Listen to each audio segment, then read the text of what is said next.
Well, all right, everybody. Mike Jones and Jesse Lee said we'd be back, and hey, we are indeed. So it is the night stint here at the Pure Storage 24 hours of Kyalami, just past midnight sim time. We've been racing for 12 hours, 5 minutes, and 47 seconds, as I said those words, and we are about ready to go for 11 hours and 55 minutes or so more, give or take. Jesse Lee, it has been an absolutely fabulous race. George G. Mac Smith and Ryan Gill bringing us home for the last couple hours. Had a couple interviews with the leading SideMax Motorworks team, Killian Ramina and George Boothby, who, of course, took over the lead when GTWR got their technical issue, had a disconnection, and have so far been holding on to it, though I do understand they have their own concerns about their fourth driver not being able to stay connected as well. So it's been a race of interesting issues, but that's what happens in real life motorsport all the time. Mechanical issues, you pop a tire, maybe your engine goes out, maybe your gearbox goes out, maybe you get hit slightly and you go out into a wall and there's nothing you can do about it. And whether it's your fault or not, issues happen here in racing, and that happens on the sim as well. Yes, indeed, and welcome back, and welcome to the night shift. Officially, I know it's been dark for about 3 to 4 hours now, but rather beside the point, this is officially the night shift, the long haul, and potentially the longest sort of stint in the box. I think George was in there for 8 hours, but he had people swapping in and out. We, as a group, Mike Jones, I'm Jesse Lee, and now Nick Setnick behind the camera. We're going to be here for 6 hours, folks. We're going to take you right up until, I assume, sunrise there about in the morning. It's just gone after midnight here in South Africa. And, well, if the race has gone well to this point, you've made it to halfway. And if your race has gone very poorly to this point, like it has for so many people, you've just got to halfway. It's a glass half full, glass half empty kind of thing. And I would imagine for Kunda Chowglu in the leading 96 SideMax team, you're kind of looking at the grains of sand, hoping that they tick away just a bit quicker. Though, I gotta say, the top 10 looking pretty much like they were before. I noticed, Mike Jones, that the 258, as I was walking around the paddock earlier, had an additional drive-through penalty. So their day went from racing into the top 10 to not being able to get back in there due to penalties. So 2 drive-throughs in 2 hours for that team. Yeah, they've definitely been having a bit of a struggle, and I'm just looking over the past stewarding reports since we've been out of the box, Jesse, and I'm not seeing a steward-issued penalty there for a drive-through. That means that they had that many track limits back-to-back that quickly, and that car is just suffering through the start of the night stint here. Of course, they did at some point work their way up to, what was it, P9 is where I believe they were at, Jesse Lee, and they have since just kind of trickled back down the order after those drive-throughs all the way down to P12. And Greg will be disappointed when he gets up, I'm sure, as he was rooting for the Ferrari. But that is part of racing here. I mean, especially at Kyalami, you can really push. This is one of those sections of the corners right here. As you're coming out of this left-hander, you can really push out into the dirt as you're seeing the dirt flying there. And there's a couple spots like that through the track where you can really push off the limits if you're not careful. You've gotta be cognizant of that realistically, and make sure that you're not throwing yourself off track. And unfortunately for them, that is 4 warnings in the space of about an hour and a half, and the in-game stewards don't like that too much. Yes, indeed. You just got to be careful, especially right now. Everybody's a bit worn out. A 12-hour race is no small task anywhere. It is one of the more hard tracks, more difficult tracks to have a 24 at, because there's no sort of rest here. Even the straightaways here at Kyalami are not straight. And of course, talking about the front straight and then leading into sunset, nothing is straight here. You're always moving, and of course you have just a multitude of cars, 35 plus cars still circulating past the halfway point. And you're working lap traffic, you're being worked by traffic on a different lap than you. You just do not have any time to take a break. And a lot of these teams, surprisingly to me, Mike, they've been double stinting drivers, some of them have, and that's surprising to me. But a lot of the teams going for the single stint, and that's merely to keep from wearing out the driver. I feel like that's the right move. Yeah, actually, I was just thinking while you were saying that, I think, if I'm not mistaken, that Boothby ran a triple earlier, if I'm not mistaken. He definitely ran a double. Yeah, he definitely ran a double, but it might have been a triple, and I was thinking about that, but I didn't know for sure. I don't know. I do not remember for sure. We'd have to look back on it, and unfortunately, that's one of the limitations of the sim that it makes it a bit difficult to kind of sometimes go back and catch that. But yeah, I mean, it's regardless. I mean, these teams that are driving with 3 drivers, which there's a bunch of them, because Sidemax was supposed to run with 4, but is now running with 3 because of some technical issues with Malinowski. They might have to triple stint some of their drivers in the 24-hour race, and that's tough. That's really tough in this. I mean, it's a long day if you can imagine triple stinting.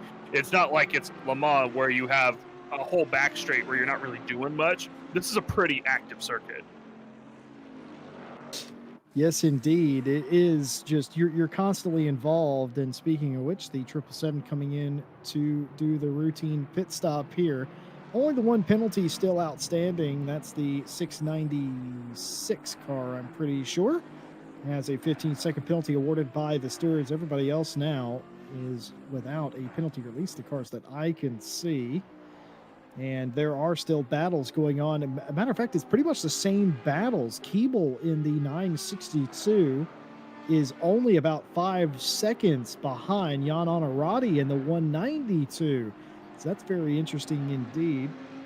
Halfway point, battling inside the top 10 for the 6th place position. In this car, the 666 Audi is only 1.2 behind Grobler in the 404 Bentley. So some of the players have changed since we were last on the air, you and me, but the positions have changed, but they're still battles. We still have just about the same amount in the top 10 and the top 15, as well as I look further back into the field. And, well, as the night goes on, what you're going to see is fatigue set in, especially to those teams that only have a couple of drivers in the race.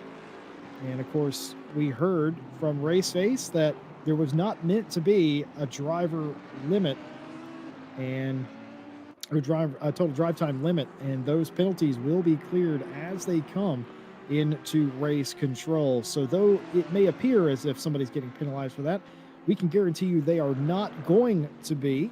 And things happen, mistakes could be avoided there. Or not avoided, rather. What am I saying, Mike? But that could have been an issue for some of the teams, but it is nobody's mistake. It is just something that purely happened by coincidence. And it's good to know immediate applause by all the teams that, we don't have to adhere to a driver limit. That's fantastic for them. And of course, triple stinting here. If Boothby did do that, I don't know. I don't know if I would have put one of my star drivers in there for a trip. I mean, in the end, if he's comfortable with it, he's comfortable with it. I mean, at this point, these guys are mathing 60 hours or so into their 24 hours at Kyalami. Like, they have gotten 60 hours worth of 24 hours at Kyalami because they've won 2 of them already. So this Sidemax 96 team has previously put 48 hours in, now has 12 hours more. At that point, maybe you're just comfortable, Jesse. Maybe you're just good with it. And you're just relaxing all the way through the lap. If you've got that much experience on it, it's not like me and you that, we're sitting there, shoulders rigid because we're terrified of hitting the curb and the S's or cheetah every single lap. These guys are maybe a little bit more professional than we are. I can definitely tell you, I've ran full 24-hour races by myself in a smaller capacity. And in fact, if you date back to some of the older console games, you had to do that for certain achievements and stuff. And I've done that, but the pressure is not really there. And the other thing about that, other than pressure to perform, it wasn't here. And this is a very tough track. George Boothby, though, who can pass a capture test, so I know he is human. But beyond that, he's still a machine. And if anybody was going to be comfortable here, it probably would have been him. But this whole SideMax Motorworks team, they should be outlawed. They are just unbelievable here at Kyalami, and they're going for 3 in a row here. Absolutely insane. Probably not the way they wanted to do it, I would say, though. No, of course not. They would have liked to have raced GTWR for this, and I'm sure GTWR would have loved to race them for it. I would have liked to have seen what their strategy would have been. SideMax's strategy would have been, and how they were going to go about getting to GTWR, because certainly they would have had a plan. They would have been executing a plan. I would have loved to have seen that. Unfortunately, not on the cards, not how it's meant to be. But the other side of the coin for SideMax is, you still got to run all the laps, mate. You still got to run all the time, and you have to make it to the end of this race. What happened to GTWR could just as easily happen to anybody in this race, Lord forbid, but it could happen. It could, and I mean, you still got over 400 laps remaining. I mean, so Greg had asked me earlier, because the chat was theorizing that we were going to do more than 800 laps. And I'm like, I'm pretty sure we are. I went back and looked at our 24 hours of Kyalami, which of course was raining for maybe 12 hours of it or so, give or take. There's no rain on the forecast for the remainder of this race. And we did 800 as this Grunwald really slides himself under that Aston Martin, but that is one position for him, I suppose. Or wait, no, that wasn't the position. That was a back marker. That was the number 70 that had considerable trouble earlier, but a dive bomb move by the 666. He's going to do it again here. He's going to do it again on the 344 and get it done in turn 2. The 666 is not trying to lose time to Grobler in front. That's what is going on with Grunwald here. He wants to stay as close as he can, and he's willing to risk it all to throw it up the inside to do so. Yeah, he's not wanting to lose that time because he knows he's got that 5-second penalty, right? So he knows he's got to pick it up and get past him in order to get back out on track. I mean, looking at his last pit stop, it was lap 387. So they are at the end of their pit run at the moment. So is Grobler, though. So both of these guys are going to be coming into the pit lane very soon. And really quick to finish my point, Jesse, we ran 816 laps in our race, and that was a fair chunk of that in the rain. I would say that we're probably going to get closer to about 830 or so here during this one. So, you've got 400 more laps or so remaining in this race. And like you said, anything can happen. It doesn't matter if you're 10 laps up. If something happens, something happens. If you pop the wall and take critical damage, there's all of a sudden 3 laps down that you might lose, depending on just how long it takes for you to get back to the pit lane or return to the pits or whatever. And, that's part of racing, is anything can happen. Again, that's just what it consistently is. And by the way, there's Grobler into the pit. Unsurprising based off of that. So there he is. And that's going to be the Audi into the pit lane here within the next lap or 2. But he's going to have an extra 5 seconds on his pit stop, assuming he decides to serve it. Jason Asmeyer also in the pits. He has actually been in there for a while, I just noticed, as Enslin was in. I wonder if the ZA is having problems. Nick is just telling me now that the driver swap is not working for them. So that could be that the home team, that 696 Porsche Furtaro, is having the issues that some teams have had. They might have to get a reconnection into the server to reset their car. And there's that problem right there, Jesse. Again, anything can happen to anybody. And there it is for the Taro team, 696 Porsche. And the ZA leaders in this race, all the way up in P6 at some point, was Enslin early on. They're going to fall back at least a couple laps. Well, the 696 wouldn't have wanted that. They already had the 5-second penalty awarded to them by the stewards earlier.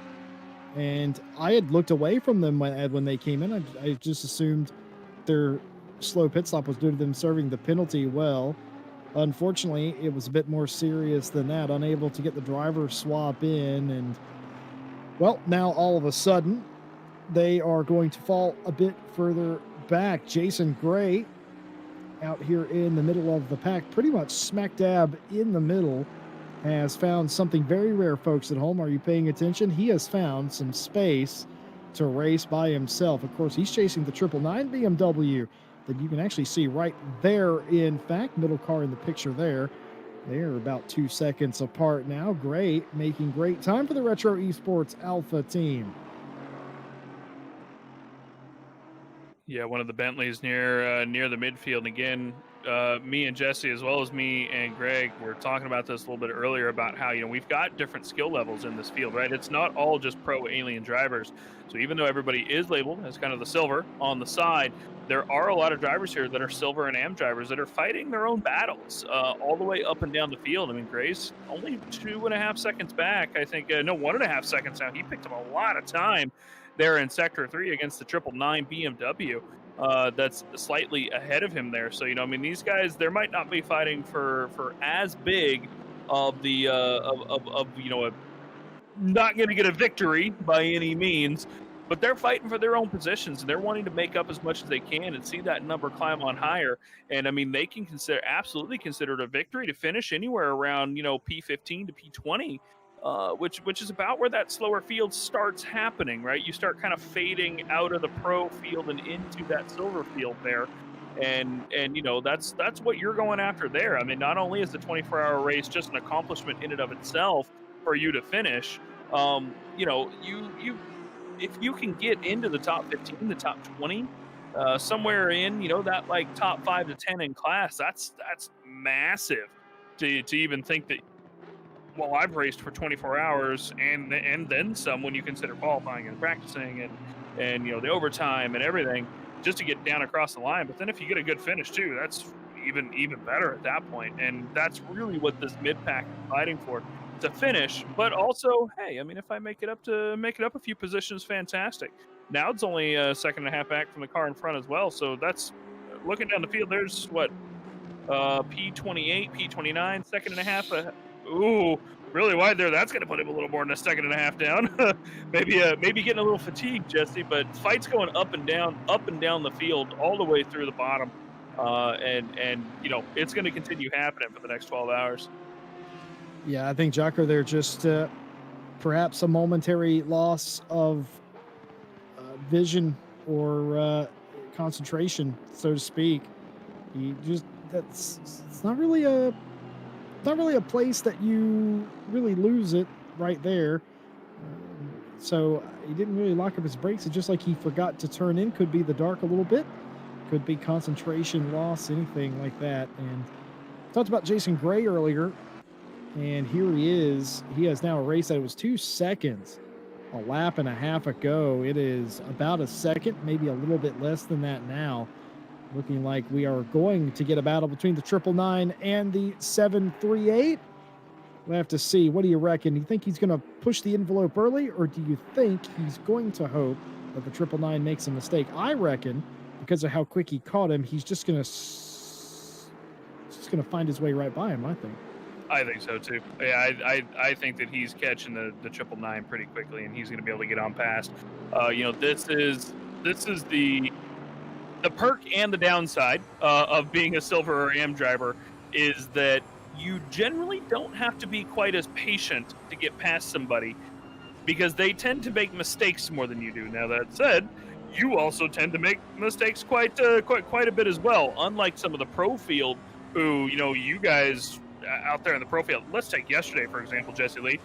James Parker following George Boothby for 25 minutes before Boothby made a ever so slight mistake. That's how long it took for him to make a mistake. And, some of the silver and AM drivers, realistically, especially in such a long endurance race like this, a mistake isn't out of the question every couple laps or something, so a little small mistake And that's realistically all you really need, especially here at Kyalami. A little small mistake can really cost you a lot. I mean, we just saw the car run wide coming out of Sunset. He lost about what 1.5 seconds or so. That's plenty. Done and dusted at that point. And so I don't think the 738 is gonna be behind too long here, and he's gonna take up off the field and start chasing down that 36.5 second gap to the next Bentley ahead for Henberry. I will be interested to see what Gray can do for Henneberry in front. Of course, that is the car in 18th place. Got to get by the BMW first, though. And more to your point, Mike Jones, I am the world's worst for making mistakes, absent-minded mistakes in the middle of a race. Of course, as the token American for most teams, I am the one running the night shifts. And I don't know how many times over the night stints in E-League races, particularly at Le Mans, where I'm very bad at it. I will absent-mindedly space out down the Mulsanne and then be surprised that there's a chicane or Mulsanne corner coming up very quickly indeed. And do that in the night, it's because you sort of zone out for a little bit. Oh, car goes really hard into the background and smashes into the far wall there. Didn't quite get a number. It's going to be the 714. Well picked up by Nick Setnick. What on earth happened there? That car just looked like it went straight on Mike Jones. Oh, yeah, I see it did. Weird. That was weird. He just went. He hit the grass coming on the left of Mineshaft. That's such a weird spot to hit the grass there. But critical damage for him. He's trying to limp back to the pit lane, and he's now coming in as we get back to the live pictures. This is unfortunately the G-Max Racing Team, White Rabbit Gaming Academy. That momentary lapse of concentration is that's what it is, Jesse Lee. That was so strange. It just never turned, Mike. It just went straight on. Like, even when they got to there was no sort of I am attempting to save it move that racing drivers do. It was just nope, straight into the barrier. Very strange incident indeed. As we go back to Jason Gray, and there's the mistake you were talking about, Mike Jones. You literally called it the mistakes, and there it is by the 999. A mistake made and a freebie for the 738 Retro Esports Alpha team. And now we get to see if they have anything for the 969. That's 30-plus seconds in front of them. Mike Jones, are you psychic? No, I just drive the Silver and Am split.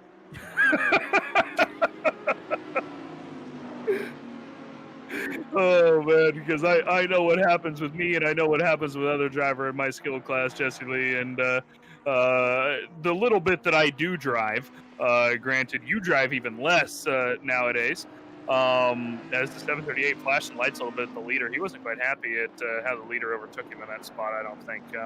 But that is, did they come into the pit lane, perhaps? Because they kind of disappeared. They did. So that was Fuzzy, if I'm not mistaken, for the 97 Audi that came into the pit lane, or perhaps it was Grunwald in the 666. No, Grunwald's coming out. So yeah, it was the 97, the side Max sister team went ahead and made their pit stop. Bit of an interesting overtake in the Crocodile Cheetah section, and then to immediately dive into the pit lane. I can definitely see why the Bentley wasn't too happy about it, but no lasting harm done at least, and we will go back to looking at another one of the Bentleys, the 404 Bentley Team M Sport. This is the South African liveried Bentley, and I will have to potentially have Greg or Clark in the morning, unless any of the ZA guys are watching. I think, if I'm not mistaken, that this does have some South African drivers on the team. And they are running that South African liveried Bentley. I love those Bentley liveries, by the way. They have some of the best liveries in ICGT and GT World Challenge, I think. Jesse, what do you think? I absolutely agree. And we talked about this the last time we were here at Kyalami, but just for the Race Face audience, I'm going to say it again. The South African flag is dope. It is one of the best looking flags, though it took a bit of a shunt there. But the South African flag is fantastic. It looks good as a flag. It looks good as a race car livery. And it just, I don't know, it's one of those things that legitimately just sort of works. What is that there's a Ferrari, and some of you South Africans that are still up late may be able to help me out. There's a Ferrari team that races with a South African flag down the side of the 488. I love that car. It doesn't look out of place, and you can't say that about a lot of national teams or national pride teams.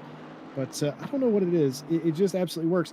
Also, the little bit around Kyalami that's painted up like the South African colors also is not distracting in any way, unlike some other circuits, we'll say. Perhaps one of the circuits that we will be at in the next weekend for our championship out in front. Oh, there's the Triple Eight going off again. The Triple Eight has just had a terrible day today. Not sure if that got a touch or not. Maybe if Nick can, we can go back and take a look at it. Let's. You got that replay, Nick? Yeah, we do. Okay. So let's see what happens here. He's coming in through Sunset and catches a bit of the curve, catches the grass. Oh!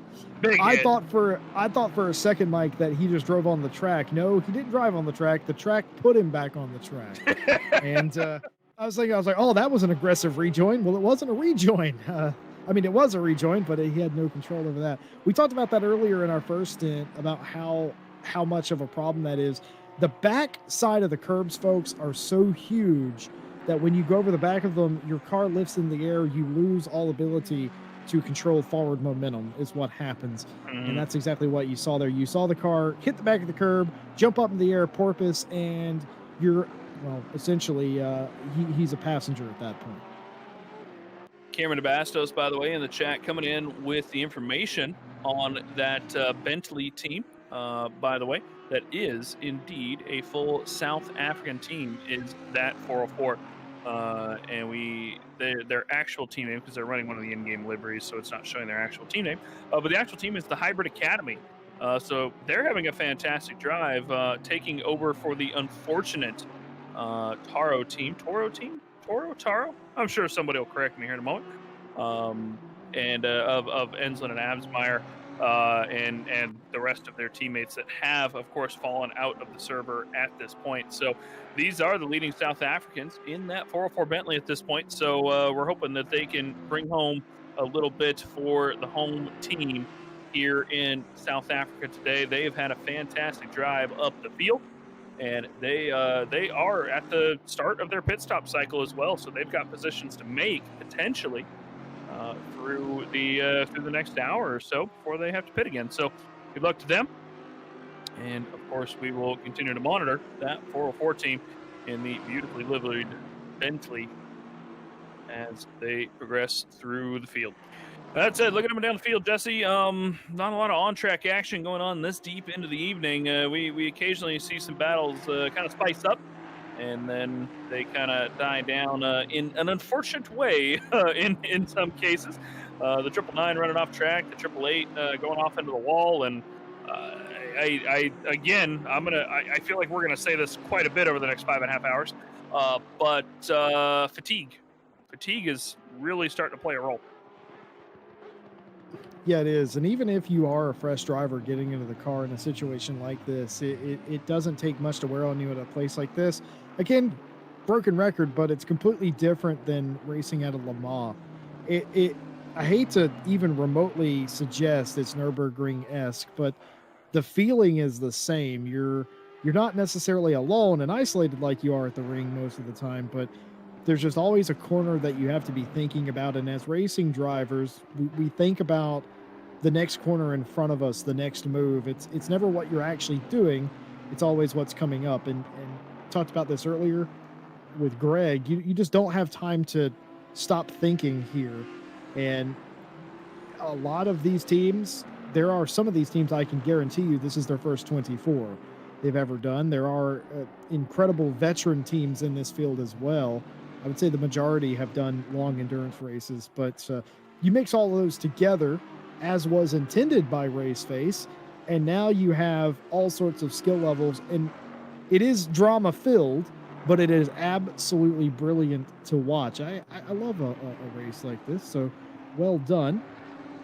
Here is the leader of the race, Michael Kunda Chowglu in the 96 Sidemax Motorworks Audi.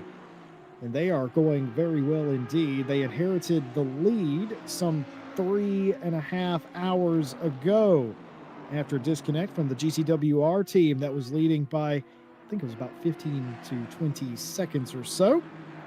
And ever since, the 96 has been leading, and they're about a lap ahead of their sister team, the 97 and the 367. Cartier and Fuzzy, they do continue to swap that position back, the second place position. And I believe I'm correct in saying that I believe Simon Keeble is catching Honorati. In the past 10 minutes, he's gained about a second. So that's going pretty well for them as well. And the later it gets, by the way, Mike, we're talking about fatigue. The later it gets, circadian rhythm is a real thing, and it will start to kick in, especially if you are in Europe or South Africa, for instance. We have several South African teams in the race. And, I was just corrected on that one, by the way. I was told earlier that the number 100 team was not a full South African team. Apparently they are. So the Arashi Racing team, Brian Lewis currently piloting that Audi, is also a full South African team. So we have actually a South African team in the top 5. That's brilliant. I mean, a top 10 here. You or I would be thrilled to have a top 10 here. I'd be thrilled to have top 20. Well, my standards are a little different. I would expect a top 10, but I gotta say, top 5 is absolutely brilliant. The South African fans and the compatriots, they're gonna love that, and it's been a brilliant run. You got to say, for Brian Lewis and the Arashi 100 Audi team. Kept their nose clean. Haven't really talked too much about the 100 team. I believe I've only seen them once or twice, but that was them dodging drama in front of them, not being involved with it themselves. They had a very tight battle through about hour 2 to hour 3.5, where they were stacked up with one of the other Audis. I think, if I'm not mistaken, that it is the Audi that is currently in P9. No, that wasn't them. I'd have to go back and take a look at it, but they were fighting with another Audi as well as one of the Bentleys early on in the race, and that was a hell of a fight between the three of them, constantly back and forth and back and forth and back and forth. With small mistakes here, small mistakes there, taking advantage of the back markers to make up positions and everything. And I think they've probably not too sad about having it calmed down a little bit. Yeah, I wouldn't be either. At some point in a race, you want things to calm down. You expect things to calm down. The problem is we've made it past halfway. We've got 40 plus cars still on the track, and there is no space to calm down. You look at the track map, folks, on the right side of your screen. You can see the track in maybe 3 or 4 places. Everywhere else, it's covered up by dots. Those dots, of course, are racing cars. The red one is the one the camera's currently focused on. But it's just, there's almost no place to sort of run in space, and there's no real dots that have space behind them. Look at that. Every space that there is a car leading that train, but there is a train behind them as well. So finding space to race and being comfortable is a big part of racing, of course. And here is the 969 Hinneberry after I believe they made a pit stop. Did they not? I believe they have. That's right. And so has Gray now. So they have cycled back out in this position, the 969 in front of the 738, I'm pretty sure. Yeah, that is in course, unless the no, I had that backwards. The 738 pitted. Hinneberry has not. Nope. 969 has pitted. They pit on lap 415. The 738 pitted on lap 397. There it is. There it is. Yep. All right. Well, you guys know the drill. It's the night shift with the American crew. I'm Jesse Lee. I'm here with Mike Jones and Nick Setnick, bringing you the pictures all night long, whether or not you are watching, listening, or sleeping in this case. Wherever you are in the world, we are glad to have you. And don't be afraid to like and subscribe to Raceface in the meantime.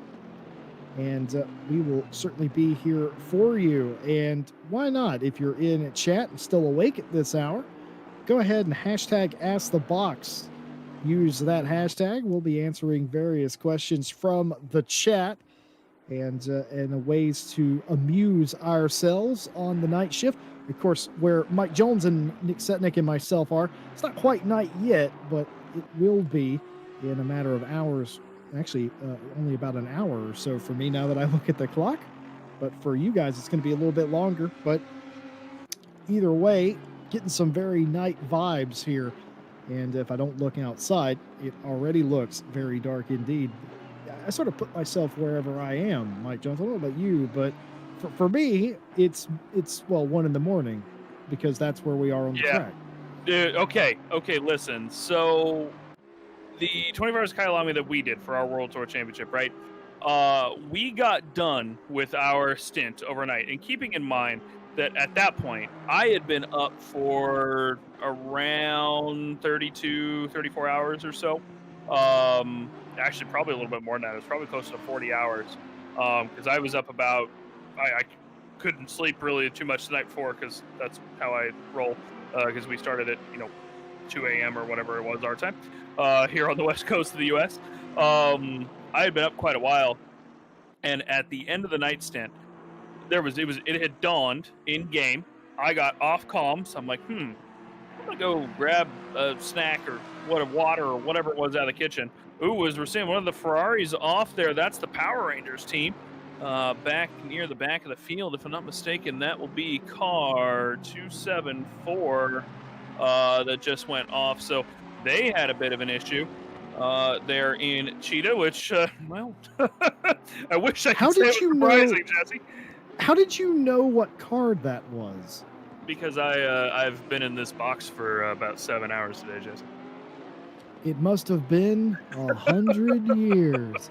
Well, the very interestingly named. I'd love to know why they're called Power Rangers Racing, but all things considered, a scary moment there, lint up against the barrier coming through Cheetah, but don't think their car is too terribly damaged from that. But yeah, I always put myself in a mind of where we are, and it sort of helps me cope. And one thing's for certain, with a lot of the recent endurance events that I've been doing, it is very jarring to run on European time and end a race in the evening and it still be mid-afternoon. I'm ready for bed at that point. Oh, yeah, right. So that was my point, right? I got off. It was dawn in the race. We had been at night in the race for 10 hours, 12 hours, however, because it stays really dark here at Kyalami inside ACC. I got up. I went in. I opened my door. Wait a minute, why is it dark? and then realized it's like 11 p.m. In the middle of February. And I it took my brain almost 30 seconds to realize why it was dark, because it was actually nighttime when we were in the dark for so long and then got into the dawn. And if you guys have watched an RCI broadcast before, I can't speak to as many of the RaceFace broadcasts normally do, but on the RCI broadcast, we really do like to make this a spectacle of hey, we're out at the track. We're in the comms box at the end of the pit lane. You'll hear me and Jesse refer to that many times, I'm sure, over the next 5 hours. We're at the end of the pit lane in the comms box. The stewards are in the other room, right? We're out at the track, and we like that because, it adds that immersion element that, this is a simulation, and realistically, that's what we like to add that in as well. But, we're really not. Obviously, Nick and I are out in California, and a bit of a wiggle there from the Lexus after the Audi. I think almost tapped him there. That was weird. But and Jesse's out on the East Coast, out in Virginia of the U.S. here, and that's quite a bit of a distance from 0:50 a.m. ZA time when it's 3:45 in the afternoon here. And about 95 degrees, which is close to about 40 C in Celsius math. Bright and sunny and hot versus 12:50 a.m. Well, I've learned something already, Mike Jones, and that was that you don't know where I'm from. Moving on, the number 13 All-In Yeah, Racing you're right. I team did say that has wrong, a. didn't I? You do know where I live. You just momentarily forgot. I feel like it's a weird It's one of those things relationship over there. you and I have. I don't think you ever listen to me. Why won't you just listen, We Mike? had this discussion yesterday, Jesse Lee. Do you want to have it We again? did. We did. Listen, I'll be waiting in the car. Number 13 going well indeed. You know who else is going well? The 367 locked in a battle with the 97, which is the Side Max sister team. And going well, I should say, the All-In Racing 367. Chartier, Kevin Chartier, I should say, hailing that Bentley in a sea of Audis holding their own. And folks, if you're in the top 10 and you are not in an Audi or a Bentley, well, I don't know what I can do for you, because looks like those two manufacturers, barring an Aston or two perhaps, have shown themselves to be the dominant ones. And what about Simon Keeble in the 962? Can we declare that they just have something special today in that Aston? Yeah, I mean I wish. Would you be surprised if I said it didn't surprise me as they dive into the pit lane that the 962 is doing so well? And we recognize these guys, Keeble, Milton Steele Vasson, and their teammate, it will come to me, Jason Kellaway, are fantastic drivers, especially Steele Vasson. He's I think definitely the fastest out of the three. But Keeble and Kellaway are amazing drivers, and they're another one of the teams that are doing this with three drivers here at the Kyalami circuit. And that's a tough one to do 24 hours with, but in the end, that 962 is such a good and consistent team, no matter where they're driving, whether it's an endurance race, whether it's a sprint race, whether it's a mini endurance where you're doing 3 to 6 hours or something like that. They're just quick, and they grind their way up the field. And that's where it is. I mean, looking at it right there, they just got passed for a position. So that means that they've got a position up the road, maybe about 30 seconds. And I wouldn't be surprised if Kellaway, as he gets into the car, is going to go chase down that 192. The 192 just pit a few laps ago. So we're going to catch the timing here in just a moment when it does update again. Because 10 seconds, I do not believe, is correct. Let's see. If it is, that means that they gained 3 seconds in the pits. And they could have. The pit time between the two of them was almost equal. Kellaway had a 0.9 seconds difference. He was slightly slower in the pit versus Dancio's pit. Yeah, there it is. 17 seconds. That looks about right. Let's check in on that in about, say, 30 minutes and see how that looks. I would not be surprised to see that maybe down to... I'm going to make a call here. I'm going to say 12 seconds and 30 minutes. 12 seconds and 30 minutes, Mike Jones, and we have a stranded Audi now coming into the mineshaft section. 57. I believe, excuse me, that is the 57 indeed. And of course, the 57 has had, we'll call it a rough race, but this one's not going to be their fault. A complete tag and a NASCAR style takedown into the corner, and the 57 goes flying. The Aston with the tag, and which Aston was that? Looking looked for like it 2 now. digits. It's going to be the 85. It's going to be the 85. The 85 tags the 57. 85 just lost it, is what happened. The 57 happened to be coming through and got tagged. That 57, after this race is over, is going to need to be retired after all the shunts and hits that they have taken and given in this race time. And it's unfortunate, and it's not funny, and I'm not making fun of the 57 at all, but you know that old saying, sometimes you got to laugh to keep from crying? I think the 57 and Richardson's going to be that after this race. They have just been in the wars ever since the drop of the green flag. So I'm looking back at what happened to the 85, by the way. They were coming out of Leo Cop, and a slow car ahead of them, the 42, really just didn't have a great line, and that compromised their exit, and he really tried to save it and just didn't. And that's what caught the 57. So he was already losing it as the 57 came across trying to save it. And unfortunately for the 57, he kept going, even though the car was having trouble ahead trying to get around him. But the 50, or not the 57, the 80, the Aston Martin, kind of cut back across the track as he was trying to catch it, and that's what threw him off. So, really, just nobody's fault there in the end. A bad exit from a car spun him around. The 57 gets thrown over, but you can't say enough about that 57 team, the Richardson team. Nigel and Gary, who I believe somebody said were brothers, and then Chris Brewer driving with them. They have, regardless of whether they've caused incidents, because they have absolutely caused incidents today that absolutely were their fault. They've had tons of incidents that weren't their fault as well, like that one, and they got a lot of heart. You got to tell them that, because they're still out here driving.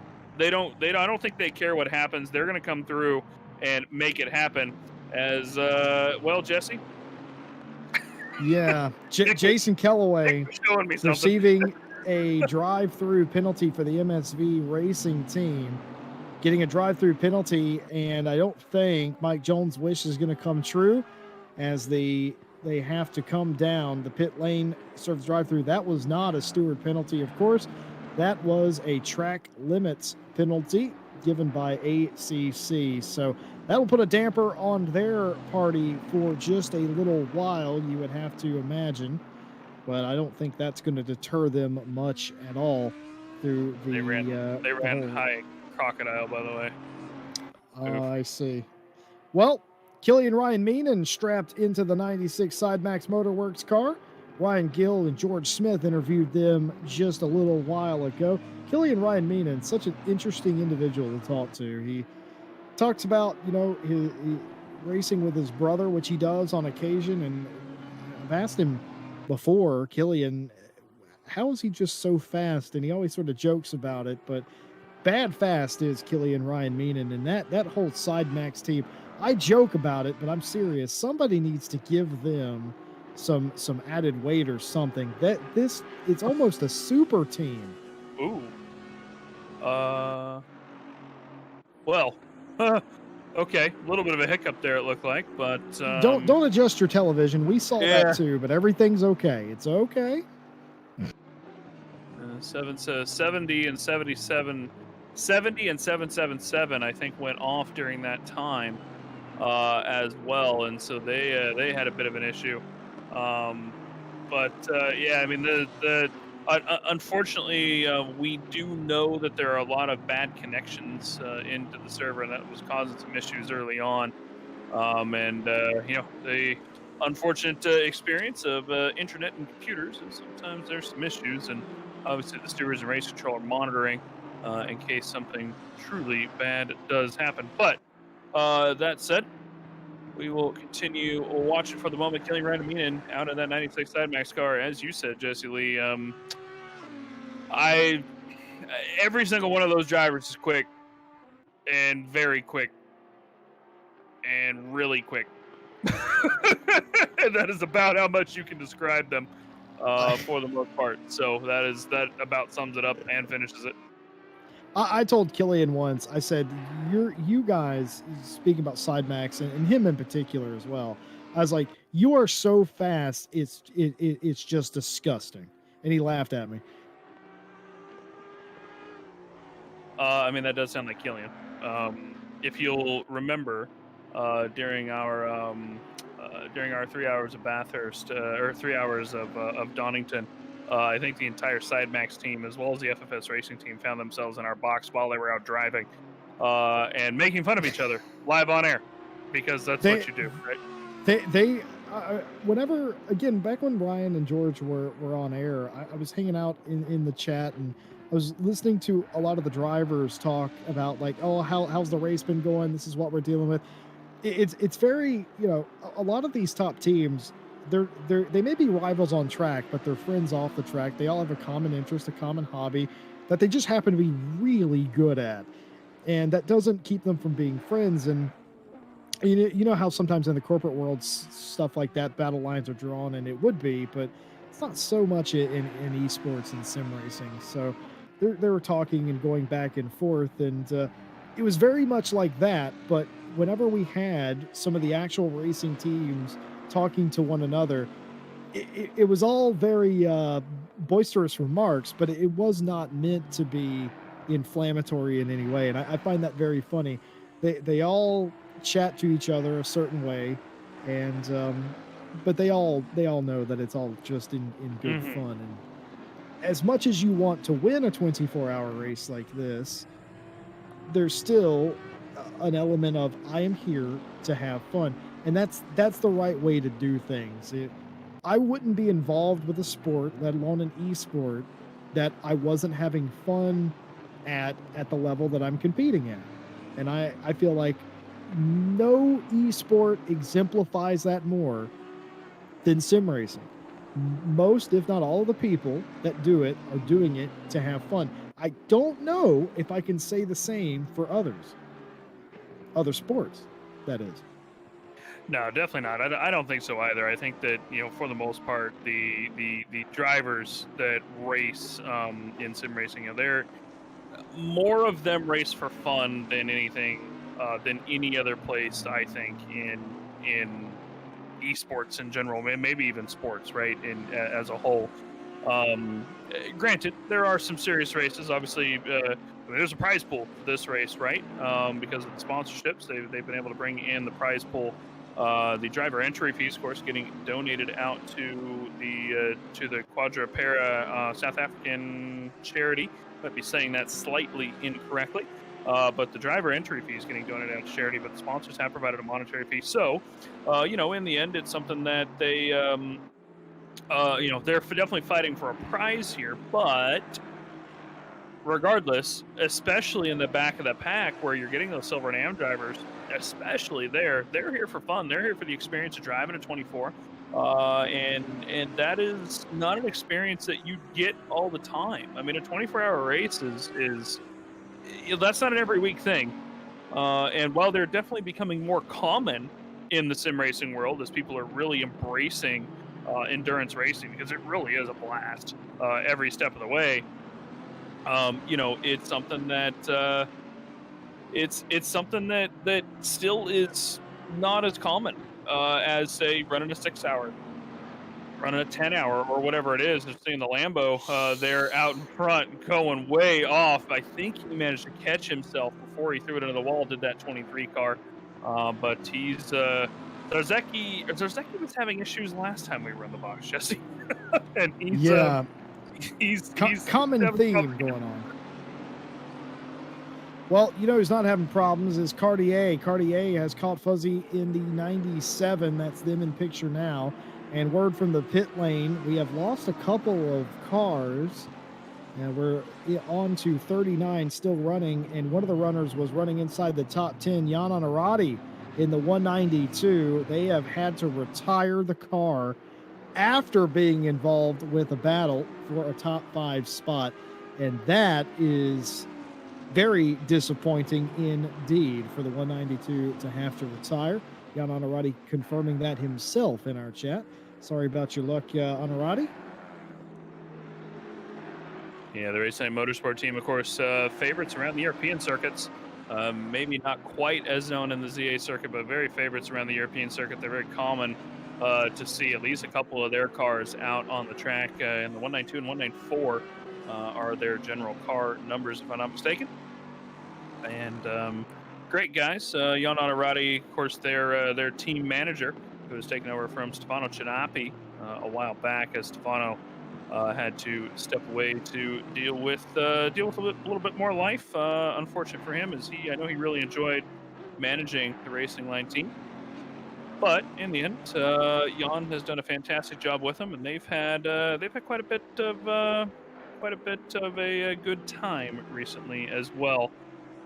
In some of the races, of course, they are leading still our World Tour Championship as an example. After the last race, if I'm not mistaken, Jesse, you might correct me on that.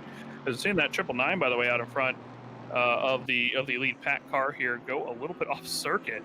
That 999 again continuing to have a little bit of issues after they've had their driver swap as well. So, they're again, that fatigue is really coming into play here. But we are having a battle for P2 at the moment, as the 367 has finally caught up to the Sidemax 97 team. And that is that Audi directly in front. And we're going to see this battle continue for at least the next 20 laps or so before these guys have to pit again. They did pit on lap 432 and 439 respectively, P2 and P3.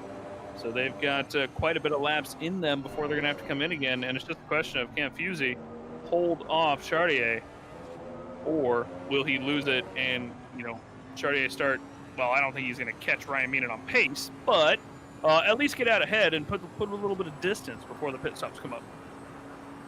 Well, that is the question. Ran up to the back of the 97 and now in traffic has fallen off. Just want to go back to our previous conversation talking about Stefano Cinapi. You want to talk about a guy who just, we talk about love of sim racing, but just a love of life. That particular man. Oh God, that guy. He makes me happy just when he's around. So Stefano, I know you're not watching tonight, but if you do end up having this on at some point in the future and in the background, we love you and we miss you and we wish you the absolute best of luck. I miss your golden perspective on life. I absolutely, the light of the room, you could plug him into a lamp and he would glow. That's just how in love with life that man is. An absolute inspiration to me personally. So obviously Racing Line in great hands with Jan Honorati as well, but still, that just reminded me how much I miss having him around. But all things considered, though, not going to work out for the 192 today, but that team, an absolute powerhouse of a team. But back to the task at hand, Chartier trying to close in and has done by 0.2. This lap actually make that 0.3. He was 1.1 down. So 0.3 up is the 367, but he won't be now, going incredibly wide into Cheetah and hitting the dirt. And that is going to lose him seconds, not tenths, and will once again release the pressure on Fuzzy in the 97 in front of him. Little mistakes like that, trying to dig a little bit too much. You got to be careful, Mike Jones. You don't want to make the ultimate mistake and put it into a barrier, and that could have been that mistake. Yeah, you really got to be careful. I mean, even these pro alien drivers, mistakes don't, what's the word I'm looking for here? Mistakes don't matter as much for these guys because they're more in control than us plebs are. So even when they do make a mistake, it's less likely that they're going to, throw themselves into a wall. But, I mean, in the end, especially here at Kyalami, we've seen it time and time again today, even that, sometimes it just don't matter. Sometimes the car will just shoot at a 90-degree angle if you catch a curb wrong or you catch the dirt or whatever.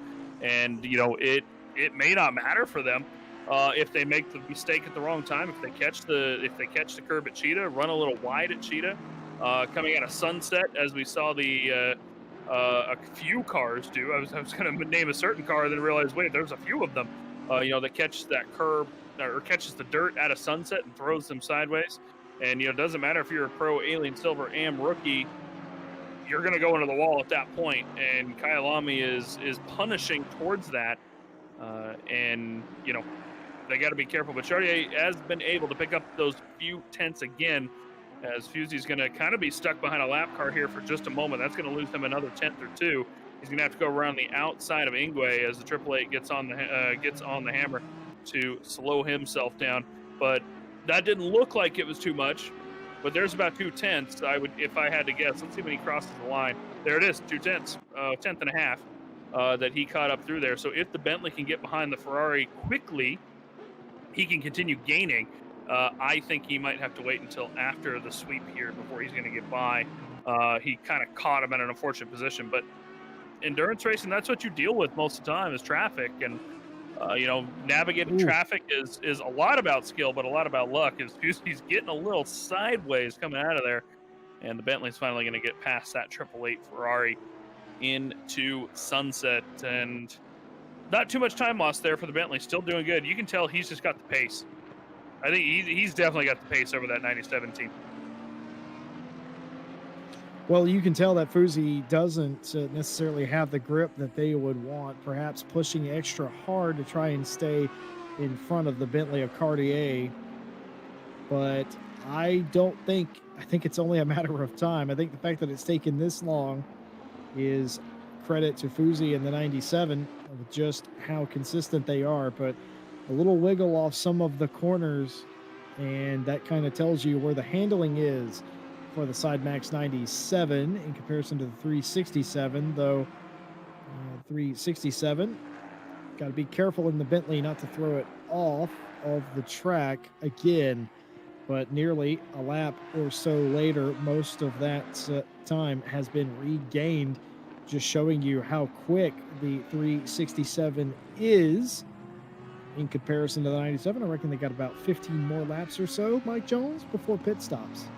That should be about right. Yeah, I mean, looking at it again, the 97 pitted on lap 432. We've been seeing these guys make about 40 lap runs, give or take a couple laps, depending on the car. So that should put him at about lap. Oh wow, math is hard today, Jesse Lee. About lap 470. So about 15 laps before he'll come in. And then the Bentley out behind is about 5 laps behind him or so on the pit. 7 laps, in fact, on the last pit stop. It was lap 439 versus 432 for them. So they'll be at least picking up the position, having a bit of clear air at the end of the pit run. But also, this is that point where we have not seen a lot of yet. There's probably a couple people that have, but we're going to keep an eye on these pit stops here, Jesse Lee, as something we hinted at a few hours ago. Brake changes will come into play, and that can really make a difference here. You know, for example, if the 97 comes in and does their brake change now, and the 367 doesn't, that means that they pick up 45 seconds just in the pit lane, because a tire change is 30 seconds, a driver change is 30 seconds. So your standard pit stop is 30, plus any damage if you do have any. Brakes add on 45 seconds to that, up to 1:15, which means you can get plenty of clear air. And if that 367 is quicker at this point, depending on where they're at in the pit stops, when the pit stops are about to come out, it will behoove them not to change their brakes yet, get further into clear air and not have to fight with that 97 Side Max team, because they, think that they can go ahead and do that and outpace them, as we're seeing another drive-through come through for track limits, this time in P5. Yeah, Centurino would not like that. Newly promoted to P5, the number 11, and only 22 seconds out behind Lewis. But I'm afraid it's going to be a drive-through, and that's going to put them the better part of a 3/4 of a lap behind the 100 Audi now, as Marco Centurino is going to eventually have to serve that. They're not going to do that now. Most drivers will sort of lunge down the pit lane to get it done as quickly as possible. Some teams won't do that. Rigoroli Racing, EGA, probably strategizing, I would assume. Sometimes it's best not to immediately dive down, make a plan, figure out what you would want to do, because this may alter your strategy a little bit as well. Question from the chat asking how far Lewis is behind Chartier in the Bentley. Well, as best as I can make out, they are the better part of 2.5 to 3 laps behind. Sometimes the one and a half, give or take. Oh, they're only 1.5. Okay, so the timing and scoring is scoring them for me 2.5 laps behind, but that's incorrect. It is actually 1.5 laps behind. So Lewis is 1.5 laps behind Chartier, and now it's telling me it's 4 laps. So I don't know what's going on. 455. So they're on lap 455, and P3 is on lap. Wait, hang on. 450. Oh, I jumped in the wrong car. 456. Yeah, it's a lap and a half. So the easy way, Jesse, is on the just so you're aware, on the broadcast tool that we have, the initial thing that you're seeing there where it says 2 laps on Brian Lewis, if you look at that, that is to car ahead, and if you hover over it, it's to leader. So I think that the 4 laps is the leader. Well, there you have it right there. And a very special hello to Tortellini, who's in the chat right now. I'm curious, is that the same Tortellini that hangs out with Random Call Sign? I wonder. I'd be interested to know if you're that Tortellini or a different kind of pasta. Would like to know that. And I'm also being told that there's been another disconnect from the race, in fact. Yeah, people still having those technical issues as we're going to see Mufin Charrier here go along the left side of the sweep onto the 97. 97 went just wide, and that's going to be done and dusted, easy peasy. Or will it be? Or the 97 is it? keeps it to the right, coming down into Mineshaft, hard on the brakes into Crocodile, and there's the 97. He might get up past a little bit of a touch there, but the Bentley keeps it steady and does not push the Audi around. Small touch happening, and that Audi is so quick out of Leo Cop and down into Mineshaft that he was just able to make that look easy coming down the straight. That big old Bentley just not enough of a run coming off the inside line, and he's going to have to try it one more time. He got the look of freedom there for a second, and he's going to look one more time, I'm sure, coming through Sector 2, as that's where he's been gaining a lot of his time versus the 97. But here in Sector 1, you can see that Fusey's doing pretty good keeping it out. But what happens once we come out of Sunset and into the twisty bits where that Audi is doing really well? Well, we're about to find out, Jesse. Super defensive move there. Excellent. That's all that Fusey could have done, but that's all he needed to do.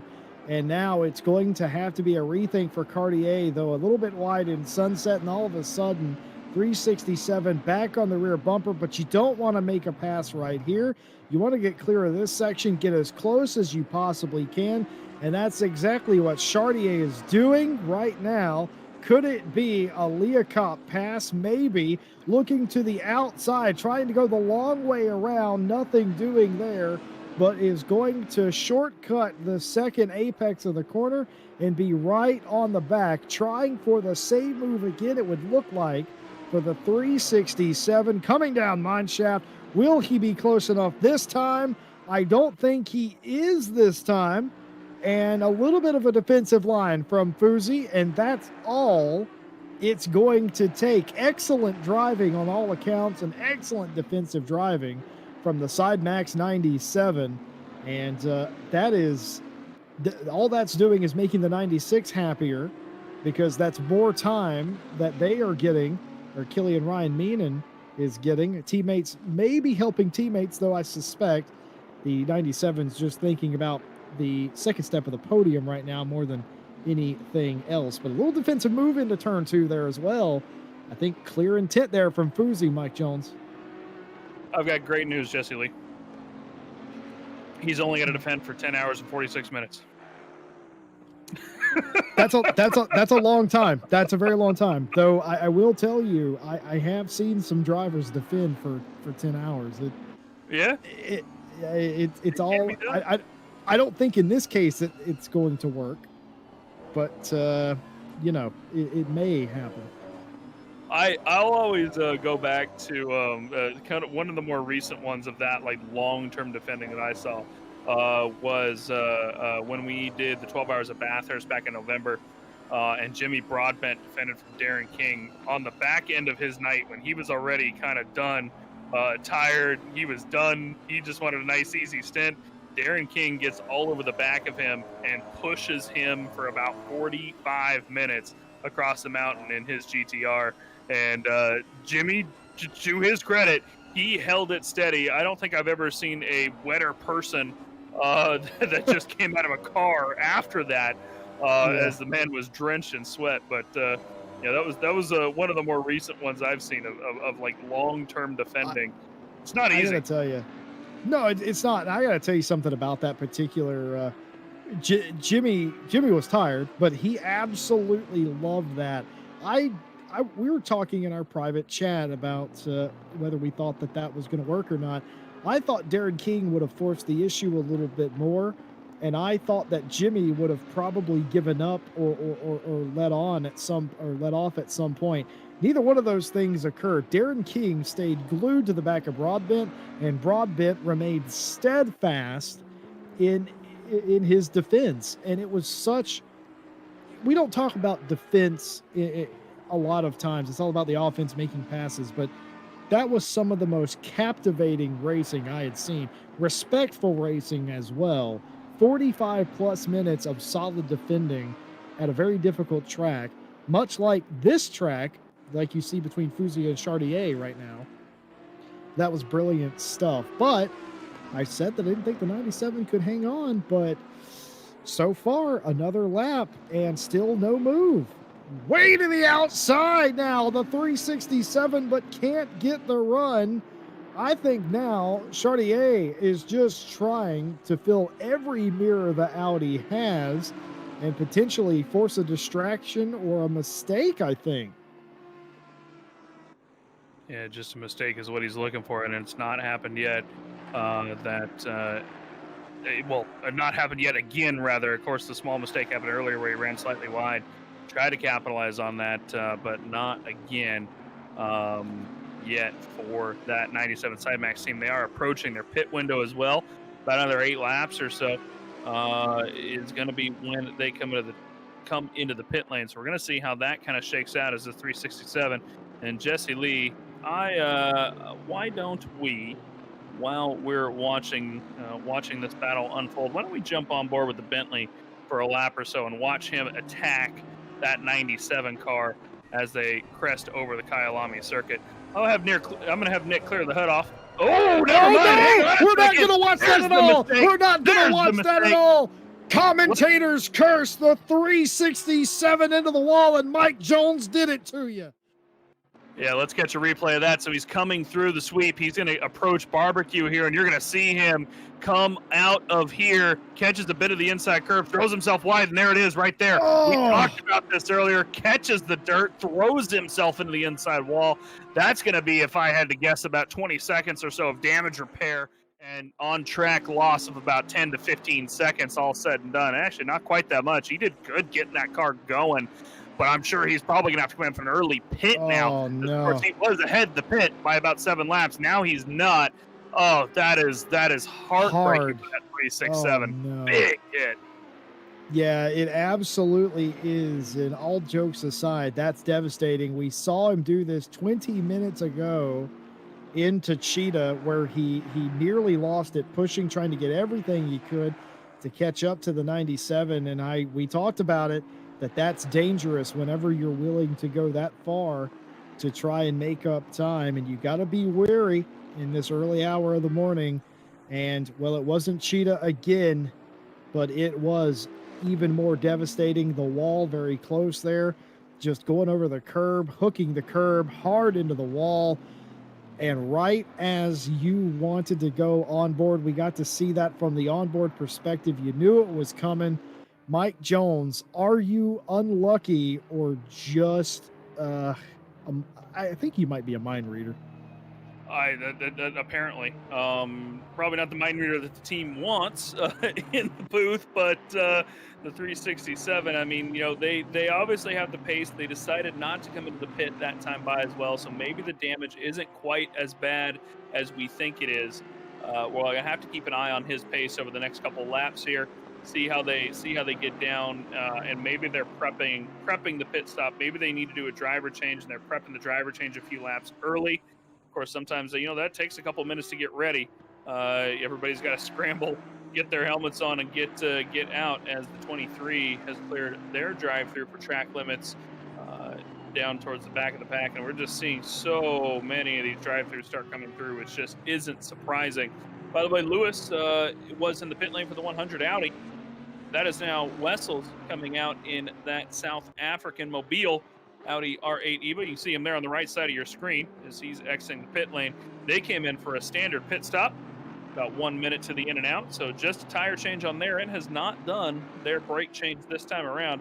Looking back across the field, if we look at just the pit stop times, I think we may have seen our first brake change, unless this was massive damage, out of the 520 on their pit stop on lap 445, 20 laps ago, as they had about 45 seconds more in the pit than is standard. So some of the cars are at least potentially doing their their brake change, and this might have been our first one for the Logistical Nightmare team, number 1, 520 in their Aston Martin. Yeah, as far as I'm concerned, Vermeulen did not hit anything. He's not showing up on any of the reports for the past however many laps. So I think you're correct in that assessment that the 520 for the Logistical Nightmare Team 1 team has done their brake change for the race.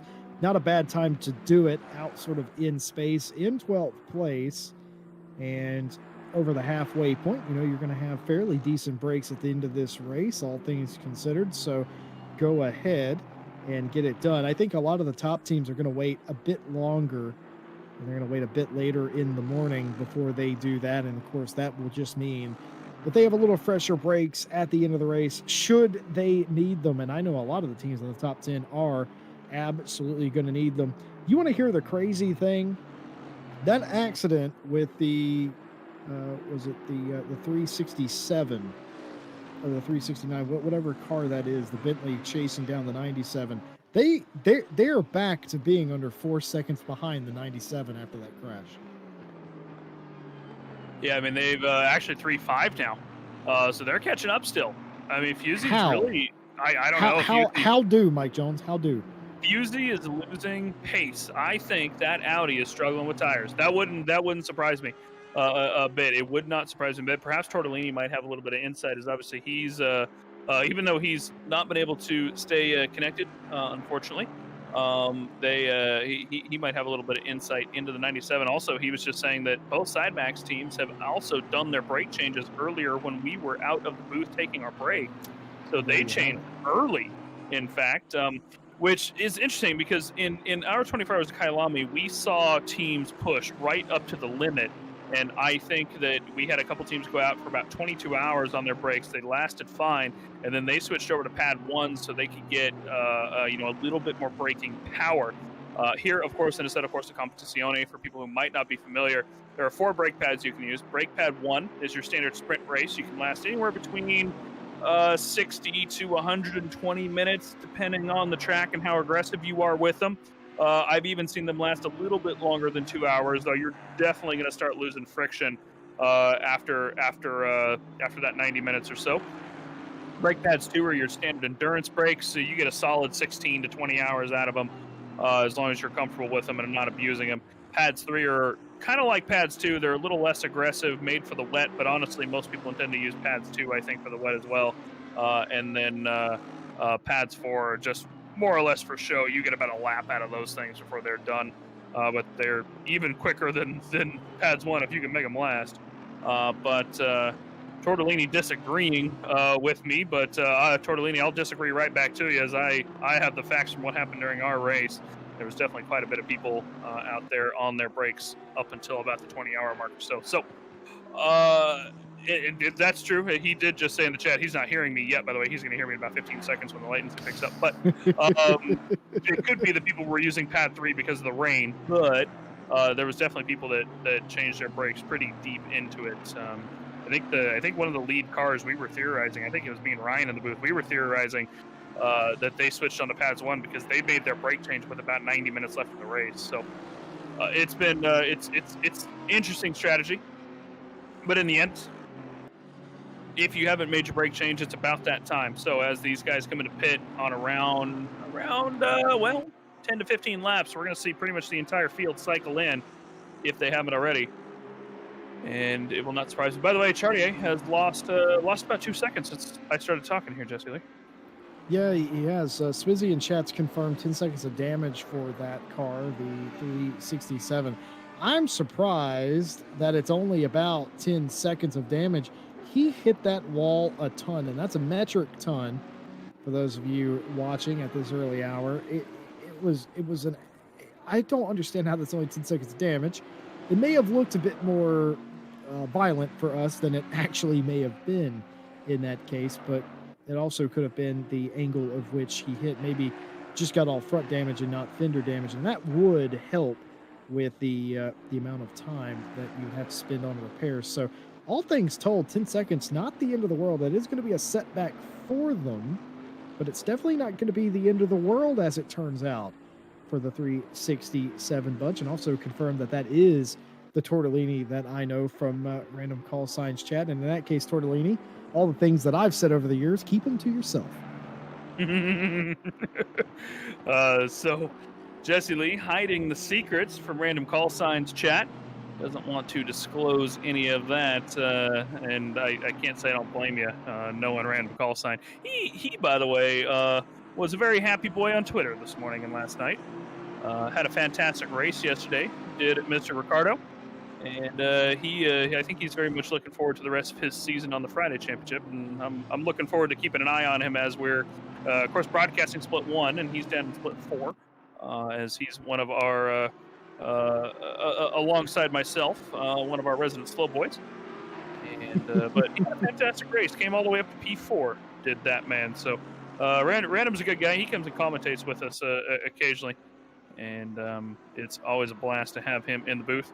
Seeing the Audi there slide on past one of the back markers here, Eugene Van Logrenberg.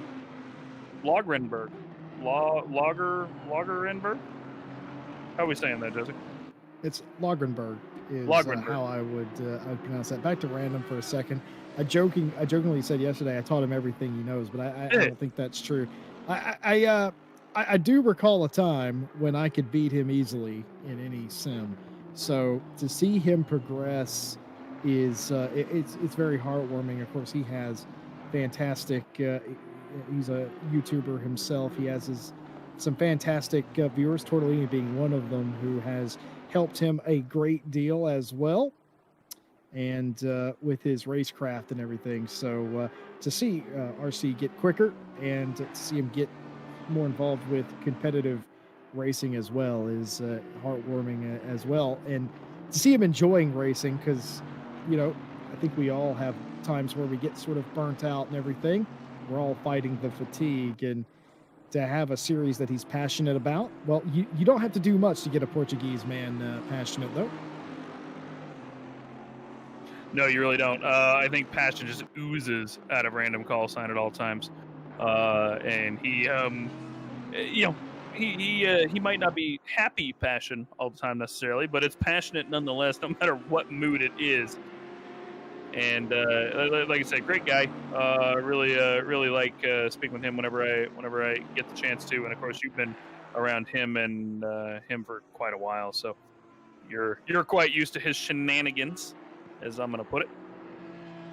That said, Lagenberg here still defending the 91 Aston Martin behind him there. That is Lucas for the Sonic Sim Racing team, is making up that time up to the back of the Bentley, as the car in front of this fight gets themselves a drive-through for pit lane, or for track limits, as they immediately dip into the pit lane and take that drive-through. Ross Webster for the Redline Racing League coming in, and we're really seeing again, it seems like about every 20 minutes or so, someone new comes across with the drive-through penalty for the track limits, and we're just going to continue to see that, I think, for the remainder of the race. It would not surprise me. Chartier has dropped back further from Fusey. He's about 6.5 seconds back now. Definitely losing time, and he is, I guess, trying to ride out until the pit stop. At this point, I mean, they are within their pit window in about 5 to 6 laps. And, you know, more power to them. They decided to keep the car out, lose about a 0.5 a lap or so on average, if not a little bit more, and keep the car out and just make sure they don't screw up their pit stops. You know, I actually think that might be the right call there, Jesse. He's not losing too much time, but to screw up a pit stop rotation halfway through the race, there's really no need for it at the moment. He can make up that time. They've shown that they have the pace over that 90-17, and so they can afford to lose this time now and make it up later. Yeah, I was just going to say that. I don't hate that strategy. I would have probably panicked and came down the pit lane for repairs, but knowing it's only 10 seconds and knowing that, yes, you are losing a bit of time now as it goes in and out, but definitely trending into a delta for the 367. I gotta say, I don't hate that idea. Don't screw up your pit strategy. You may be behind by 20 seconds when you come out of the pit lane, but you've already ran them down once. You know, if you can do it once, you can do it twice. That's actually a complete lie. The 367 has ran down the 97 3 times to this point in the race after some of the smaller mistakes that they've had. So, you know, you can do it. And I don't hate that at all. It seems like the right call. Smart move by whoever is writing the strategy for the All In Racing Bentley team, because kudos deserved indeed. And speaking of kudos to the stewarding team here at RaceFace, big hats off to all of you that are staying up late, making sure that the race is not only adjudicated, but all of the penalties for the drive time are being taken care of appropriately. Of course, that's not a rule that was intended for this race. Curtis announced that those would be cleared, and I've seen in the time that we've been talking, a couple of those have had to be cleared, and do appreciate the stewards staying up late and their dedication as well. So many moving parts, Mike Jones, to put on a production like this. They hear us, of course, but we're a very, very small portion of that. Yeah, I mean, I obviously don't know how many people are behind the scenes at RaceFace, but just to give you guys an example of what it took to put on our 24 hours of Kyalami, we had, I believe, 11 broadcasters and commentators in through the race, as well as two guest commentators. Of course, Paul Jeffrey and Gareth Ronda from ACCSS joined us. Paul Jeffrey of Race Department fame, amongst many other things at this point, including working for development company. Jesse, do you remember which one? Studio 397. Studio 397, which of course is one of the most famous game studios in the world, realistically. Paul Jeffrey is, so, you know, fantastic by him to be over there. And then we had, I think, 16, 17 stewards spread throughout that race, if not a couple more. And then, you know, the admin work on top of it, and everything. Ryan having to design our race program, Fabian, of course, designing the spotter guide.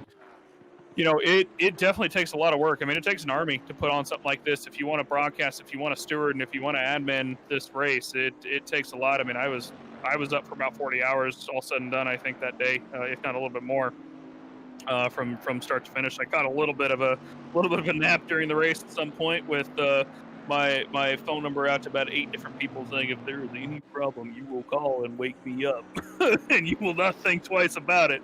But in the end, that's pretty much what Curtis was doing today here at RaceFace. He shot me a message, and I know a couple other people's got his number as well. You know, if anything truly, like the server truly goes down or anything, you know, we are under strict instructions to make sure that we give him a call and wake him up. So that is the life of the server admin, Jesse Lee. Indeed. But you know, it's a ton of fun. I mean, for us, for the stewards, you know, I know like the stewards during our event, you know, they had a ton of fun.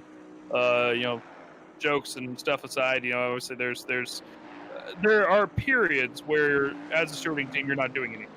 You know, when there's no incidents happening, you're kind of just joking around and you know, having some fun, having some laughs, and you know, that's really what it is, and that's what we do here in the box too. You know, realistically, me and Jesse are just kind of chat with each other for, you know, the next 4.5 hours. What, 3.5 hours? How long have we got here, Jesse? 4.5 hours to go. And do you know what though? I sort of enjoy it, to be honest. It's just nice to sit and talk about just whatever comes up, and that's sort of what we get in this instance. Whenever the race is on and there's nothing going on in the race, we revert back to type and talk about many different things as Chartier continues to fall back 8 seconds the gap. But bear in mind, if they fall back to 10 seconds, they're going to have 10 seconds extra on the repairs that Fuzi will not have to do, or whoever takes over the 97. So they're going to be 20 seconds behind. If that were the case, they'll be 18 seconds behind right now.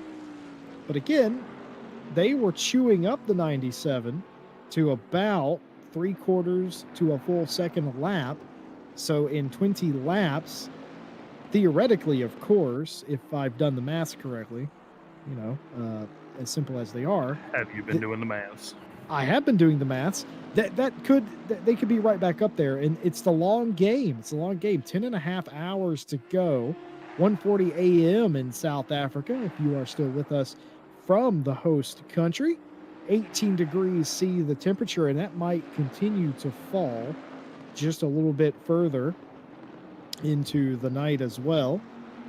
Got Mike Jones, I'm Jesse Lee, and Nick Setnick with you in the box. And I got to say, it is going to be a long old night. I feel like there is, how much do you know, Mike Jones, how much nighttime driving there is in this race, considering I think ACC models this after a race in January, does it not? Or is it October? I have absolutely fantastic news for you, Jesse Lee. Sunset at Kyalami is at 6:05 p.m. and it gets completely dark at 2000 hours, which is 8 p.m. Sunrise in Kyalami here in the sim we are going to see in 3 hours and 40 minutes. So at 5:20 a.m. So that is sunset to sunrise, 6:05 to 5:20. So just about 11 hours. So fairly significant nighttime driving, not quite 50-50, but significant nonetheless. And it is still, even though it's going to be about 2 a.m. So we'll be still here when the sun comes up is the point.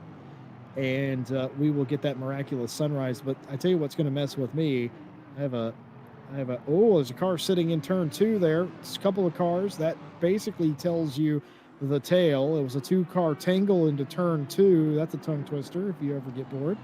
And Killian Ryan Meenan having to navigate it like a moving chicane gets through there. That was the 89, by the way. Yeah, I wonder what manner of drama happened there. If I had to guess, a couple of cars with a little bit of a spin there in the corner. I'm gonna take a look real quick, Jesse, while you're discussing. Let's find out. Yeah, it's there it is right there. So yeah, both the Aston Martins. So the 242 came in for a very late dive on the 89, and just looks like he tagged him. He went a little wide and tagged the 89 in turn 2 and just kind of spun them both around. Well, there you have it, a tag into 2 and a moving chicane for your leader. Navigated again, and the 96 has had their fair share of close calls in this race so far, and they'll be looking up at the time and be a bit worried that it is going to be another 10 plus hours of having to dodge all the drama on the track. They have been pretty drama free, has the 96, and the 242 getting a 20-second penalty. Now that's interesting.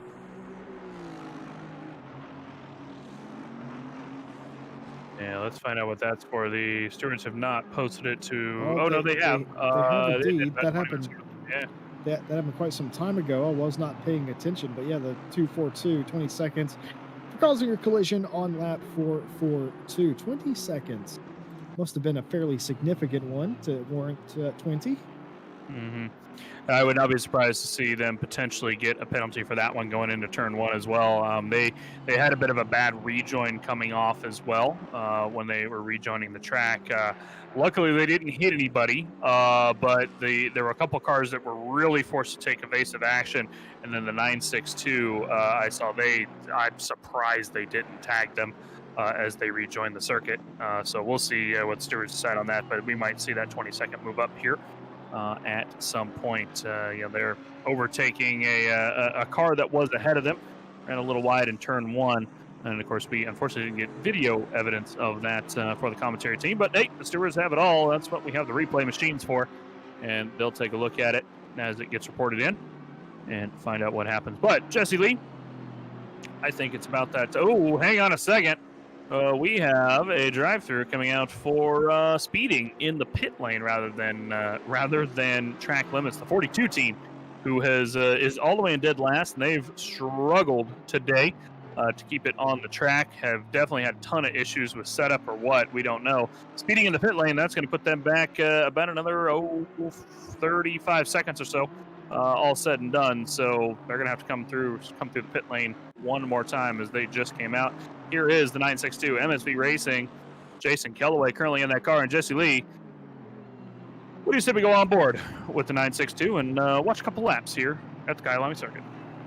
Yeah, absolutely. Let's go ahead and do that. But Mike Jones, be wary. The last time you said we were going to do that, we crashed right here, in fact. But folks, we're going to go a lap or so on board. If you are with us this evening, feel free to stand up, get a drink, and we'll be right back with you as we're going to go on board with Jason Kellaway.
Well, welcome back, everybody. That was a couple laps around the Kyalami circuit.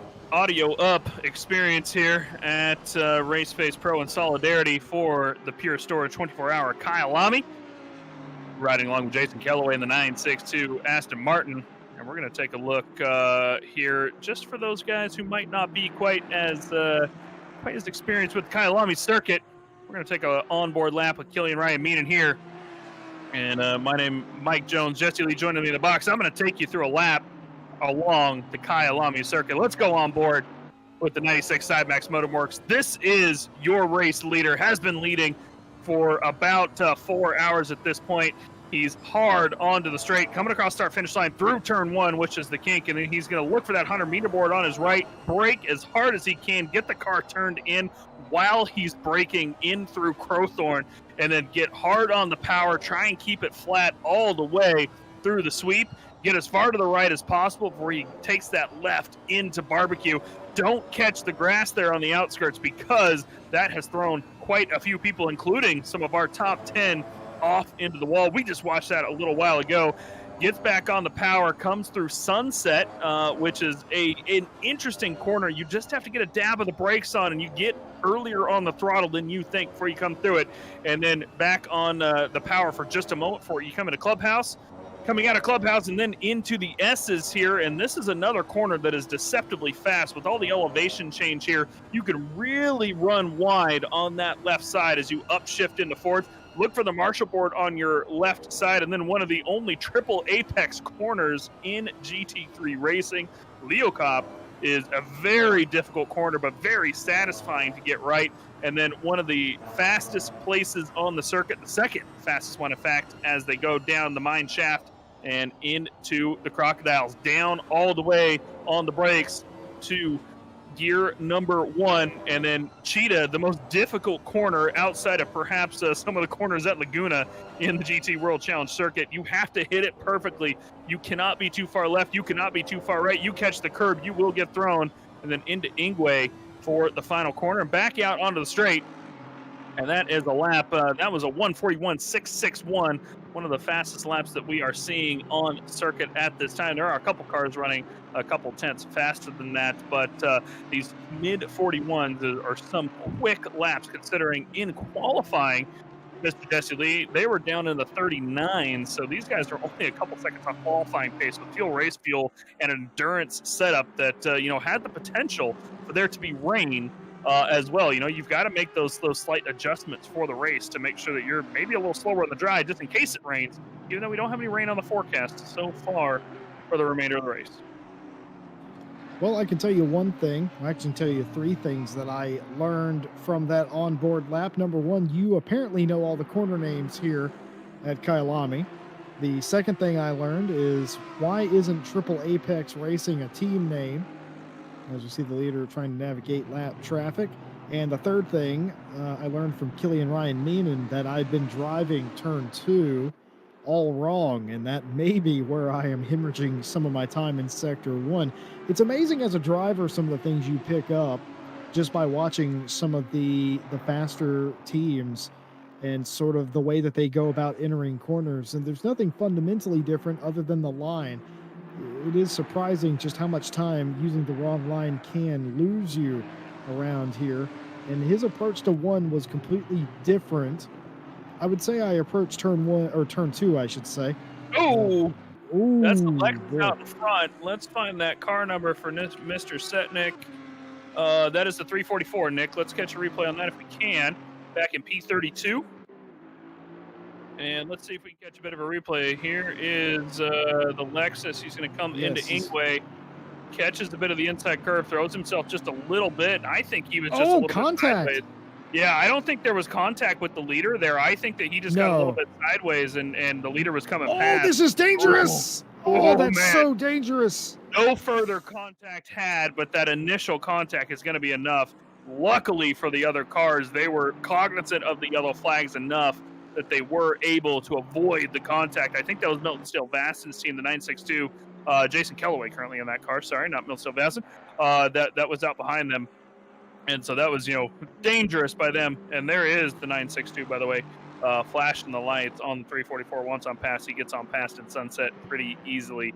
But yeah, we've unfortunately, Jesse, seen a little bit of that today of cars kind of backing up into the racing line when they shouldn't be, and that's an example of it. But also, it's very difficult here today because I mean, take a look at the right side of your screen.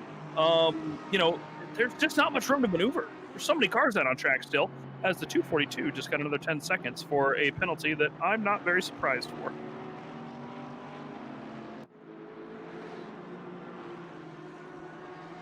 The stewards haven't posted that over to us yet, but I'm going. Oh no, there it is. Hang on.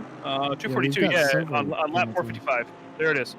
So yeah, so lap 455. That was the incident that we watched a little bit earlier. That we were thinking that the 242 was going to get a penalty for. While we were on break, by the way, 2 other penalties that came out. The 999 received themselves a 20-second penalty, as well as the 13 car a 20-second penalty for collisions that they've caused over the last little bit. And obviously the 999, I've noticed, Jesse, that Beamer has been falling down the order a little bit since we were on board with them for a while earlier. Yeah, they are ever so slightly, or it's noticeable, isn't it? That thought, oh, there's going to be more contact here, and the 242 is going to get through, but there was heavy contact, a car hidden to the inside, and contact with several other cars as they all get away now. But for the second time in as many laps, the final turn has become Calamity Corner, and there was no way to avoid them there as well, as more cars were collected. But yeah, it's interesting, isn't it, that certain teams, certain cars are sort of falling off. That could be any number of reasons. Obviously, different drivers have different skill sets and mastery. So I was looking back at the replay of that car. That was the 999 BMW that was spun, and the rest of the cars. So he was spun in Ingwe, self-induced, and the rest of the cars just kind of got collected. Not watching the yellow flags. The 999. Well, I don't know. He kind of parked himself. He waited a little bit there, but the other cars definitely had plenty of time to avoid. Unfortunate for them, just not enough on the brakes. But that's unfortunate what we've been seeing a little bit of. Stewards have been bringing the hammer down as needed, though. So it's good on them. They've been putting in a lot of work today. Well, apparently the number 11 had massive repairs to do. The number 11 Audi, currently piloted by Centurino, and his teammate in chat talking about the damages they had, massive though they may be, still running inside the top 10 in 6th place. And now, of course, there are additional drivers now that are going to have repairs to be made. Several hoods are, well, they're not fastened, are they? After some of those incidences, of course, Mike Jones documented some of the penalties due to the incidents, as we don't sleep and neither do the stewards here. As Kelly Ryan continuing to work the lap traffic and making short work of it. That's interesting. I think that's car behind him, yes indeed, is going to fall off the back of him there. Looked racy there for a second. I thought, are they going to try and unlap themselves here? Thought that might be a bit of a dangerous maneuver, but that is not the case after all.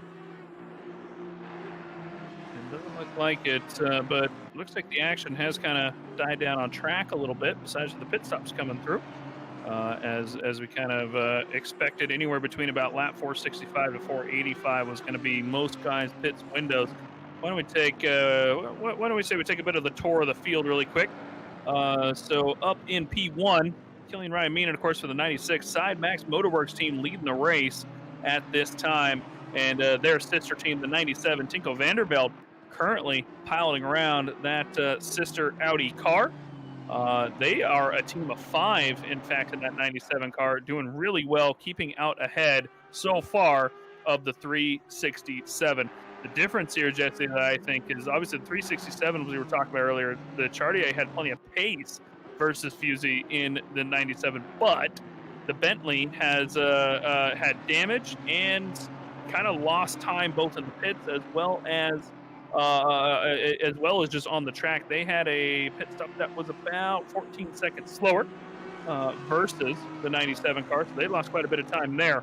But they're going to hope that they can pick up through the remainder of the race. P4, Stefan Wessels, our top Z8 team for the race at the moment, doing very well in P4. And then, of course, in P5, we've got the 962 of Jason Kellaway, Milt Steele Basson, and Simon Kegel. And they're Aston Martin, who we were just taking an onboard lap very recently with. And looking back further, we got Centurino, number 11 car in P6. Dasagi, which is the 404. That's another South African team in the Bentley. They're driving with Rowe, Adam, and Grobler in that car. So great to see a couple of the South African teams up in the top 10. Then we go back to P8, which is a 666 Audi of BBR Racing. That is Kuski currently in that car. Back in P9, the 158 Carlo Barbera. And back in P10 is Alexander Runhart and the All-In Racing team, which we've had our eye on quite a bit, as they were involved in quite a bit of the action through the past couple hours. Jesse? Yeah, they sure have been, and that's the top 10. Behind them, you got the 512 just outside the top 10, and they are competing sort of on their own. And so is Lagarde in the 13, just behind them. Kruger in 13th. Again, a lot of these cars on different laps back here. Webster on their own lap as well. And then Van Lorenberg in the 969. We talked about Van Lorenberg earlier. Some of the incidents and unfortunate events they have has knocked them all the way down to the 15th place. Isherwood in 16th in the 738. Kreutzer in the 91 back in 17th. And the 129 posting up in the 18th place position. Some of these teams are on the same lap, though they are more than a sector or so behind each other, mind you. And then there's Venter in the 777, who earlier was passed around like a ping pong ball, and they are back in the 19th place. And Jay Luck, which may be lucky, but the car hasn't necessarily been, the 24 Bentley rounds out the top 20. And of course, even through the rest of the field here, let's flash the timetable up for a second next so we can take a look at the back half of the field as well. So the back half of the field, these guys, of course, fighting for their own rights at this point, as we kind of talked about. Let's see if we can get that scrolled down to the bottom, if it's possible to do so. I don't know if it will be. Nick, Nick's thumbs it up for me. There we go. So we'll take a look at the bottom of the field here.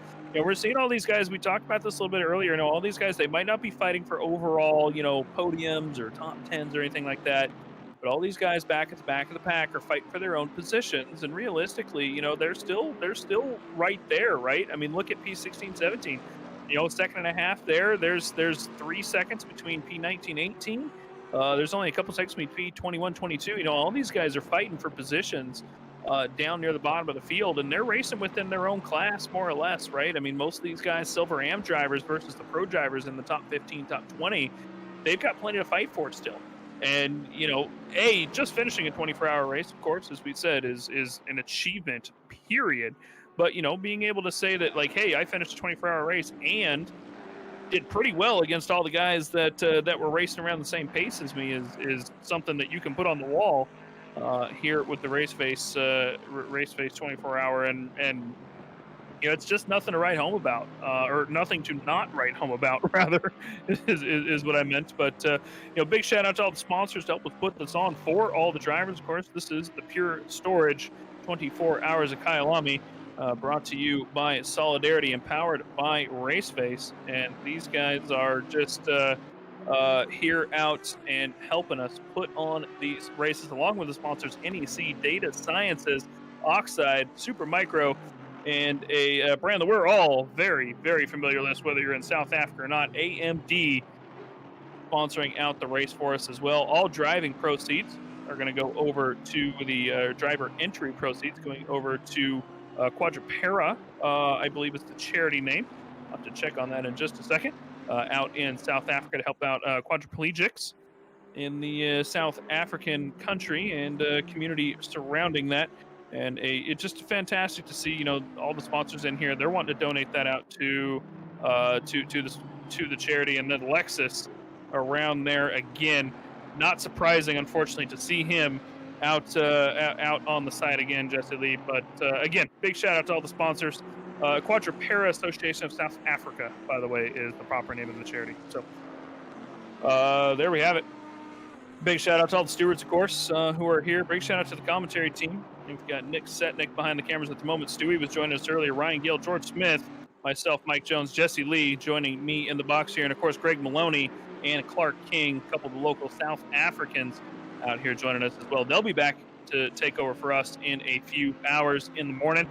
And then Maloney and I believe George G-Mac Smith are going to bring home the race at the end, while us Americans come off our 6-hour stint and try to get a little bit of a nap before we jump over and try to teleport ourselves out to Australia, Jesse, for the morning.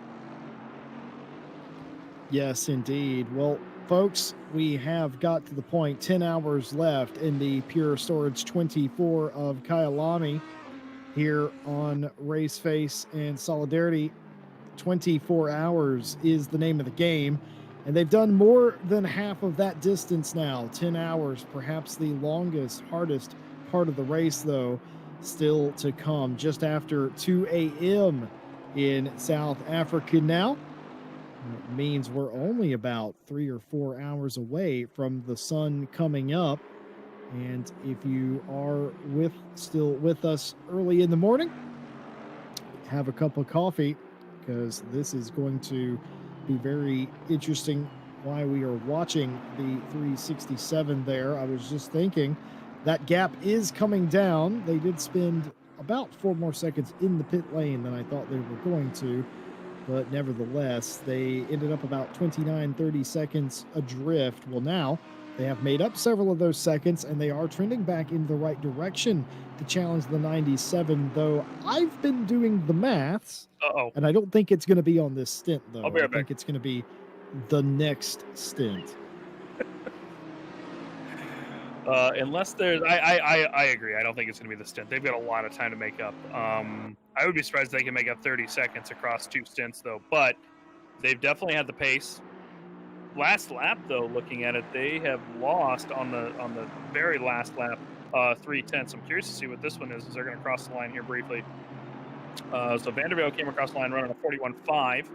UTL is going to come across the line here in just a moment.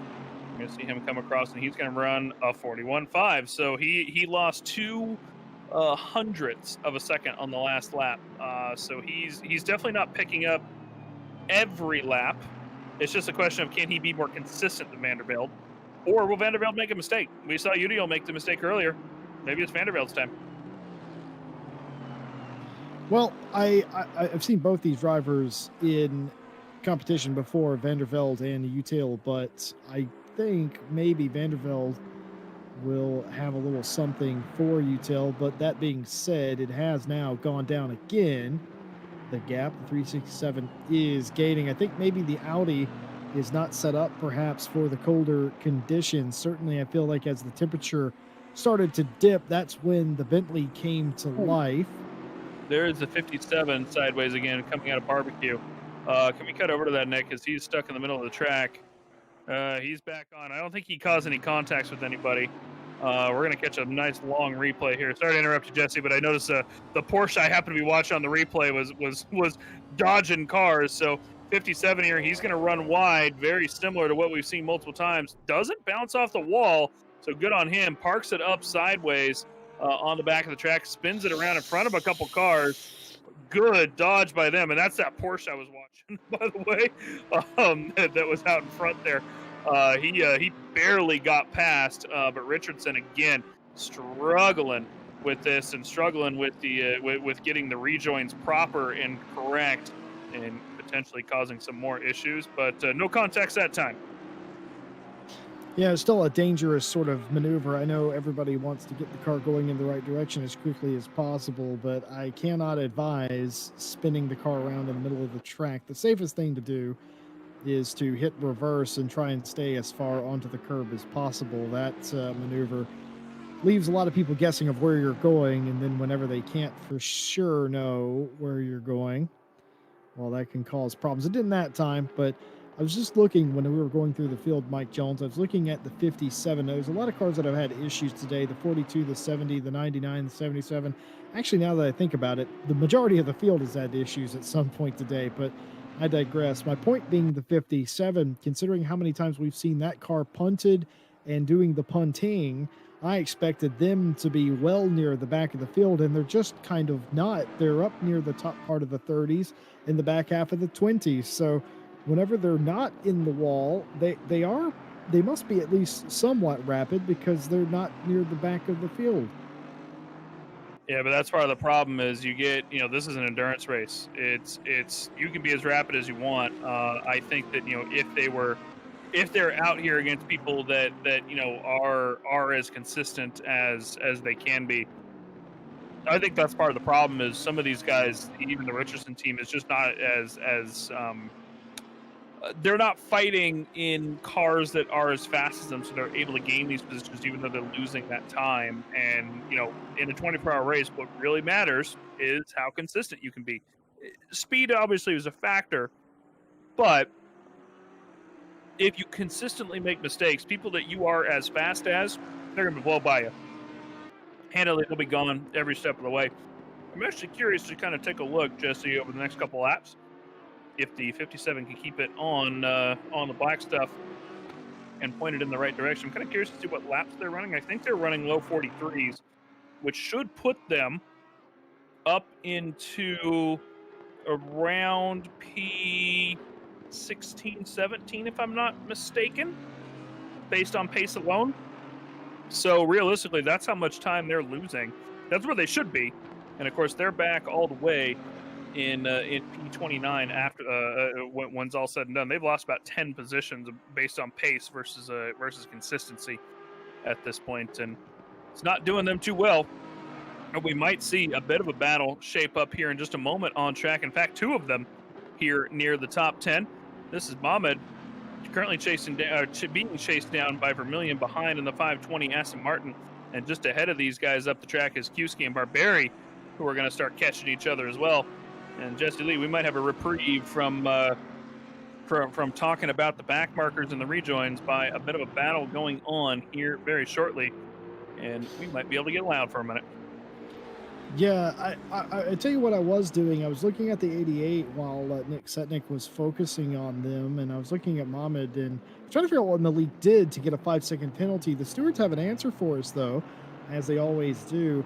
5-second penalty for the number 88 running in 10th place for driving standards or driver standards.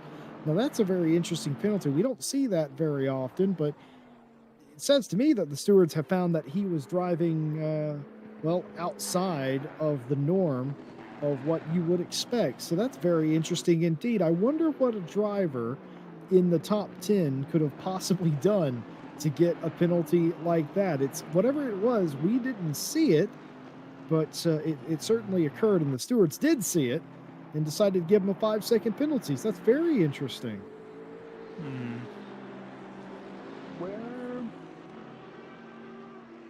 What car number was that, Jesse Lee, again? The 88 is the one I was referring to. That's Malik Mohamed. Take a look.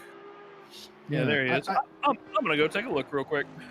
Yeah, it obviously was something. The stewards are not going to obviously give a penalty for nothing. So certainly something the 88 did warranted a driving standards penalty, which is a very serious thing.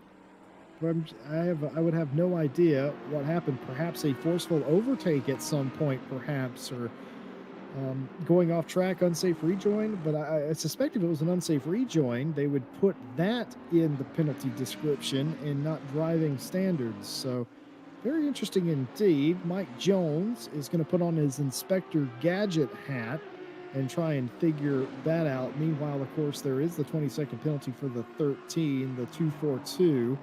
Also has a similar penalty for on-track collisions. And there was a car very recently near the back of the pack that got a drive-through for track limits. as you might expect. We've been seeing more and more of those as the night wears on. Keep in mind, you get 3 track cut warnings and then a penalty, and then it all resets as Vermillion comes into pit lane, pits out of 11th place, just behind Malik Mohammed, and that will be a routine stop for the 520. As we look ahead to Barberry in the 158 Bentley now, circulating inside the top 10 in 9th place, trying to run down the 666 of Kutsi in that Audi, doing a fine job of that. Less than 2 seconds the gap. This gap was, I think, 2.5 to 3 seconds a lap or so ago, as Barberry is catching Kuzi in front of him for the 8th place position. Looking like a Bentley on Audi battle about to brew. We'll have to see what the sector time is here as they come across the line. It was 2.2, then 1.9. What is it about to be now? And it is 2.3. So going in and out is the gap, depending on the sector, as you might expect from 2 different manufacturers. I've been looking, Jesse Lee, through the replay a little bit, and I haven't been able to find anything specific as to what might have happened with the 88. But yeah, I mean, obviously the stewards were monitoring something, which is what they're here for. So, that's why they have all these. They have plenty of time to review these, where we obviously really don't. I tried to pull up the replay machine a little bit to see if I can find something, but yeah, I mean, obviously they were monitoring, and they're definitely making sure that these guys are properly obeying driving standard rules, making sure that they're not doing too many dive bombs, making sure they're not doing bad rejoins, etc., etc. And that's what the stewards are here for, and that's what they're going to do. We've got the 42 car off in turn 2 at the moment, it looks like. But he managed to get up off the track there. That's another one of the Lexuses. Sorry, the 420 car, not the 442. But he did manage to catch me in contact there. And yeah, those Lexi are they're having plenty of problems back there in P33. Lexi, huh? That's what I'm going with. All right. Well, that keeps you up to date. Again, the story of the race, the GTWR team that led much of the first portion of this race, the first third, having a disconnect on a pit stop, unable to put their new driver in, having to retire from the race. And that's when SideMax 96 comes in and takes over the race lead. George Boothby was in the car at the time, and they have led ever since. It's coming up on 5 hours that they've been in the lead. Their sister car, the 97, has done their best fending for the 2nd place position. They currently find themselves in a bit of a battle with the 327 Bentley at that time, and there are several other battles going on through the field. And this is one of those. Kutsi and Barberry here for the 8th place position.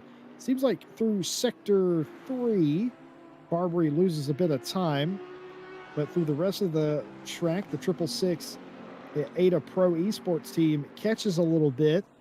Overall, though, the gap is trending down, which is bad news for the 666. Good news for the 158. Got another 2 laps or so. I reckon we might have a fight for 8th on our hands.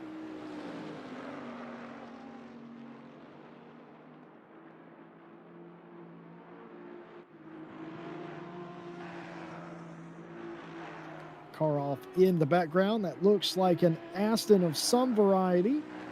And is that the 420 again or the 42? I couldn't tell. Looked like there was a 4.2. It's the 242. I saw a 4 and a 2 in the darkness, but I could not determine which one it was. And another one of these incidents here with a car going straight on. That's so weird. Just completely not going into Cheetah at all. That'd be Crocodile. Is that Crocodiles? Okay, that's Crocodile. It's dark and I cannot see. That's my excuse. Crocodile and Cheetah look very similar to my brain, but yes, indeed, That's the second car we've seen tonight just completely go straight in the crocodile, and they will take the 242 to the pit lane for much needed care. And it's so strange to see it because they're not attempting to turn away or save themselves. It is straight on as if the steering broke, but we know that's not the case because they eventually do get the car turned. Either way, Carlo Barberi for DataPro Esports. Gap just about the same on the 666 as they come to the line, but this is the section that I reckon that Barberi is going to catch Kutzi a little bit, and indeed does by about a tenth there, the gap coming in. Got to be careful, though. We've seen several Bentleys put it into the wall, trying to get a little bit too much. Looking very controlled is Barberi, it must be said, in the 158.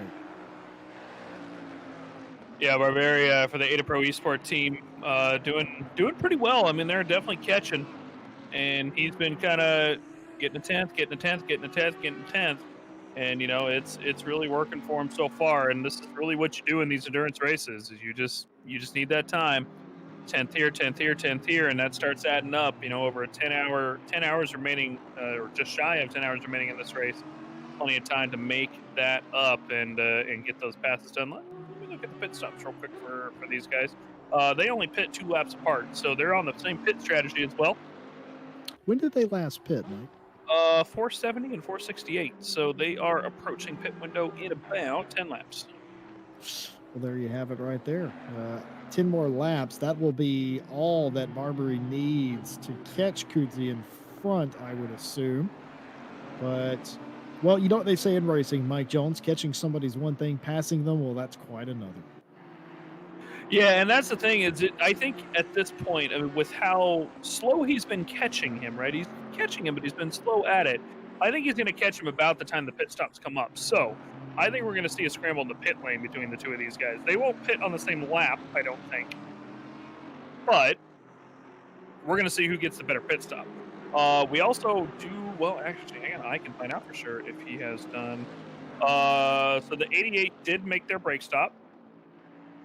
Both of them made their brake stop, actually. They, on their pit on lap 390 and 399, respectively, they made their brake stop. So both of them are done with their extra 45 seconds. So there won't be any of that shenanigans in the pit lane to make up for it. They will have to make sure that they nail it. Or perhaps if you're running that wide 666, you might find yourself in the pit lane sooner than later, driving through it and not stopping, as we've seen quite a bit of that. But so far, no drive-through for that 666, but that may have given him another track warning. Running real deep out of Ingwe. Kind of one of the corners you can run very deep out of here, though, to be fair, Jesse Lee. You got plenty of room. By the way, I am going to go wrangle myself a Milton Steel Vasson real quick to get him in here and have a chat. How about that? That sounds like an absolute plan. And in the meantime, we are going to continue to watch this gap go down between the 666 and the 158, catching all the time, and perhaps catching at an expedited rate now with the lap traffic. Will it get in between the two of them? Yes, it will, just a little bit, but around the outside is Barberi attempting to get alongside as they go into Leocop, and they will indeed. And that has certainly closed the gap down at an expedited rate as they go through Leocop and down through Mineshaft. I would say, I have to wait for them at the line, but I would say, yes, indeed, that literally cut the gap in half, and that's exactly what Barberi wanted. But Kutzi would like the lap traffic to not fight them at all, but even still, just having to modify your line into a corner around here is going to lose you tenths of a second, and indeed in some corners modifying your line isn't even, well, it's a demand more than a request, as the gap very well and truly under a second. If this is Formula One, it would definitely be DRS range, but it is not, because we do not rely on gimmicks to make passes in GT racing. We can do that with our engines and driver talent.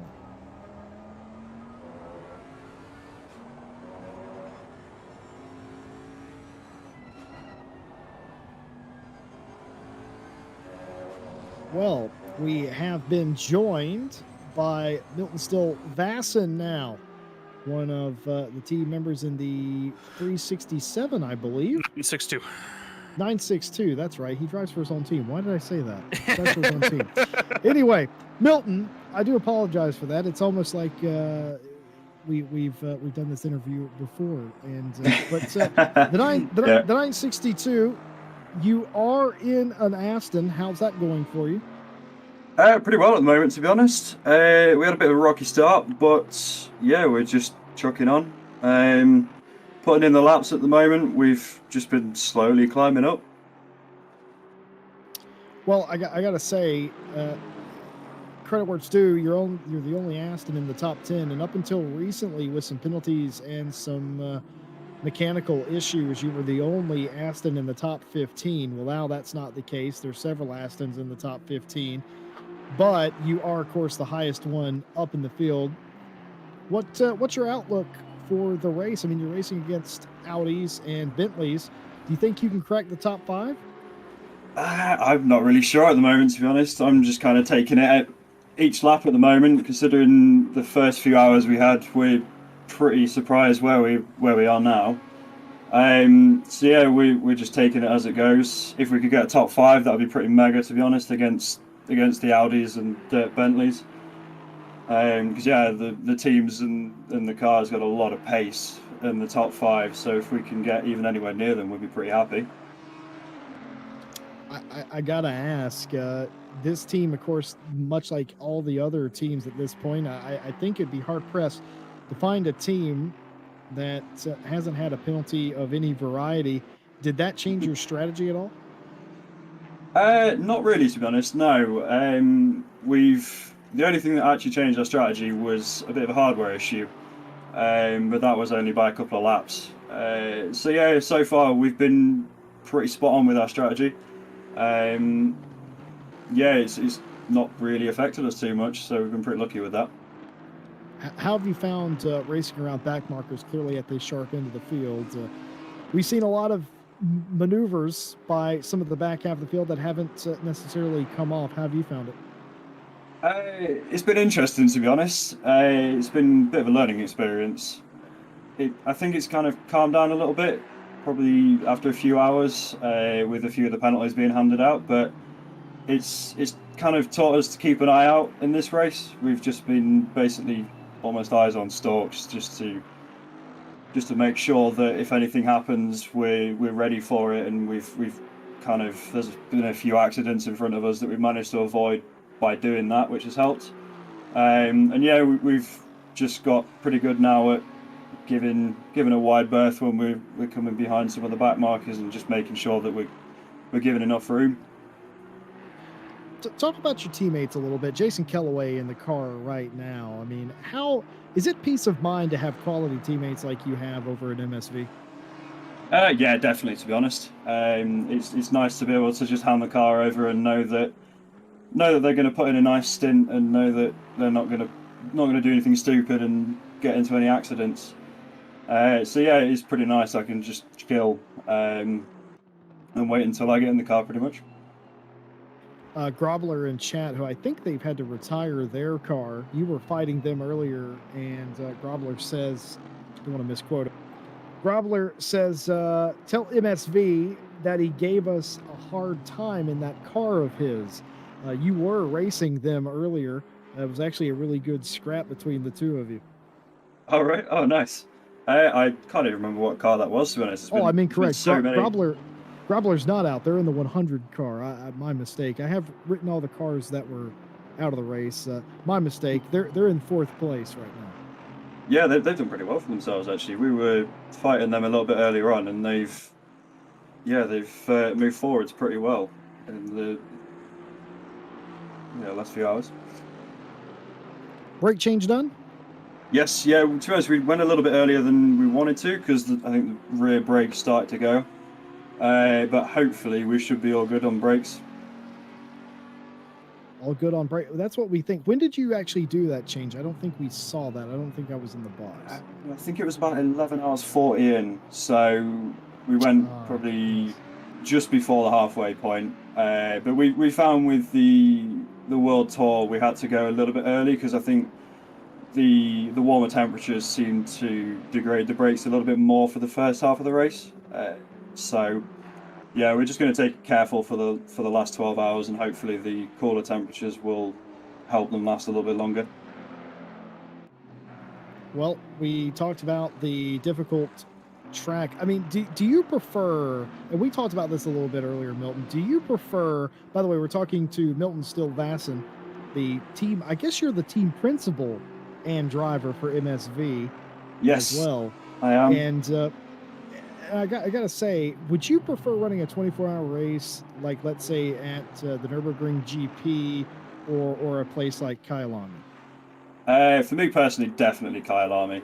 I've never really got on with the Nürburgring, so I kind of almost avoid it if I can. But I've always absolutely loved Kyalami since I started ACC, so that was partly why we did it. This will be our second 24-hour at Kyalami, and yeah, I've enjoyed every minute of it, to be honest. It's a great track to drive. The next one on the bucket list is Spa 24-hour, to be honest. There it is. Well, here's Carlo Barberi, who has now caught up to the back of Kutzi now, as that battle has started to heat up for the 8th place position. This, of course, happening just a few positions behind Kellaway.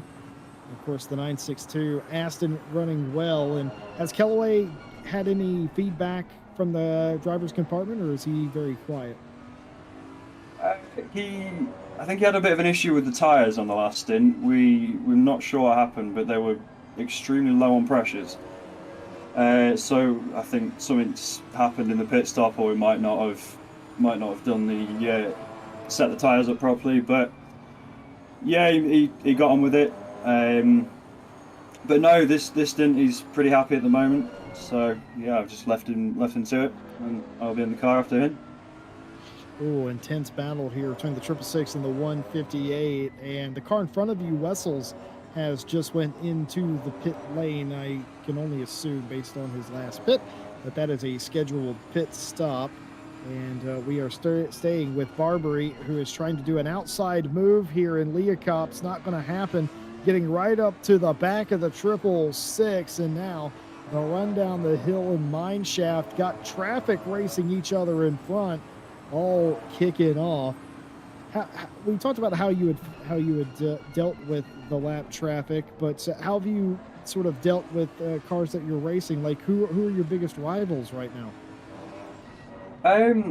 I think probably, I'm not entirely sure at the moment. We've been looking out for the 666 because they're kind of within range. Then there's the number 11. I think they dropped back quite recently. They kind of appeared on our radar, and then the number 100. They're kind of out of sync with us on pit stops, but I think we are still potentially within range of them if they have any issues or anything like that. So yeah, I think on track battles at the moment we're pretty on our own, but with pit stops and everything, there's a few around that we could be battling with. Milton, we're actually just sort of curious. We've talked about all race, the potential of fatigue at a racetrack like this, one that you never get a moment to relax. There's not really even a real straightaway here, and there at one point was 45 plus cars. There's only 39 or 38 now, but even still, that is a massive amount of cars for a track like this. Is fatigue a real thing, and if so, how does MSV deal with that? I think for me, I'm pretty lucky because I've done karting for most of my life, and that is a lot more physically fatiguing for me. So I'm kind of used to it. And then Simon Keeble as well. He's the same. So we're okay in that sense. I think Callaway, he's not really done quite as much karting, so I think he sometimes feels it. His steering wheel was on full force feedback earlier on. I think that glitched out, and he managed to do the full stint with full force feedback, which I was pretty impressed with. Kyalami, that's nuts. Yeah, I don't know how on earth he did it. We were trying to sort anything out we could, but yeah, he managed to finish off the stint and hand over. But to be honest, yeah, so far we've been okay with fatigue. I think in the early hours of the morning we might start to struggle a little bit. If I can get any sleep at all, I'll be impressed. To be honest, that might be tricky. But yeah, so far so good. We managed to survive the World Tour 24 hours, so that was a bit of practice almost for us. Very, very quickly, we're going to replay you the overtake of Carlo Barberi in Leocop. It wasn't the cleanest overtake, but it was an overtake nonetheless. And here we go back. The position open for the 666. The door left open, and Barberi goes through. Side max is off in Cheetah. Side max is off in Cheetah. A little bit of a hit check there. The 158 goes through, and side max. They're okay. Went off in Cheetah, but I can't see any damage. No, they didn't hit anything. All of a sudden I looked up and I saw side max in the dirt. So Milton, you're telling me you're not going to sleep at all. Why is that? I'll be honest, I couldn't really get any sleep in the last 24 hours. I'm not one of those that can nap very easily, unfortunately. So I think this time I've just decided, screw it, I'm going to try and go all night. If I get that tired, I think I might have to go for an hour or two's nap, but I'll go pretty strong so far. So got a couple of monsters at the ready to keep me going. So yeah, that's my plan at the moment. The night stint here, it's 11 plus hours. It's not just quite half the race. It's obviously something I assume that MSV, just like anybody else, has practiced for. But what's it like in these conditions? Is it very dark, or do you have enough light to get around? Is any of the corners sneak up on you around here? I must admit, when it started to get dark, it took me a little while to adjust to some of the braking points, because they kind of weren't really there the same. Especially in VR as well, it can be a little bit different. But yeah, we've all adapted to it pretty well. I quite enjoyed racing in the dark. It's a bit of a different thing than karting for me, because I've never raced in the dark before. So yeah, it's quite fun, to be honest. And yeah, once I kind of get up to speed and get used to being in the dark, it's not really much different for me than in the daytime. Well, there you have it. I gotta say, truly impressive driving out of the top 10. I mean, I think a lot of times we undersell some of the great things, especially teams like MSV, SideMax, GTWR, etc., and so forth, Racing Line, who are not actually here today. Now that I think about that, but how much practice went into getting to race day today? To be honest, we actually didn't really have a chance to do much practice for today. We've had a few other races on with the Friday Champ and with the World Tour. That's kind of our main focus. We entered this more for a bit of fun, to be honest. So yeah, we kind of used our knowledge from previous races at Kyalami and from the 24 hours. So we used the setups, and all of us know the track pretty well. So we basically jumped in the server just to test what conditions were like, just to get used to it. But yeah, we haven't really had the time to put a lot of practice into this. So yeah, to be running where we are, I'm extremely happy, to be honest. You probably shouldn't have told me that, because I am media, and I'm going to twist that into my own words. Milton Stilvatson says 24 hours, easy. That's basically what you've told me there.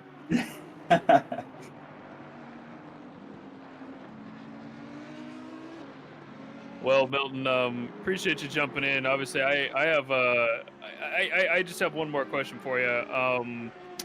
We've already kind of glossed over the subject a little bit, but I'm going to ask you the direct question. Where are you going to be at the end of the race? Oh, that is a hard question. Well, I've just looked up, and we are 5th at the moment. So if we can keep top 5, then that'll be definitely a win for us, I think. Well, I think you guys have all the chance in the world to get a top 5, if not maybe even climb up another position. So you got time. You got to let your lap down, obviously behind P4, but who's also a lap down behind P3 and a lap down behind P2 and 2 laps behind down P1. So it's going to be a long climb up. But Yeah, in the end, I mean, fun. you guys keep up the pace. Don't make any too many mistakes. And I'm sure that you guys will get back up there. You're getting back in the car, as I understand, here in about, what, 20 minutes or so? Yeah, I think 20, 25 minutes, and then I'll be back in the car for a double stint. All right. Well, 9.5 hours left, and we're going to have Milton Silvassa back in the car about the 9-hour mark to start the 9 hours of Kyalami. Oh, wait, no, this is not a 9 hours Kyalami. This is 24 hours Kyalami. I see what you've done there. I like that. Fresh, refreshed, and ready to go, right? Yeah? Oh, wait, you haven't slept either. Mike Jones here, hitting all the bad notes. I don't know, Milton. I'll just say you're an absolute joy to watch out on the track. You and your MSV team, and I know a lot of people look up to the MSV team and you guys, and it's impressive to watch you guys come out here and perform the way that you have, the way that you do most of the time. And I gotta say, I'm starting to believe you in particular and some of your teammates are not necessarily human. He's going to make you solve a CAPTCHA test just like he did Boothby. Yeah. So far, Jardier and Boothby, Jardier and Boothby both pass. So either they're a supercomputer or they're human. Yeah, I think I might have to start practicing for that CAPTCHA test then. Oh, there it is. He's going to actually practice for that one. He won't practice for the 24 hours Kyalami, but he'll practice for the CAPTCHA. we had those chess playing robots that were so very popular whenever a robot could finally beat a grandmaster. I think now we're getting to the point where we have sim racing robots that can now solve CAPTCHAs, I think is what's happening here. That'd be quite an interesting one. Racing robots. Oh no, we don't give them any ideas. I love talking to the drivers. I'm not going to sit here and talk to a computer. Milton, always a pleasure. Thanks for coming in and talking to us. Appreciate it. Yeah, thank you for having me on. Hey, good luck, man. We'll be watching you for your 2 hours on the car. Cheers. Thank you. Well, that was Milton Silvassa, the team principal and driver for the 962. Some of the things he said, very interesting. He said, yeah, whenever the sun initially went down, it was semi-difficult to find your way around, having to refine the braking points, but says that considering his sort of stamina that he has, the actual track, the actual racing is not that actually difficult at all. So the concentration level and the fitness level is there. And a lot of people probably scoff at that and think, what fitness level could you possibly need to play a video game? Well, first of all, smarty pants, it's sim racing. And number two, have you ever used a direct drive wheel? I do. I know how hard those things can pull. It definitely takes. Especially at Kyalami. It's insane. Yeah. Yeah. Talking about his teammate getting stuck at 100% force feedback, no matter what wheel that is, you assume it's several Newton meters of torque through the corners here, even on a less than enthusiast level wheel, which I assume this was an enthusiast level wheel. So you're talking anywhere between 5 to 15 Newton meters, you would assume. And just to do that for an hour and go, I'll fix it later. Oh, that's well beyond me. I mean, I've just seen Broadbent go out and do 20-minute races in them things, and he's about sweaty and sore as he can be. So, I couldn't even imagine, doing an hour at a circuit that's as difficult as this, where you're taking as many curbs as you are, where you're going up down the track, trying to wrestle that thing around for an hour. My arms would be done. Mike Jones, if you had to pick no force feedback versus all of the force feedback, which devil would you pick? So here's the thing. I think it's hard for me to say because I have never used a wheel stronger than my G29. So I don't think that I am educated enough on the subject to really make that call. I feel like I would probably go with full because at least you can feel the car. no force feedback, you've got no feeling and you're running incredibly slow, right? But I think it also depends on the race distance. Yeah, I would say an hour's race, and in an hour's race, I would definitely pick all of the feedback, all of the strength. But if it was for a 4-hour race and you had to do it solo, I would pick no force feedback, though I would hate the experience. But all things considered, more often than not, it's going to be all the force feedback. We've had several drivers lose feedback and they lose literal seconds on the racetrack. I don't think the same happens when you have all the torque. So I guess I would have to go with all the torque. Yeah, I concur. By the way, we get another yellow flag here. Looks like the 344 is off at Cheetah. Let's see if we can track that car down. That is one of the Lexi again. He's not coming into the pit lane after he rejoined, so perhaps not too much damage. I think he just spun himself and just had to kind of sit there and wait for a little while. There is a little damage there out on the front of that car, it looks like, Jesse, but these Lexi are they're having a bad time. It is not their race out here, either the 344 or the 420. Yeah, he had a hard time getting that car fired. Yeah, he's doing the smart thing though. He definitely waited till there was a long stretch. He knew that he was going to eventually, because the steering lock on a GT3 car is not very good, he knew that he was going to have to come back across the track, but he waited for a very long time. He could see from his position the lights. That's one advantage you have here in the dark is from his perspective anyway, he could see back around the corner and down the hill of what was coming. So he was picking his moment, got the car going back around, and there's a car right in front that is sideways. Is that the 70? I think it might be. I'm unsure if that was the 70. Yeah, I didn't see a yellow flag. He got, they got all the sideways. It was the 70 indeed. They got very sideways, but saved it in front. I think we're going to get to see that right here. I thought they fully spun it from the onboard cam. I don't think they did. Was there contact? You bet there was contact, and that's why they didn't go around.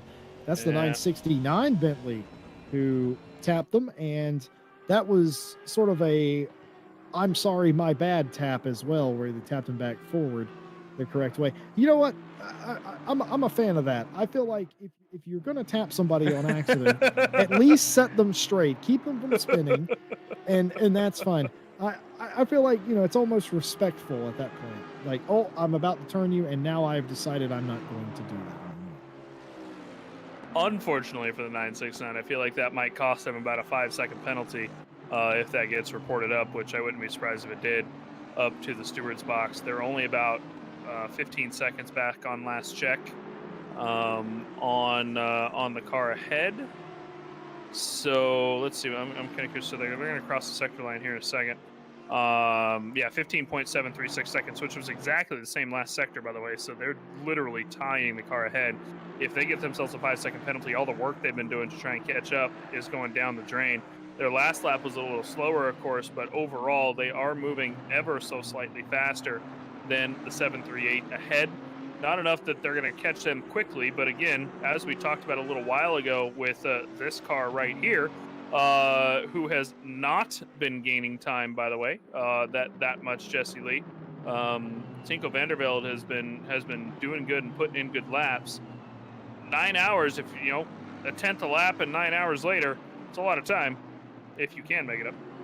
Did you say a penalty? Because I have one for you.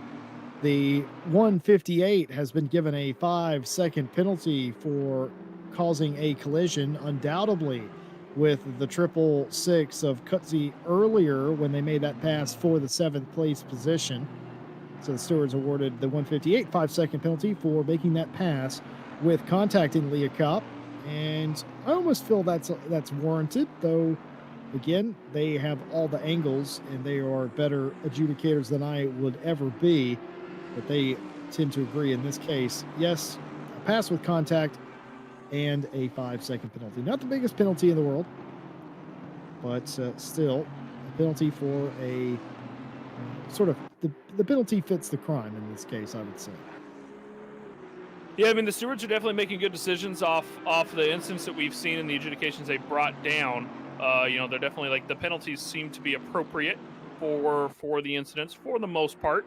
There's obviously incidents that have happened that I don't think you've seen a penalty, or perhaps marked as a racing incident or something that they've decided on. But at least the penalties themselves that they've been putting out look pretty good. So the 367 that we were still on board with there, they're trying to catch up to Inga Vanderbilt in the 97, but we're watching Byron Walker now come out of the pits. This is the White Rabbit Gaming Academy, who got that critical damage earlier and had to make an emergency pit stop.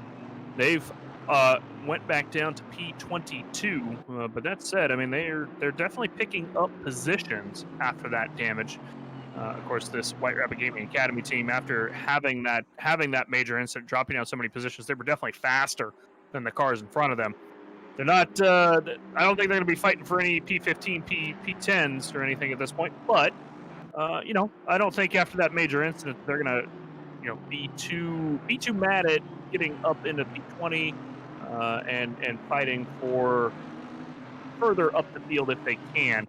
And I'm sure either way, George will be disappointed that they picked an Aston Martin, but he'll be proud of him either way once he gets up in the morning and making sure that they were out here pushing as hard as they can the entire time. Of course, George G-Max Smith, the team principal over at White Rabbit Gaming. Here's another car, Jesse Lee, who has been pushing this entire race. This is Stephen Wessel to the Arashi Racing 100 Audi R8 LMS Evo, and they up to P8 at this point, or P4 rather at this point. Just a decent, good drive from these guys. Of course, there's the 70 car off again in the background, catching the cheetah curb, it looks like, throwing himself into the inside wall. Nick's going to catch a bit of a replay here, I think. Jesse, why don't you take us through? Well, Michael Appleton here is going to go for a wild ride. How many times have we seen this? He's going to completely miss the curb there, but this is the one that gets you here in Cheetah, and it's going to be a little the outside miss. One again. Yeah, it's a little bit of a miss. Didn't quite get as close to the inside and goes a little bit over the curb, over the backside of Cheetah on the left, and immediately hooks themselves into the outside fence. That is unfortunate. And you were talking about the 100 as I see another car off there. Talking about the 100 earlier. I mean, good for them. Good for South African sim racing as well, to have a home race and have a team representing inside the top 5 as well as they're doing. That 100 is going very well indeed.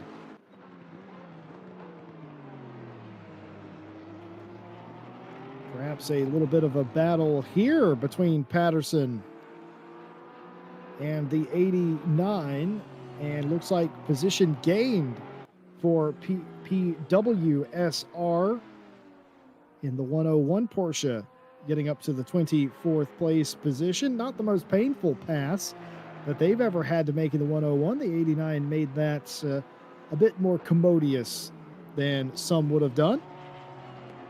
And now the 101 will set their sights on Warzecki in front, but I'm not quite sure they are on the same lap. As it turns out, they are not on the same lap as far as I'm aware.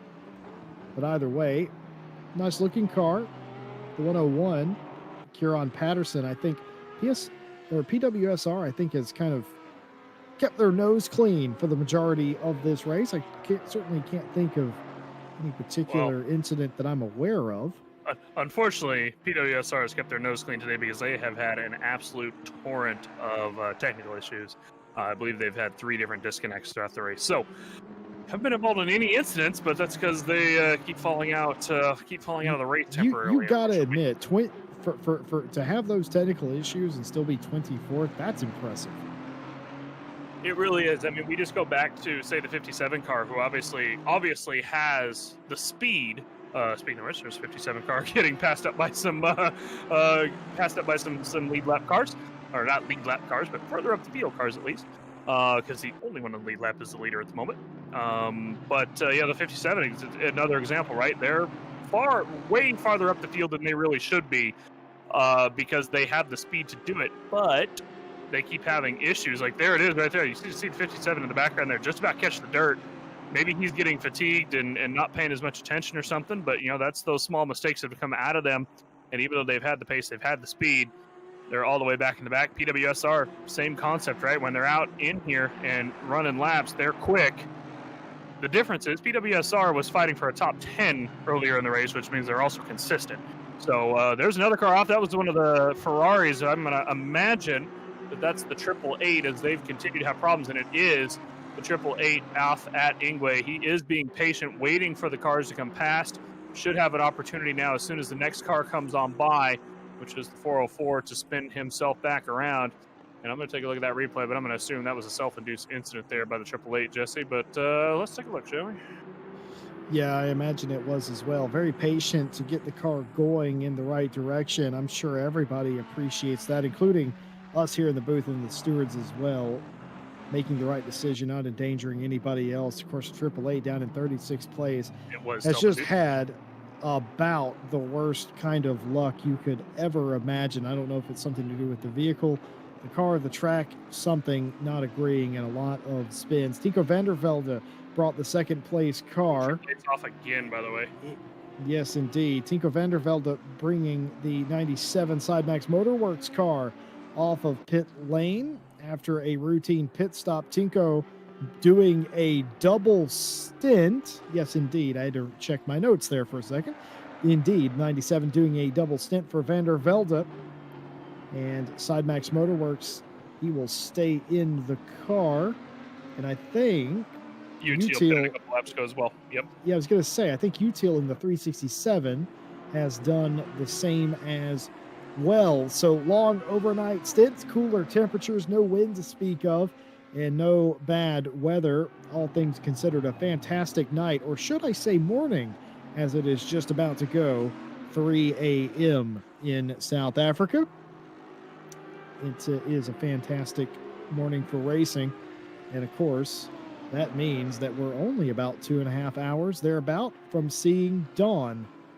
And that will be a very welcome sight to all the teams and the drivers. I'm sure, Mike, you know as good as I do, being the driver in the car when dawn breaks, it's reinvigorating.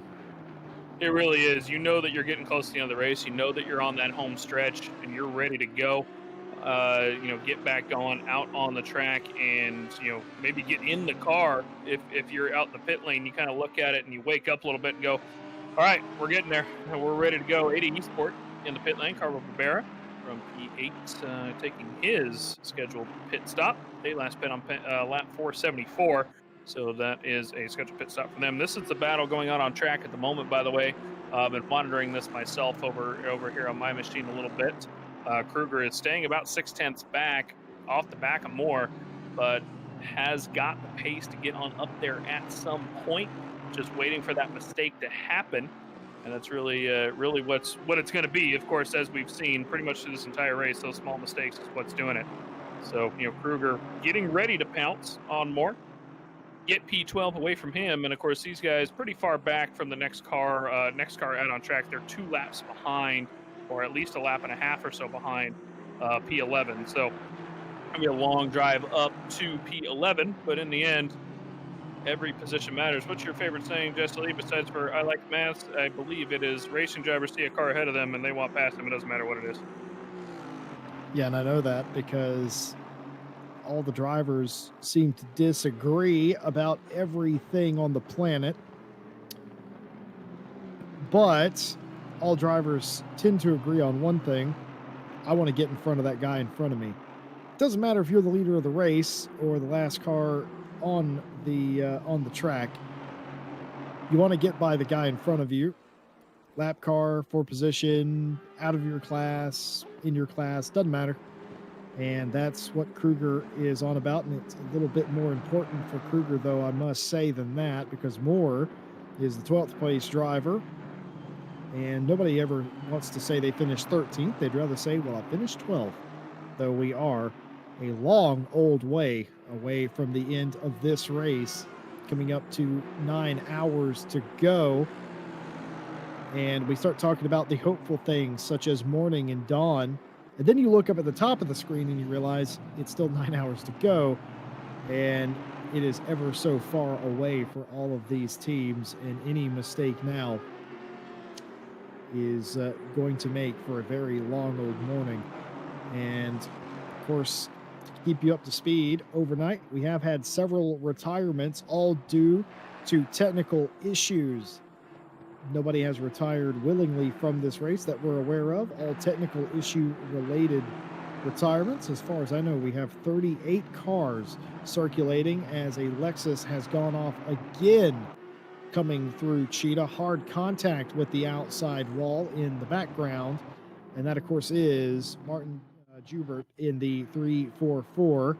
And I feel like this is going to be a very similar deja vu style incident here. Well, let's take a look. What corner is that? Oh, it's Cheetah. Whoa, actually, that wasn't even deja vu, Jesse Lee. He didn't hit anything. Well, he did. He definitely on the inside. He didn't touch the grass. Oh, the 344 with the rejoin again. With these cars with their rejoins, just struggling with these. Sure, the stewards might take a look at that one again. The 962 slid on past, but he didn't touch the grass on the outside and didn't touch the curb on the inside, and that was a little different that time. But still the same outcome. Yeah, he definitely missed the apex, and Cheetah's the 666 is off, and this is a very dangerous place. He's backing across the track, the lights flashing on the 40 Porsche, begging to not pull out in front. What has happened to the 666 here? Has this been a pass gone wrong in Leacop? Nothing there. Yeah, Nothing there. Just losing it. Hooking the inside curb to the exit is what's done it. And a bounce over the big curb and a crash into the outside wall and a reverse here that I thought was going to end in tears with the 40 doesn't. Very alert driving by the driver of the 40 and the Audi, the 666, getting it corrected. And what that's going to do is erase all error from Barbary, who has come in and pitted, by the way. Double stemming is the 158. Cleared that 5-second penalty for contact with the 666 in Leacop when the pass was made. And all that's going to do for Carlo Barbary and the Ada Pro team is vindicate them. They will now be well clear of the 666 and set their sights in front of everyone that they will inevitably be having to look forward to, such as the 404 and the 11. Now that is just how quickly, more to our point, that is just how quickly you can go wrong here. Yeah, and majorly wrong too. At this point, he's going to have, I'm going to say, quite a bit of damage. Let me see here. Where are they? They are just coming out of the pit lane right now. So, that was Jesse. That was not a very long pit stop. So they must not have taken tires. Actually, that makes sense because they pit on lap 508. So they just pit. They were on brand new tires and full tank of fuel. So they had a roughly 30-second pit stop worth of damage, but that is about a minute 30, give or take, that they just lost on track, given the incident time loss, creeping into the pit lane, taking the pit stop, etc. 90 seconds is going to be quite a lot. They are sticking ahead of Mohamed for now, but now they're under fire because he's only 6 seconds back on the road. 5-second penalty, granted, does that 88 have, as the 13 receives themselves a drive-through for track limits. We were just watching that fight heat up a couple minutes ago. Kruger now going to get the easy win on that fight as well. So some of these fights are just coming through and ending themselves off self-induced incidents, whether that is an incident as this 666 had or the drive-through penalty that the 13 for the all-in racing Aston Martin just got for the drive-through or for track limits. And, well, Jesse, what are you going to do? Well, if you are the 87, you're going to celebrate because that basically removes an obstacle in your way that you had been following for quite some time. So Kruger's going to celebrate, and more is, well, he's going to say some things that we cannot say on the internet is what's going to happen there. 9 hours left in the race, just after 3 a.m. here in South Africa. Mike Jones, Jesse Lee, and Nick Setnick in the booth, bringing you the sounds and the pictures of the Pure Storage 24 of Kyalami here for RaceFace and Solidarity, and we are glad that you are with us in this very early morning. We hope you're well wherever you may be in the world. And of course, a big thank you to NEC, DataSciences, Oxide, AMD, SuperMicro for everything that they supply and do for us here. And it has been there's no way to put it, Mike Jones, a drama-filled 24-hour race thus far, and I don't feel like it's going to be any different for the final 9. Ooh, that was close. More Case and point. coming into Cheetah right there. Yeah, he almost threw himself and lost even more time, but making it in for his drive-through. I don't think he sped in, even despite the little incident there. So we're going to see if he gets a drive-through at the end of the pit lane as well for speeding. And we're going to find out, but he's going to, of course, lose all that time. Here comes Jason Kellaway across the line. He should be pitting pretty soon here. He last pit on lap 480. We're on lap 523. That means that he's going to have to come in the pit lane here in just a couple moments. And, of course, Milton Steele Vasson will be taking over that car. 666 did not speed coming in, by the way. So he's back out on the track in P9. He is, let's see. Where is he now? Based on the timing. Oh, sorry, not the 666, the 13. He's probably going to be about, say, 30 seconds behind Kruger once that sorts out. 17 seconds right there. So he's not under fire from Fox behind, but he's got a lot of time to make up to that 87 at this point. And Kellaway, of course, should be into the pit lane this time or next time around. Taddy, rather, in the 11 Audi will take over that position from him while he's in the pit. The MSV team will drop down to about P6 on the leaderboard. Luckily, not losing too much time since the field is still spread out. But in the end, it's going to be something where, the consistency will be the key, and the pit strategy is going to come into play.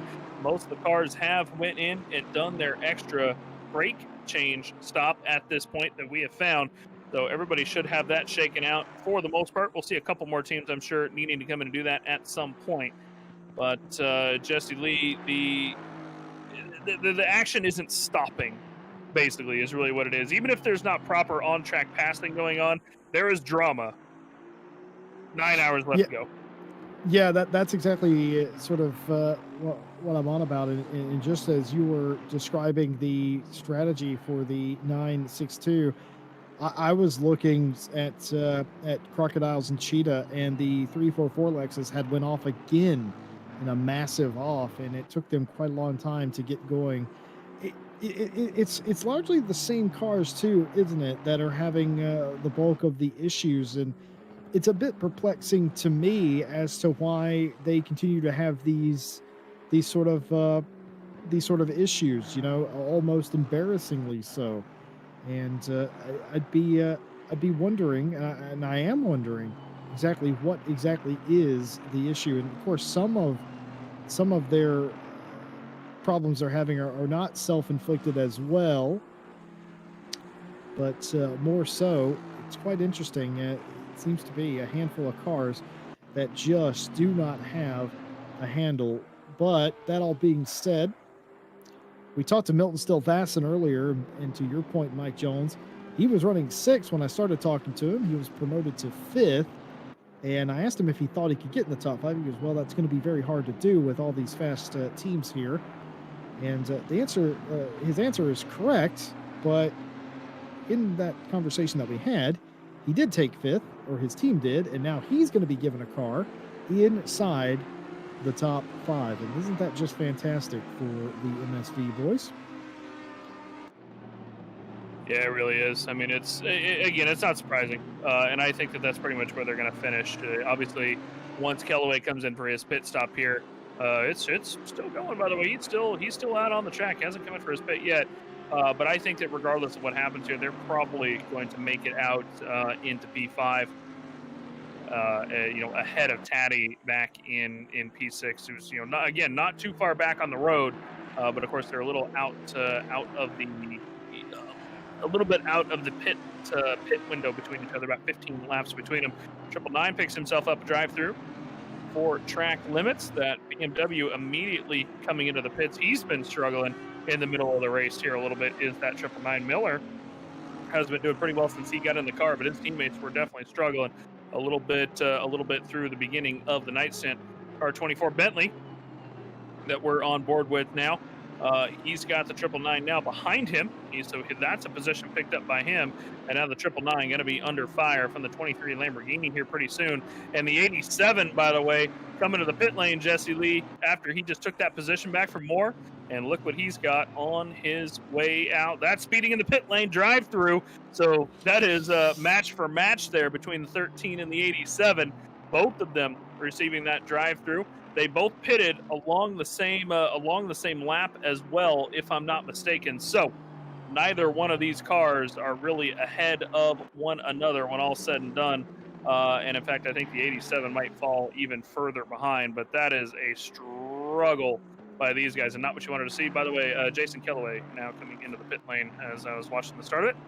We're going to see Milton Still Bassett in that 962 and see where he shakes out behind Taddy here in a few.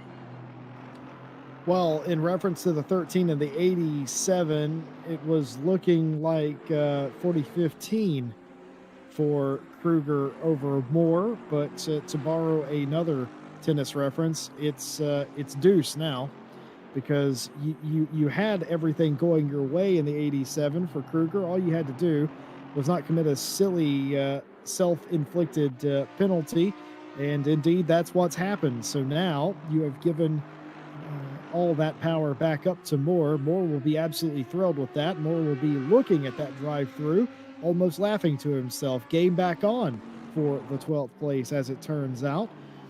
And if you are not familiar with this car, the 96 Sidemax Motorworks Audi, Killian Ryan Meenan behind the wheel.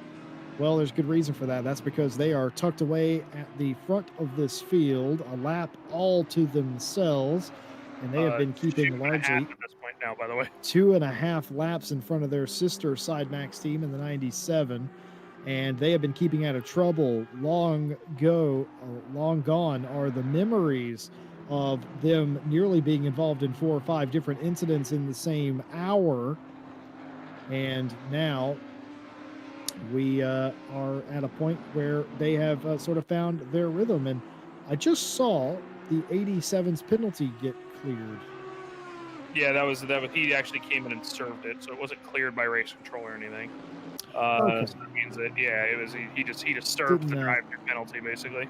I did not catch the bit where the little P came up on the screen. I was too busy looking at Killian Ryan Meenan performing his trade, which is an absolute treat. Like I said earlier, you can learn a lot from a good driver just by watching how they drive.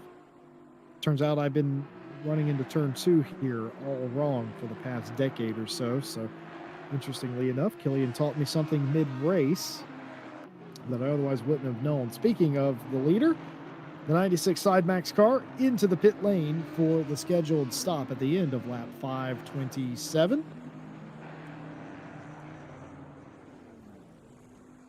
Yeah, it's gonna be leader in the pit. No, nothing untoward here. He's gonna come in, get his tires, get his fuel, get back out on the track. He'll still be approximately 2 laps ahead of Tinker Vandervelde in the 97. When all's said and done, we're currently watching Vandervelde come across Sunset there and into the S's. You can see just how far behind he is. This is 2 laps when all's said and done, and he's still approaching Leocop. So it's actually a little more than 2.5 laps when I looked at it a moment ago, Jesse, apparently, as this is going to be about or over 2 laps still as Killian's pulling out of his pit box now. That means that we're going to come out of the pit lane about the time that he comes down through mine shaft, and that's what, 2 1/3, give or take, by my estimate there. And that 96 Sidemax team has just put in the work. Obviously, probably disappointed that the GTWR team not here to fight with. You never necessarily want the win handed to you by any means, but I also don't think that the 96 is going to look at it any differently than a pure victory, regardless of what happens. Mechanical issues happen.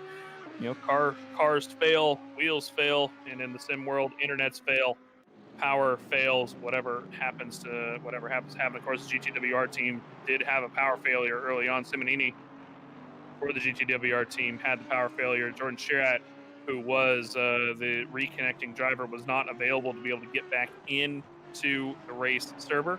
And as such, the GTWR team decided to retire.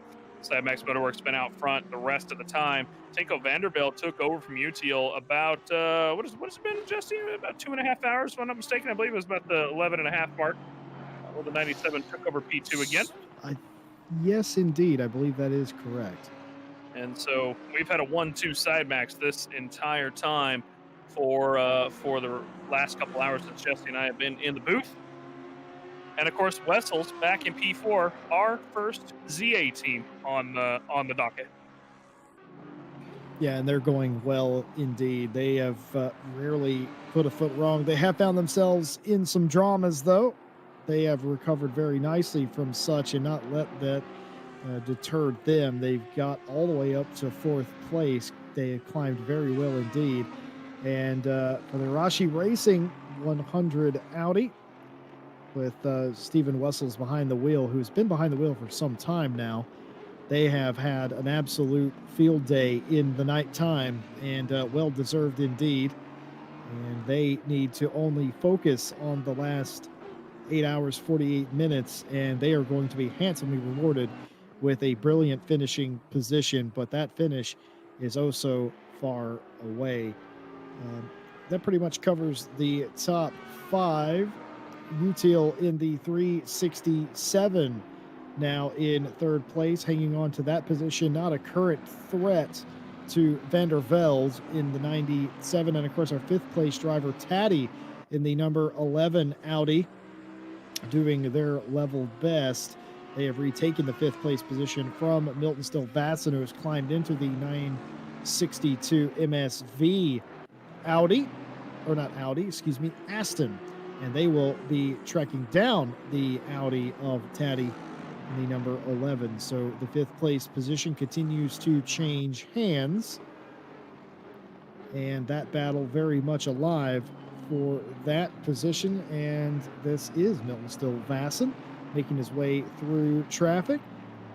We interviewed him earlier. He talked about, it's not the biggest deal to me, racing long races like this, racing in the dark. Not really the biggest struggle either. A veteran sim racer and karting driver racer himself, he certainly has the experience and the dexterity to go the extra mile, so to speak. He's putting it on display here. An absolutely fantastic run from MSV, who entered this race for fun, which is, I guess, what most people do, but for fun, but also doing very well considering self-professed didn't practice that much. And here is Romain Utiel in the 367, all in racing, currently running 3rd on the road. We've documented some of their struggles getting over some of the curbs and collecting 10 plus seconds of damage. They were right on the back of the 97 and in front of them at one point as well. Well, a 14-second pit stop that put them to more than 28 seconds behind after the recovery from the incident has sort of put them in limbo in the 3rd place position. But luckily for them, the 100 behind them is not currently a threat to them. Not currently, though, you know, with the way things are going here in this race, anything can happen. We're still dry on the radar. 18C out on track, 3:20 a.m. as Utiel's coming across barbecue on lap 530 for the leaders. And I'm going to do a little bit of a rain dance here, Jesse. My version of the rain dance is going to be a bit of a couple onboard laps with the boat, the 367 all-in racing. Bentley going to take to the Kyalami circuit. Let's clear the board out, Nick. Set it to the blank. Crank up the audio and listen to the V8. Bentley take Kyalami.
And that was a few laps around Kyalami as we rejoin you here for the 24.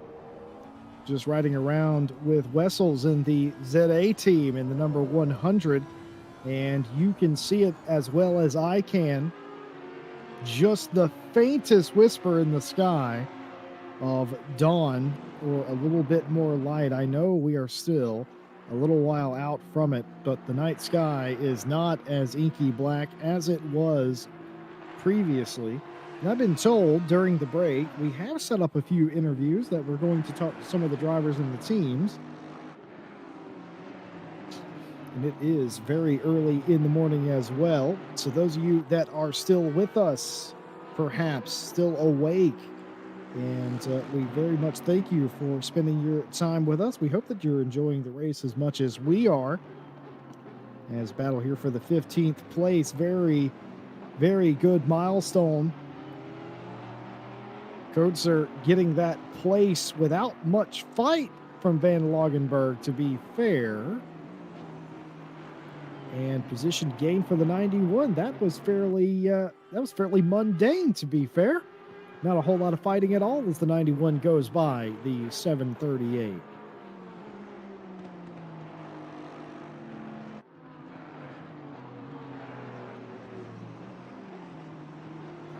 Getting our guest mic'd up and everything. Gonna have a little interview with how the race has gone with one of the competitors.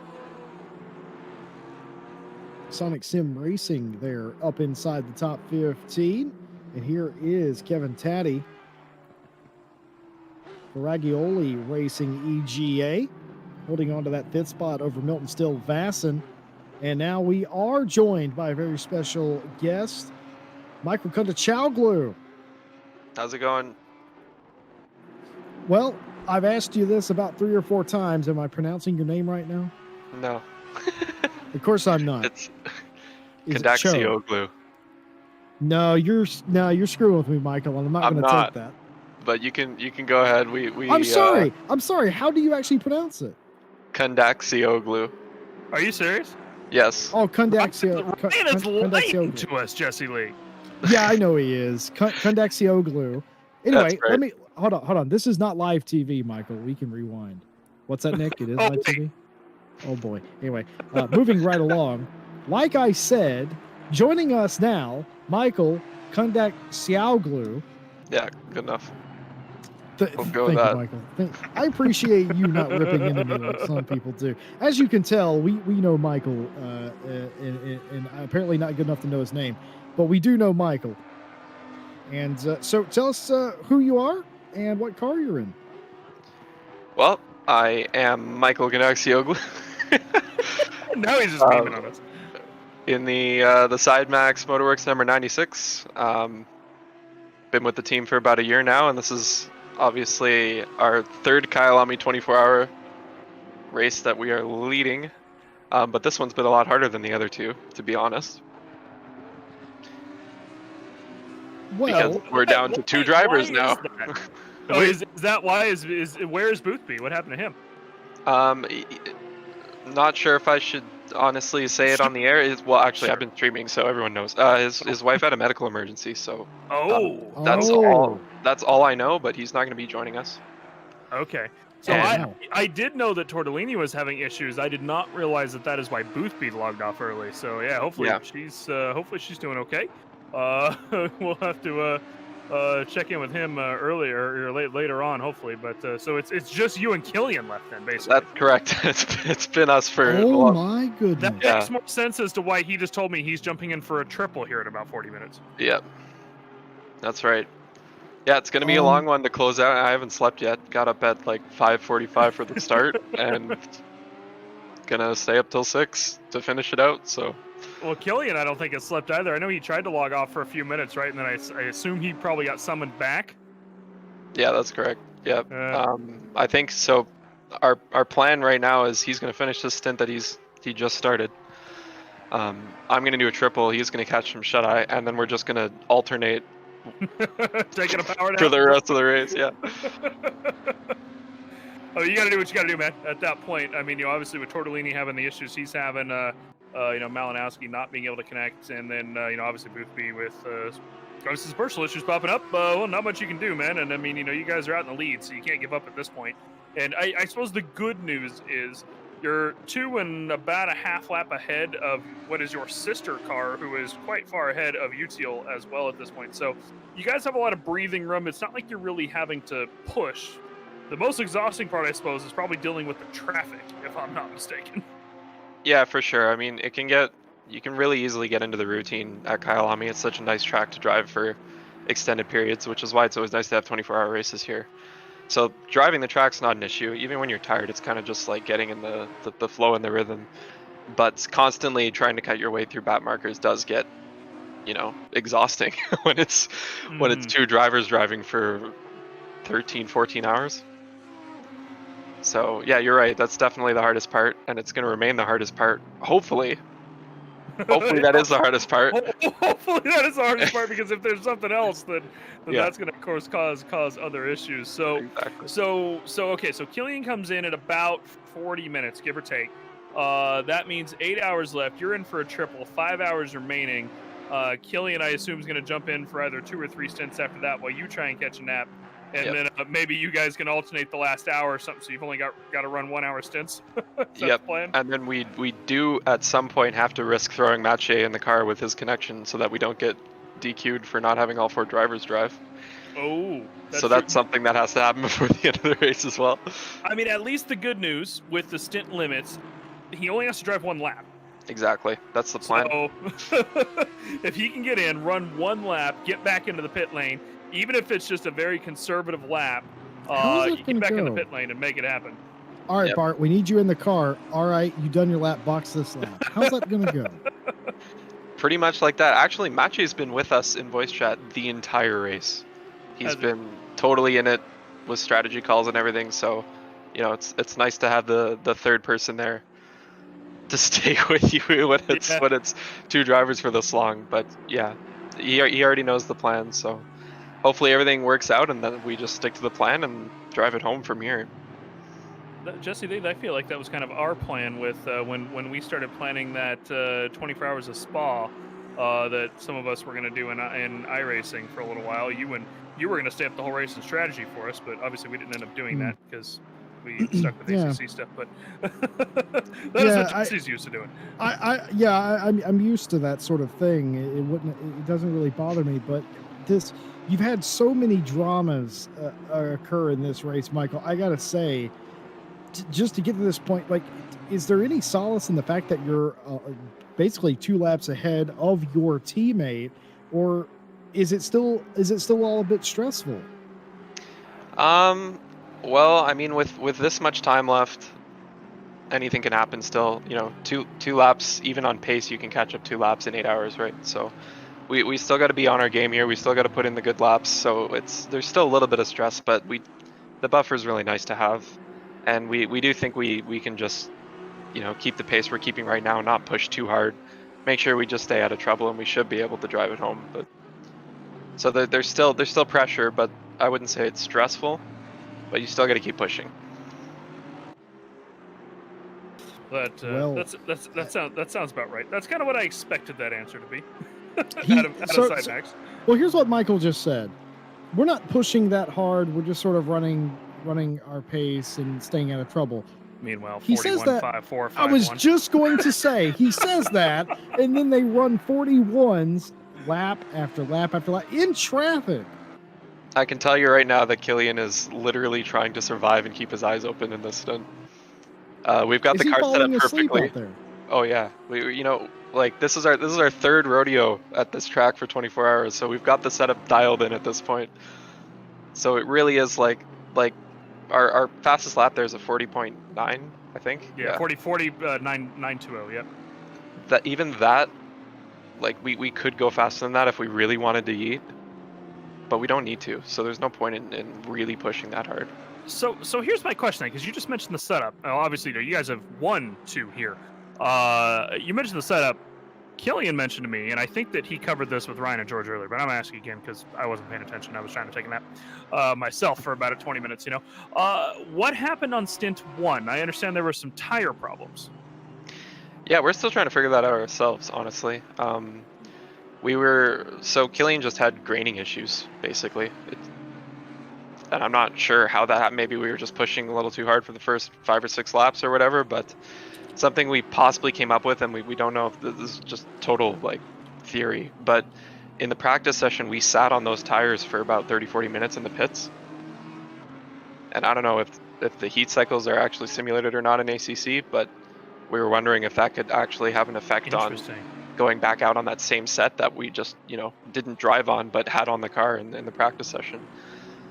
But I don't know. That sounds like something I'm gonna knock down Gergo's door with tomorrow. Yeah, totally. Yeah, I'd be interested in that too. But we honestly we were just at a loss. We don't know what happened. So. Well, it's gonna be a long rest of the 8.5 hours here, I think, for them, Jesse, at the minimum. Oh yeah. Yeah, I just got one other question. It's something that's been bugging me. Can you confirm that your teammates are humans? Oh, no, 2.0 robot talk, solving captchas with Jesse Lee. What? No. What's that, Michael? Did you say you cannot? I cannot. No. Then you're telling me there's a chance. Well, that's very interesting. I joke, of course, but real meaning is I have never seen, and I don't think anyone else has either, a team dominate so much at a specific track. It's just, and it's not like it's all gone your way. Let's not sit here and say, oh, it always goes Side Max way, because it never does go to plan, does it? You always have something happen that makes you change your strategy or the way that you have to run a race. You were not the leaders today. You ended up being in that position, but then one after another, cars start crashing in front of you. I counted 4 at one point in 1 hour that you had to either hit the brake or take a massive avoiding action to miss. And then on top of that, the issues with teammates not being able to race or continue to race. And now it's down to basically the two of you, barring one lap by Bart Macha. I mean, how do you always... Not Bart Macha. Not Bart Macha, excuse me. Malinowski, excuse me. I am also tired, have you noticed? But my question to you is, how do you always do it? I don't know. I mean, it's a good question. We've honestly been super fortunate in all 3 of these Kyalami races to, I mean, it's almost impossible to have a 24-hour race go to plan. I don't know if anyone on the grid can ever say that they've had a 24-hour race that went to plan. And to be honest, not a lot of people on the grid in any of these races have actually experienced a 24-hour race before, right? So I'm sure this being our 4th or 5th even, maybe even 5th, having that extra experience under our belt is huge when it comes to dealing with situations like that under pressure, coming up with strategy on the spot when things go wrong. So I think that helps us a lot, but I think we're all just fast at Kyalami. So, I mean, it's a combination of factors, and obviously, I mean, we would still be probably in 2nd place if GTWR didn't have their disconnect. So it's not like we're dominating this race, because we're actually not. It actually could have been a really good battle for first that unfortunately got cut short, but that's the way it goes, and that's what happens in these really long endurance races. So we're just fortunate. So that's what I wanted to ask you, by the way. GTWR, obviously, Simonini had the power cut. Jordan Sherrod not able to get back in because he was out at the time. I mean, does it, or will it, let's assume that nothing major happens over the next 8.5 hours for a second, right? Is it gonna feel hollow? No. I think it won't. A win is a win, and especially in a 24-hour race like this. I mean, you could ask the same thing in real life when a team has like an engine blow up or something. That's kind of what it's comparable to. It's just a random occurrence that could still happen to us easily in the next 8 hours. So no, it's not going to feel hollow. A win's a win. It's unfortunate that we didn't get to have the battle, because I think it would have actually been a pretty close one. We were within 10 seconds of them for 4 hours until it happened, and we think we were edging them out on a pit stop. But we'll never know. And you can't call a race with 16 or so hours left, or however long it was. when they not do even speed, so. not even close can call it there. Yeah, Yeah. and in addition to that, you also can't sit and wonder if, and that's the thing. You either win or you don't, and that's how it was explained to me years and years ago, and that hasn't changed. And I appreciate that honest answer, and that's the answer I think we were all sort of hoping you were going to have. I mean, a win is a win is a win, and it doesn't matter how you get there. The first one to cross the line gets it, and that means that you were the first survivor. And that's what a 24-hour race is, as much as it is about. They argue it's a 24-hour sprint race, and it is in a lot of cases, but to finish first, you must first finish, and that is the first hurdle. And then past that, it's finishing as well as you can. I gotta say, I don't think anybody else is gonna touch you. What are your biggest concerns in the final 8 hours and some change? Definitely fatigue at this point. There's not much else to really, we can't be sitting here and be concerned that there's going to be a disconnect or anything like that. That's just something that you can't think about. So the only factors now are fatigue and lap traffic. So those are the two things we just got to focus on. Make sure we, do the best we can to stay safe out there and keep the laps where they are now, and we'll be good. So the last question I have for you, then, Michael, the 97 car, Yep. your guys' sister team, Tinka Vanderbilt, currently piloting that car around.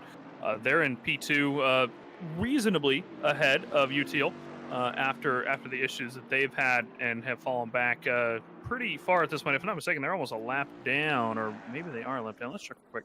They are, actually a lap down according to the time screen. So, I mean, Tinko and them, they're running with 5 drivers in total.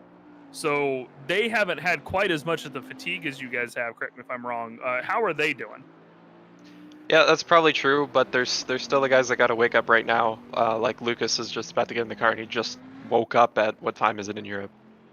Like 3:30 Something like a.m. that, yeah. 6:30 plus 8 hours. That would make Yeah. it 30. So So there's definitely still some fatigue there, but boy, would I kill to have 5 drivers in this car right now.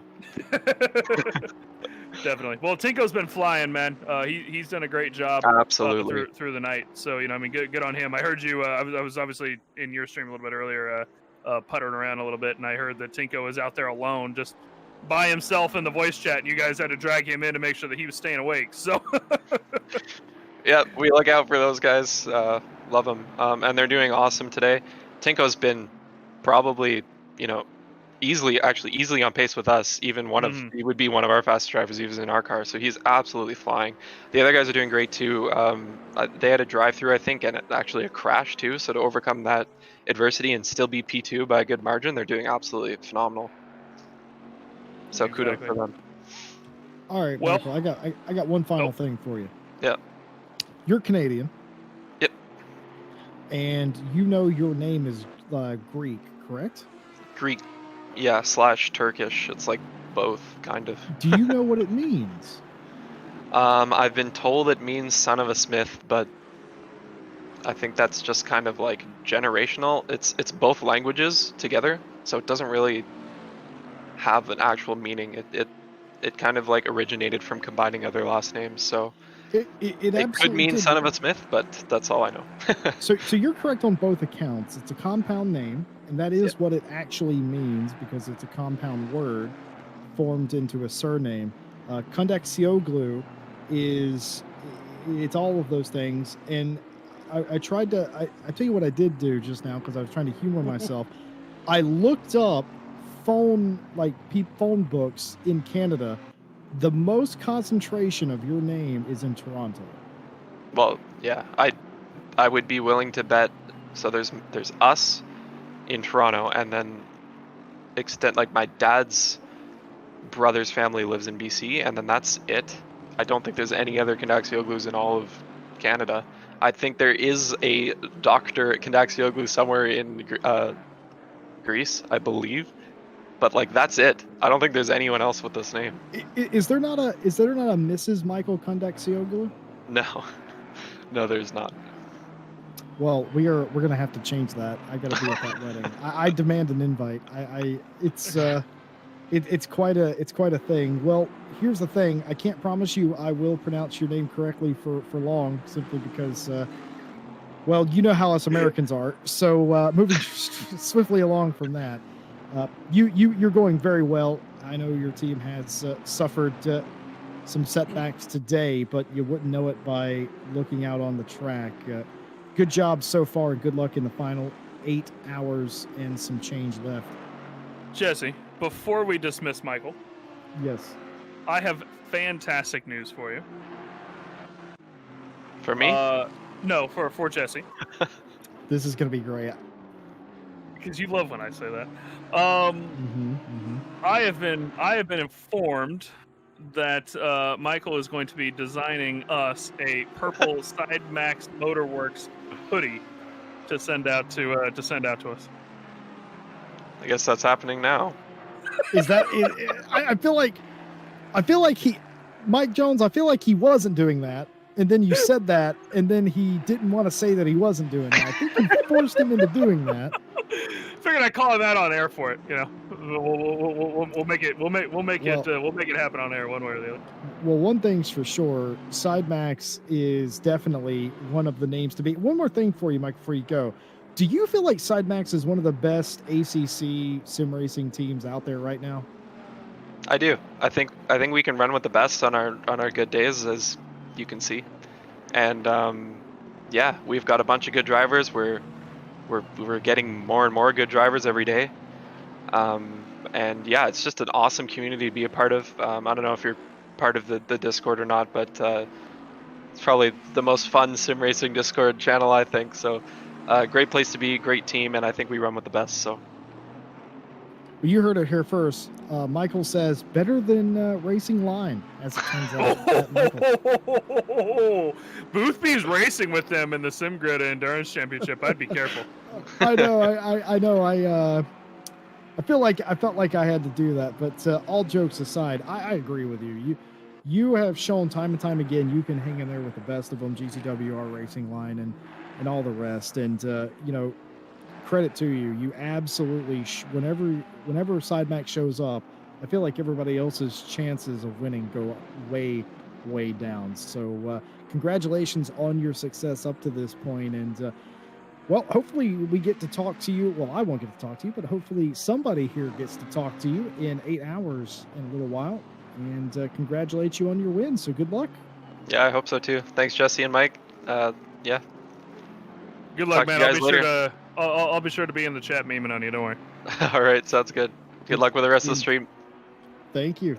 Michael, by the way, or not Michael, Mike Jones, by the way, was apparently when he was away a few moments ago, was apparently memeing on the SideMax team's Discord or something like that, attempting to find Kundasyogo to get him in for an interview. So I'd hate to think that Mike Jones would pressure somebody into an interview, but I feel like that's just how journalism works. That sounds about right. Oh, anyway, Michael, good luck, man. We'll make sure you tell Killian that if he falls asleep, Ryan Gill will be very disappointed. Ryan Gill specifically will be very disappointed in him. Okay. All right, will do. Thanks, guys. See you, bud. Cheers. Now that we're done with Michael, by the way, I'm gonna have him hand his microphone over to another driver that's out on the field here. Currently, car 23, number 23, Jesse Lee, our lone remaining Lamborghini driver out of the two that started. RCI community moderator Ted Edwards joins us in the booth. And Ted, why are you in a Lambo? Because that's what the team wanted, so I said yeah. Well, that answers that. Then. Nah, it's not too bad, to be honest. That was going to be my next question. So it's okay. It's okay. So for the RCI 24, we ran the Audi, and it just feels the same. Because obviously it sounds the same, feels the same, so it's not too bad. But no, it's very smooth. Apart from we aren't running a dry setup, we're running a mixture, which is a little bit annoying, but it's working for us at the minute. Well, I mean, you guys are in P23, and obviously you had some issues through the middle of the race. Jordan's currently out in the out in the car after you guys took a bit of a break to go do another race even. Yes. About, what is it? It's about 7 o'clock here. That means about 4 hours ago, you guys were out in a very moist Nürburgring, out in different cars on a different track and everything, and then getting back out to Kyalami. I mean, did it take Jordan a minute to adjust once he got back in the car? It seems like he's just adjusted straight away, which is pretty nice, and he's doing some good lap times straight away. So it's really good. Just gotta wait until I get in the car now. And then we'll see the lap times fall. Is that what you're telling me? Yeah. No, I think I'll be okay. It's just getting back into going from the 2015 AMG straight back into a Lambo is going to be a difficult one, but I'll manage. Yeah, I think you need to jump yourself into single player for a minute and do it. Yeah, I might do that quickly. that could not be two different cars. Yeah. An old the non-Evo Merc versus a Lambo. By the way, just to step off this for a quick second, Jesse, Nick, can you go to the onboard cam for a second? Jesse Lee, look at that skyline. Yeah, I know. When we came back, Mike, and you weren't here for a moment, I mentioned that somewhere around 3:25 a.m. the sky was starting to get just a bit light, and I thought that was a bit early, but this pretty much confirms it. The track is no longer dark, is it? At 3:52 a.m. It's, you could actually probably, you wouldn't want to, but you probably could get around here without the lights illuminating the way. It's actually gotten a bit lighter than we expected, so we're going to have several hours here in the daylight. It's only going to improve from here, and no change for the weather. The one thing that will likely change is the track temp. It's going to start to go up, and I'm quite curious what that is going to do for some of these teams that were really good in the night portion. Also, hello, Ted. First of all, at number 2, ooh, that Lambo's been in the walls, ain't it? Just a few times. Yeah, Nick Setnick disagrees. He has a list. I think it's about 7 fingers he's holding up over there. What do you Yeah, think, we've been in there a few times. Which is about 5 more than Nick Setnick gives me when I ask him.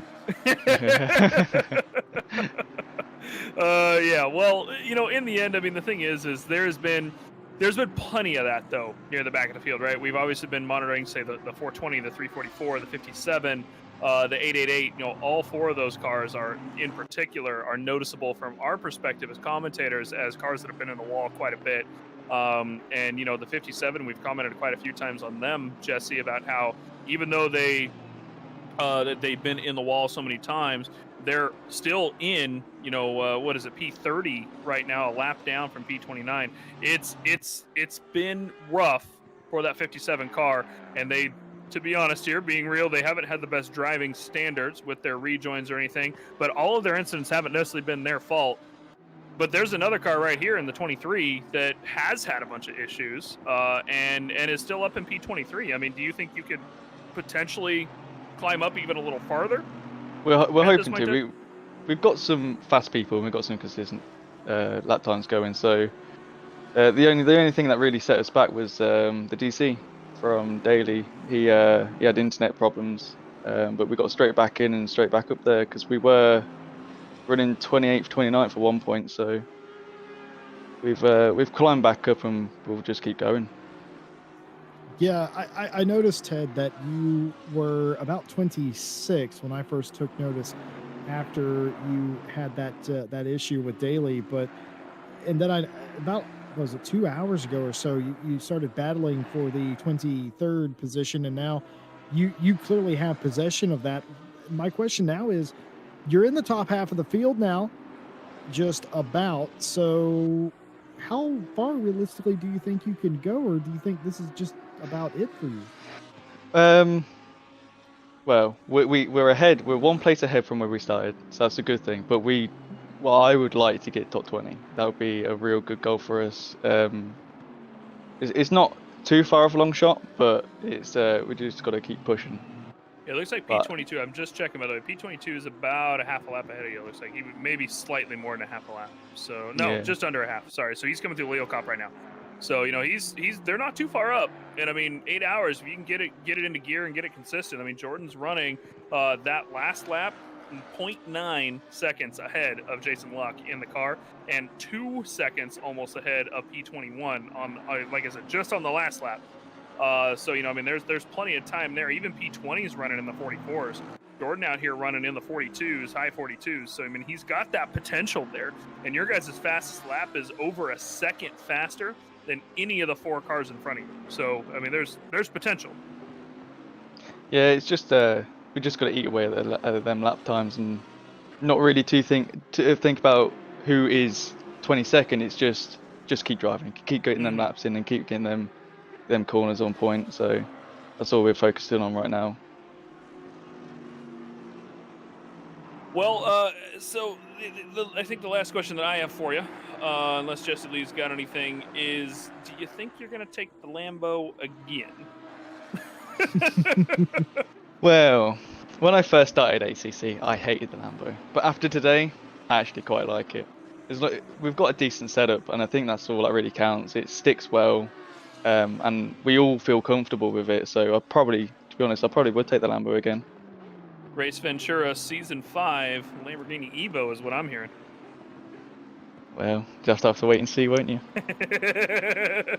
Yeah, we don't know what I'm taking either next season. We'll find out. It seems to be random in the Night Owl Championship as to what car we take, and maybe I'll talk Jordan into taking.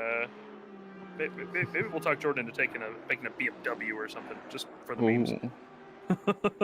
Though maybe I'll get in love with the Lexus, of course, through the CHSR Championship. Wait a minute, are you racing in CHSR, Ted? I am not. You are not. No. Yeah, so you're not racing there. It's Tom and Cam that I'm thinking of. I was thinking you were racing with Cam, but that's Tom. Yeah. Maybe I'll fall for the Lexus through the CHSR You just Championship. confused Tom and Ted. It's got a T on it. I'm tired, Jesse Lee. I'm also hungry and Listen, you do that. You go do that. I'm going to talk to Ted Edwards, and while you do that, Nick Setnick brings up a great point from behind the camera. The 23 car in the 23rd position. That's pretty magical. You've somehow managed to do that as well. But Ted, I gotta ask, since Mike Jones is gone now, who's your favorite as you nearly get collected with a backwards Bentley coming through Crocodile, and it almost ends in tears, but does an excellent driving by Jordan Daly, getting through the accident zone and missing the accident there. We're going to watch a replay. Ted, I think you can watch this with us as well. And you're going to see a Bentley that's going to end up backwards right in front of your driver, Daly. And Daly is going to hit that Uno reverse card here in just a moment. And indeed already had. And Daly says, nope, not today, Satan, and continues about his way without damage. Ted, I'm going to ask you a serious question. Who's your favorite around RCI, Mike Jones or me? Oh, it'll have to be you, Jesse. That's right. And you only said that because Mike Jones is not here, but I'll take it anyway. I better get running. Yeah. Well, are you off? Oh no, I'll stay. Listen. You can scratch him behind the ears. It's fine. We are talking with Ted Edwards, co-driver of Jordan Daly in the Ambitious But Rubbish team. Can you explain a little bit about the name Ambitious But Rubbish? Is that Top Gear inspired, or is that more performance inspired? I'm not too sure, because it's not my team. You didn't come up with a name. No. So the guys who I'm driving with, obviously, I brought Daly into the team, but the guys that I'm driving with, I found them in the 12-hour Bathurst RCI. They needed an extra driver because one of theirs had to back out, and they wanted me to drive because my team had to back out. So I drove with them, and we did a really good race in the Lexus. So they wanted me again for this 24, and so I said, well, I know a guy who does a night owl with me, and he would like to do one. So yeah, this is where we ended up. But I think the name suits us quite well. We are ambitious. Yeah. Rubbish. No, see, I disagree with that last part. Ambitious, perhaps. Rubbish, not. Rubbish would not have recovered from a disconnect as eloquently as you guys have. And I had to say, it was a treat to watch you get to this position. And through all the accidents, we were literally talking a few hours ago about teams that have had issues and had issues early that were on the rebound. And of course, the ambitious but rubbish Lamborghini was one of those that had quite a significant issue. The 85 also comes to mind. They've had issues overnight as well. What's the strategy for the 23? Sun's coming up and 8 hours to go. What's the strategy to the end? So we've got Jordan in now, and he's going to do another lap. And then I'll be in, so that's going to be quite fun. But it's we've got a few more stops to go. We've got a few more changes.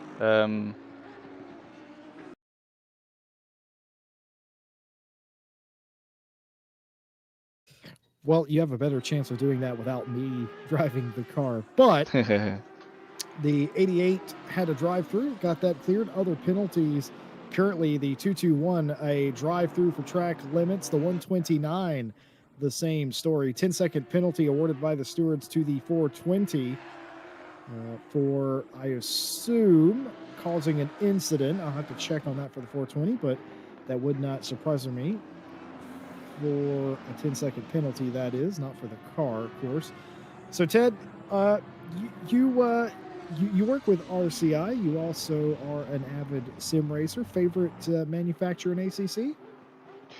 Ooh, Aston Martin. Does that have something to do with what country you're from? No, I just really like the car. It was the first car that I learnt with. A year ago is when I started sim racing. And it was the V8, which wasn't at all that fast back in the day for me. But since they've done the recent update with it, it's pretty nippy. And I got a third place in, I think it was third or fourth in the Snetterton race we did when that first came out. So I really do enjoy that car. It is a little easy, but it's I just like it. It's just one of those cars. All right. Well, I gotta say, I am also a fan of the Aston, but one of our team members, who is known by the name of Fabian Schmedberger, said, "Yeah, no, don't drive the Aston." He said that's great for beginners, but you're never going to get anything out of that. That was ever so long ago, but he made me stop driving the Aston. You might want to try it again, see what you think. I might have to. That was a very long time ago. Ted, who? I actually don't have the team sheet. Who's with you in the 23 other than Jordan? So we've got Jordan, we've got Wojciech, and we've got Camille. And them two are both brothers.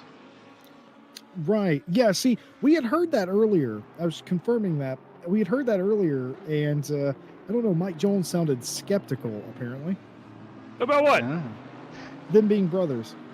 Oh, those two. Yeah, I didn't. I wasn't for sure on that, but yeah, apparently they are. So that is what it is. Maybe it's not quite as surprising, given that doubles are Zekis. If I'm not mistaken, it was Wojciech that was driving before Jordan here. He was obviously struggling a little bit, but his brother was doing real well early on in the race. So hopefully, Wojciech, is he getting back in the car at some point? Is he shake himself off and get back in and get in some laps? Hopefully, because he is the one who did our fastest lap, and he was doing a good 41s. So he was the one him and his brother were the ones that pulled us back. So his brother will get in the car again, Camille, and then hopefully Wojciech will get back in. But we're giving him a rest because of he's hurt his finger. So and he gets a bit of. He's hurt his finger. I know, but his wrist hurts after a while, so we don't want to stress him out too much, just in case we need him to. That is something that I understand. having broken my wrist about a year and a half ago, sometimes I get about an hour deep into a race and I go, okay, am I going to make it a second? Age setting in for Mike Jones. Nick Setnick, by the way, who is good friends with Mike Jones, he jokes about that incessantly, your broken wrist, Mike. Yeah, because it was ridiculous and it never really healed. So what are you gonna do when you break your scaphoid? Not technically your wrist, I suppose. You'd know a little bit more about that. Is that technically your wrist, Jesse? Not really. Yeah, it's wrist adjacent.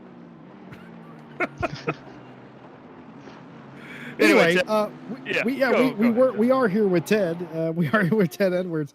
Here's the problem: too much RCI in the booth, I think, is what the problem is. 'Cause it was bad enough when it was Mike Jones and then saying, "Now we have Ted Edwards," and now it all gets a bit sideways because we just start chatting about normal stuff. We chat about in general, but it is going well for you guys now. How would you rate this race on a difficulty scale, Ted? Ooh, what, out of 10? Would you like a rating out of 10? Yeah, sure. I'll give it a 7. A 12. You want it a 12? Okay, then. Don't listen to him. You're talking to me. Don't listen. Yeah, it's about a 7. It's not too difficult. Everyone's racing really cleanly. People are adhering to blue flags in the right places. There's a few people out there, you know, don't want to move a bit, but we get past them. So I will say, you're right. They are doing quite well at adhering to the waved blue flags, which is a bit refreshing. There are some races where teams just seem to ignore blue flags and race cars that are on a different lap than them, but it has been pretty nice for the most part. Yeah, and I think that's what we need in this sort of thing, is just people going by the rules, and it just, because if you don't, you're just going to ruin someone's race and you could cause a big crash. So it is really nice to see people just following the rules and just having a nice race. Well, Mike Jones, do you have anything else for one of the drivers of the 23? No, I think that's about it. Make sure you head on back. Wish Jordan luck for the rest of his stint. He's still catching the cars ahead, running slowed down just a little bit over the last couple laps. I think he caught some traffic on that last lap, lost quite a few seconds, unfortunately. But like, he's definitely quicker, and obviously, like you said, one of the brothers, I think, is going to put down some pace as well once he comes back up. Yep. Yeah, I'll be in after Jordan, so you'll see me hopefully not in meeting Barry. So don't tell, by the way, Ted. Do not tell Jordan that he's one of my favorite drivers. I'd rather him not know that. Oh, okay. He's only he's seen him in 2 night owl races, and all of a sudden he's his favorite already. No, I've seen Jordan Daly a bunch of times. I've covered races with Daly in them before, Mike Jones. Well, Ted, good luck, bud. We'll catch you here towards maybe towards the end of the race. Jesse and I got about 2 hours left on our stint, and you've got about another 45 minutes or so for your start and yours. So we'll see you before you take off. Yeah, thank you for having me. Pleasure. Good luck to Ted Edwards, part of the 23 Lamborghini, the ambitious but rubbish team, as they continue their track. They're currently tracking 21st. Sequence of pit stops, I should say, underway, but they are up to the 21st position right now. They are running solidly inside the top 23. They're as low as 29th after Jordan Daly had issues earlier with his connection. We're able to reconnect and race all the way back up to the position that they currently find themselves in. An excellent recovery from a team that calls themselves rubbish but do not race like rubbish. No, I mean they're definitely not rubbish. I mean, they've had their incidents, of course, but everybody has pretty much in this race. You know, it's been a rough race for most. I think a 7 out of 10 about sums it out. You know, in difficulty rating, it seems like that's about the case for most drivers. Jesse, I think Ted kind of hit that one on the head, and you know, for the most part, people have definitely had their incidents. But as he said, most people seem to be relatively respectful. Of course, a couple cars maybe having a little racecraft issue here and there, but you know, for the most part, even these drivers here that are, you know, struggling maybe for, I was gonna say, and then he saying, I was not saying anything, Jesse Lee, as the one of the Oxide just about takes out the 97 Sidemax car out ahead. That's the 344 coming in through Cheetah. You know, it's blue flags all around, and you've got to be respectful of them. Otherwise, like Ted said, you are going to get a big incident. With 8 hours left in this race, there's plenty of time for big incidents, especially considering that overall these guys are being lapped about about once a stint, give or take, if I'm doing my math right at this point. And that's quite a bit of lap traffic that you're cutting through. Obviously, I mean we've talked about it a couple times. They do not get very many free laps. I think that this will be, assuming that he can get ahead of the 999 here into turn 2. This might be Killian's only clean air lap once he's ahead of the 999, which is going to be right now. He gets a pretty clean run through him. This might be Killian's only clean lap for about the next 5 or 6 laps or so, based on the space ahead of him. And only then, it's really only a maybe, And so it's difficult out here with 8 hours to go at Kyalami. The 87, by the way, received themselves another drive-through for track limits. Jesse, fatigue setting in here at Kyalami deep into this race. The 87, how many drivers are they racing with? They're racing with 4.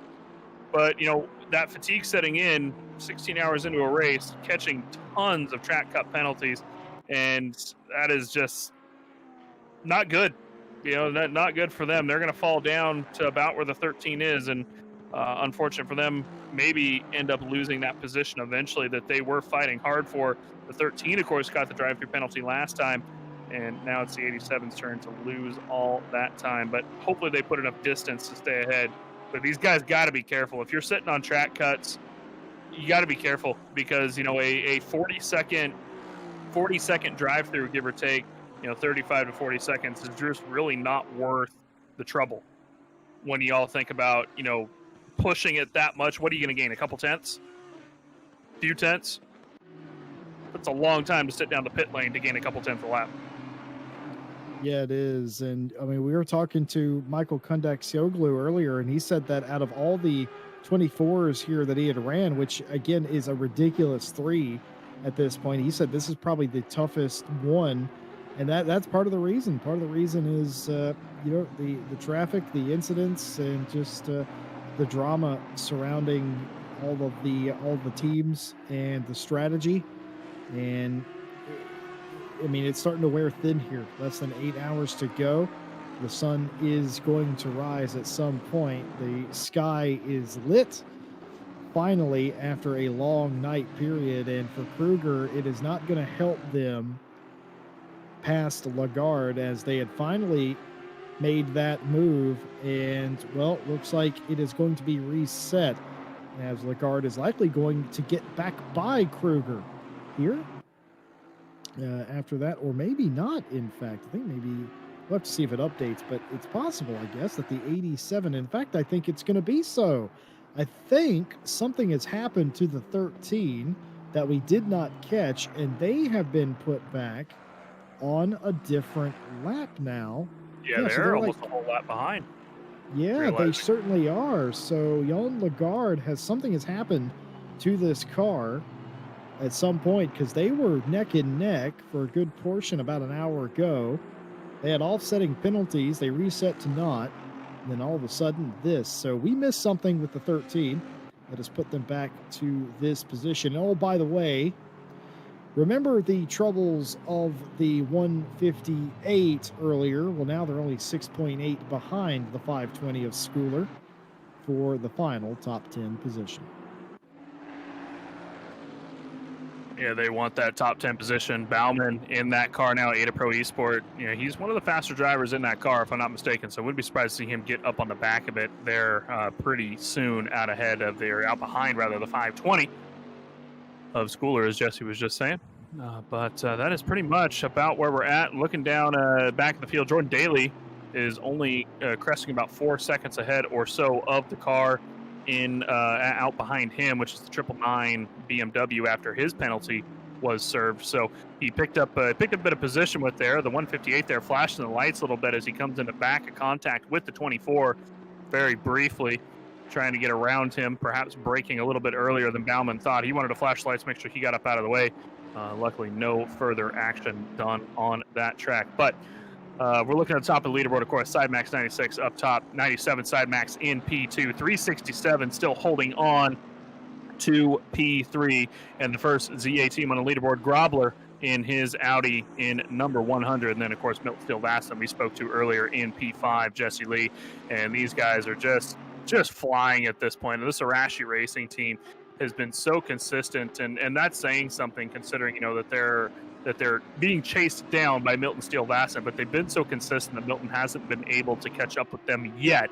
He's still gaining time, but if these guys can keep consistent, not wreck, not get any drive-throughs, Milton may not keep up or may not catch up with them by the end of the race still.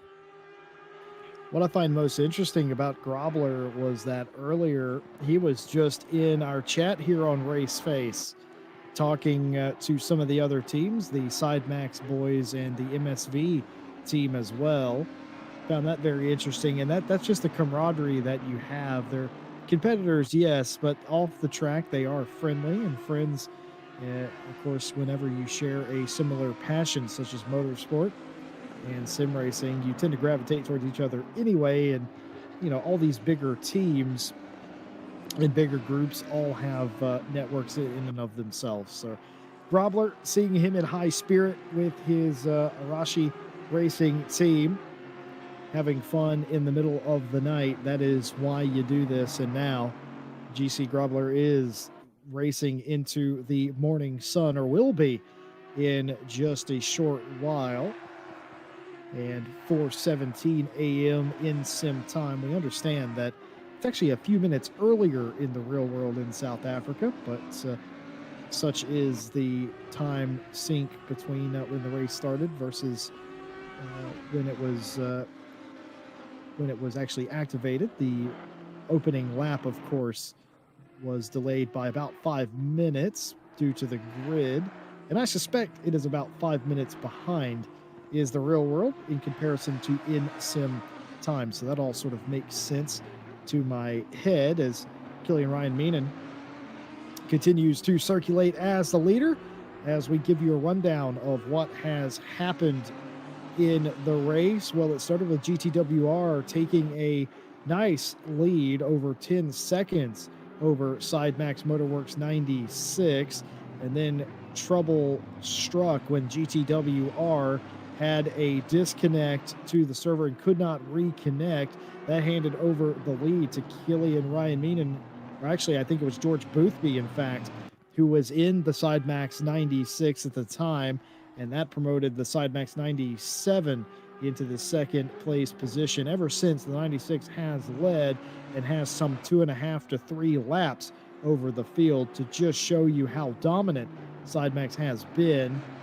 They are going for their third 24 of Kyalami win in a row.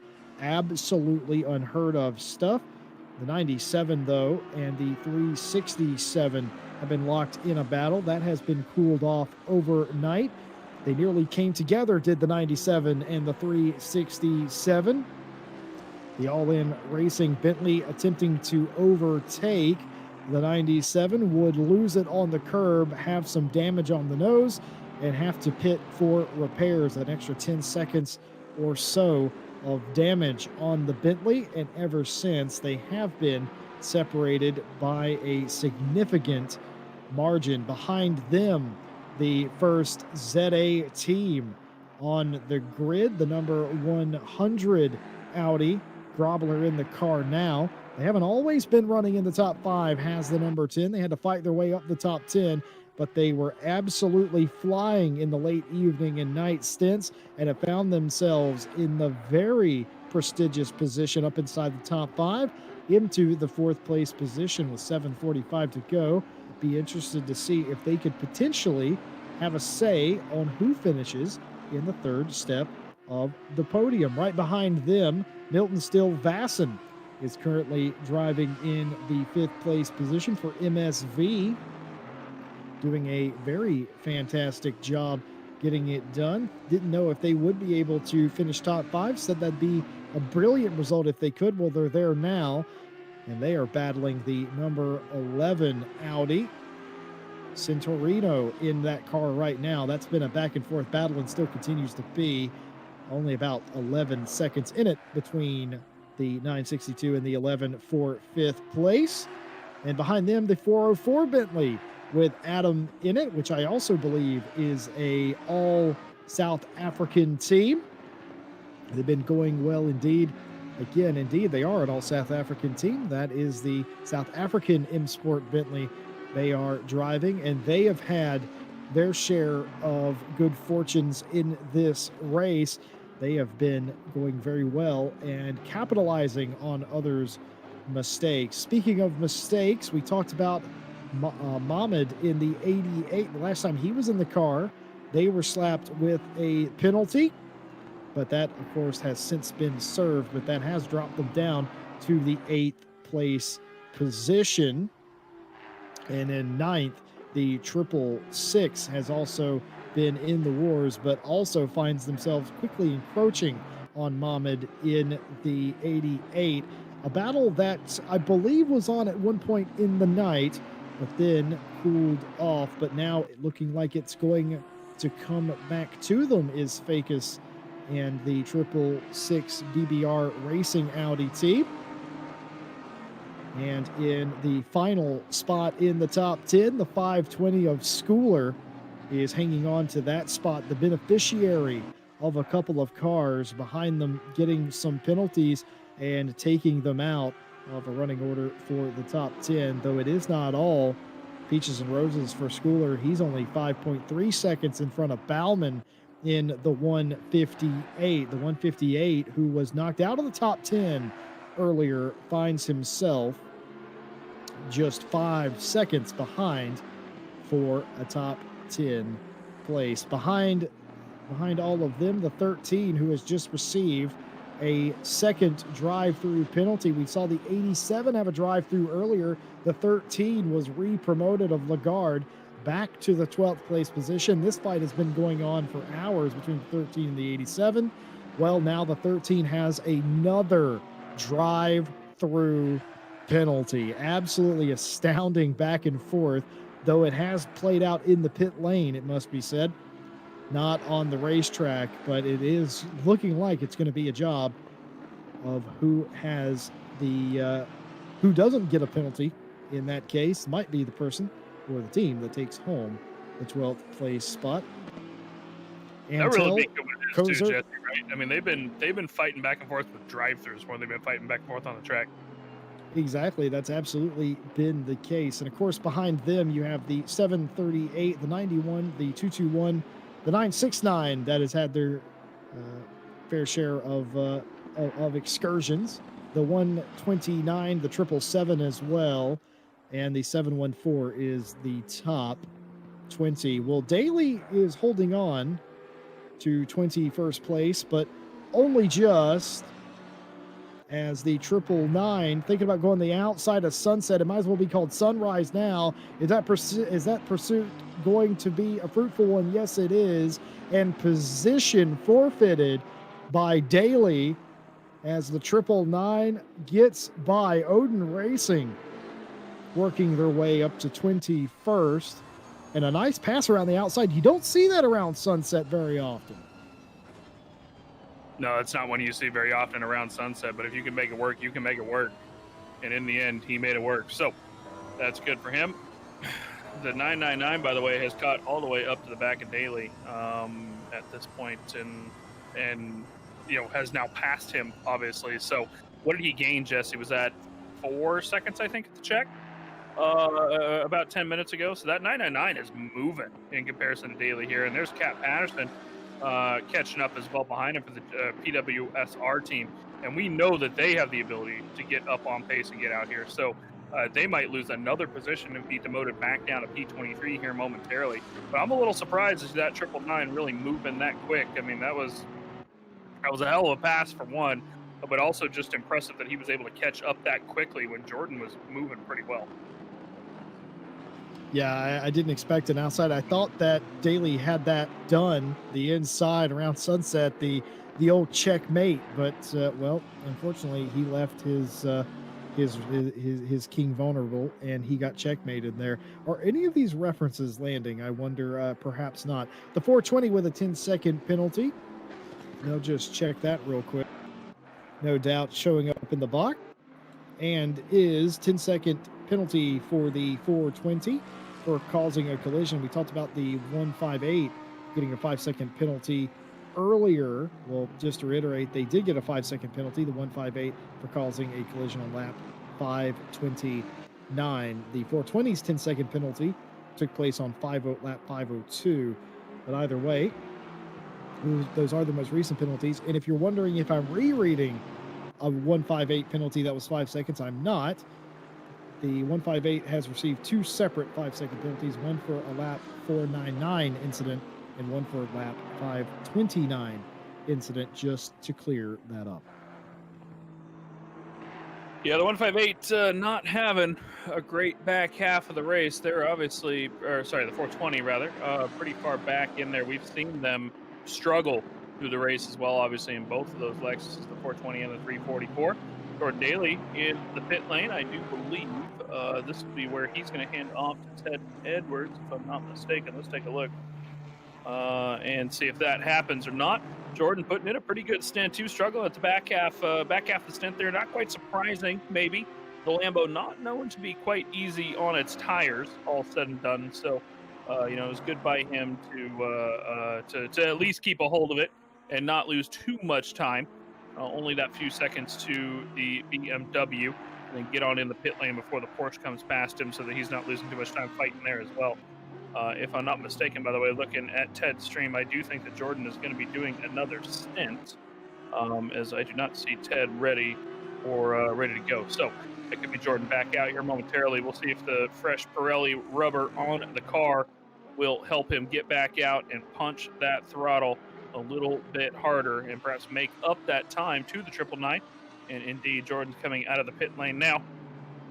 And there he is, Ambitious But Rebus 23. Crossing the white line there a little bit. Luckily, I don't think the stewards are looking at that, but the 23 back out on track, and I am curious to see how that looks here pretty soon. Richardson back in P30.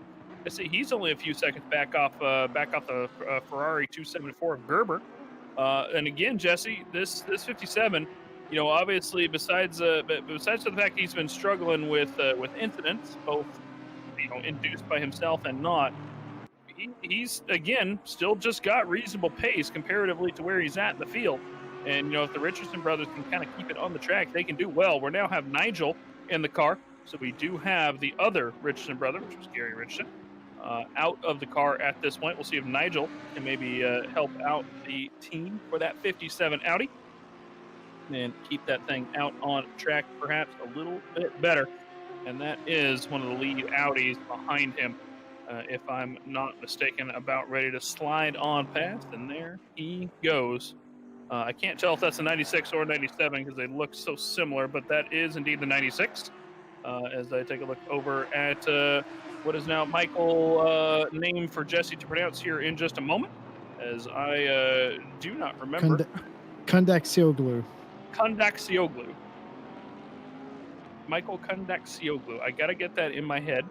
Ryan yeah, Gill, I did. Yeah, well, I think Ryan Gill believed that was his name because something I said. I will come to Ryan Gill's defense on this. I feel like me and Ryan and George Smith all agreed that was how to pronounce that name at some point.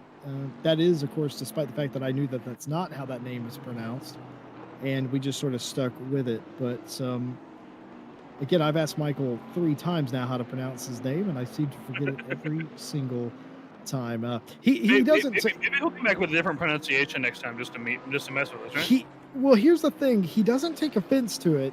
Very first interview I did with Michael, he said, "I don't care what you call me. I understand my name is very difficult. It's even difficult for me sometimes."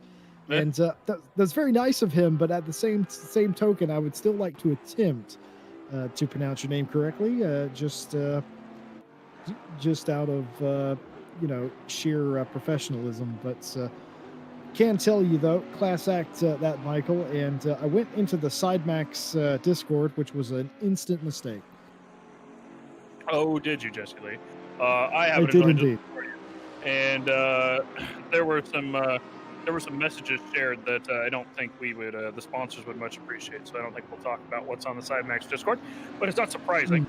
Knowing let's just say they have a lot of fun and they win a lot of races. So let that be a lesson to everyone that potentially takes it a little bit too serious to the point where it's no longer fun. SideMax wins and has fun. But that all being said, Mike Jones, it's easy to have fun when you win every single 24 you enter, which is what SideMax is going for here.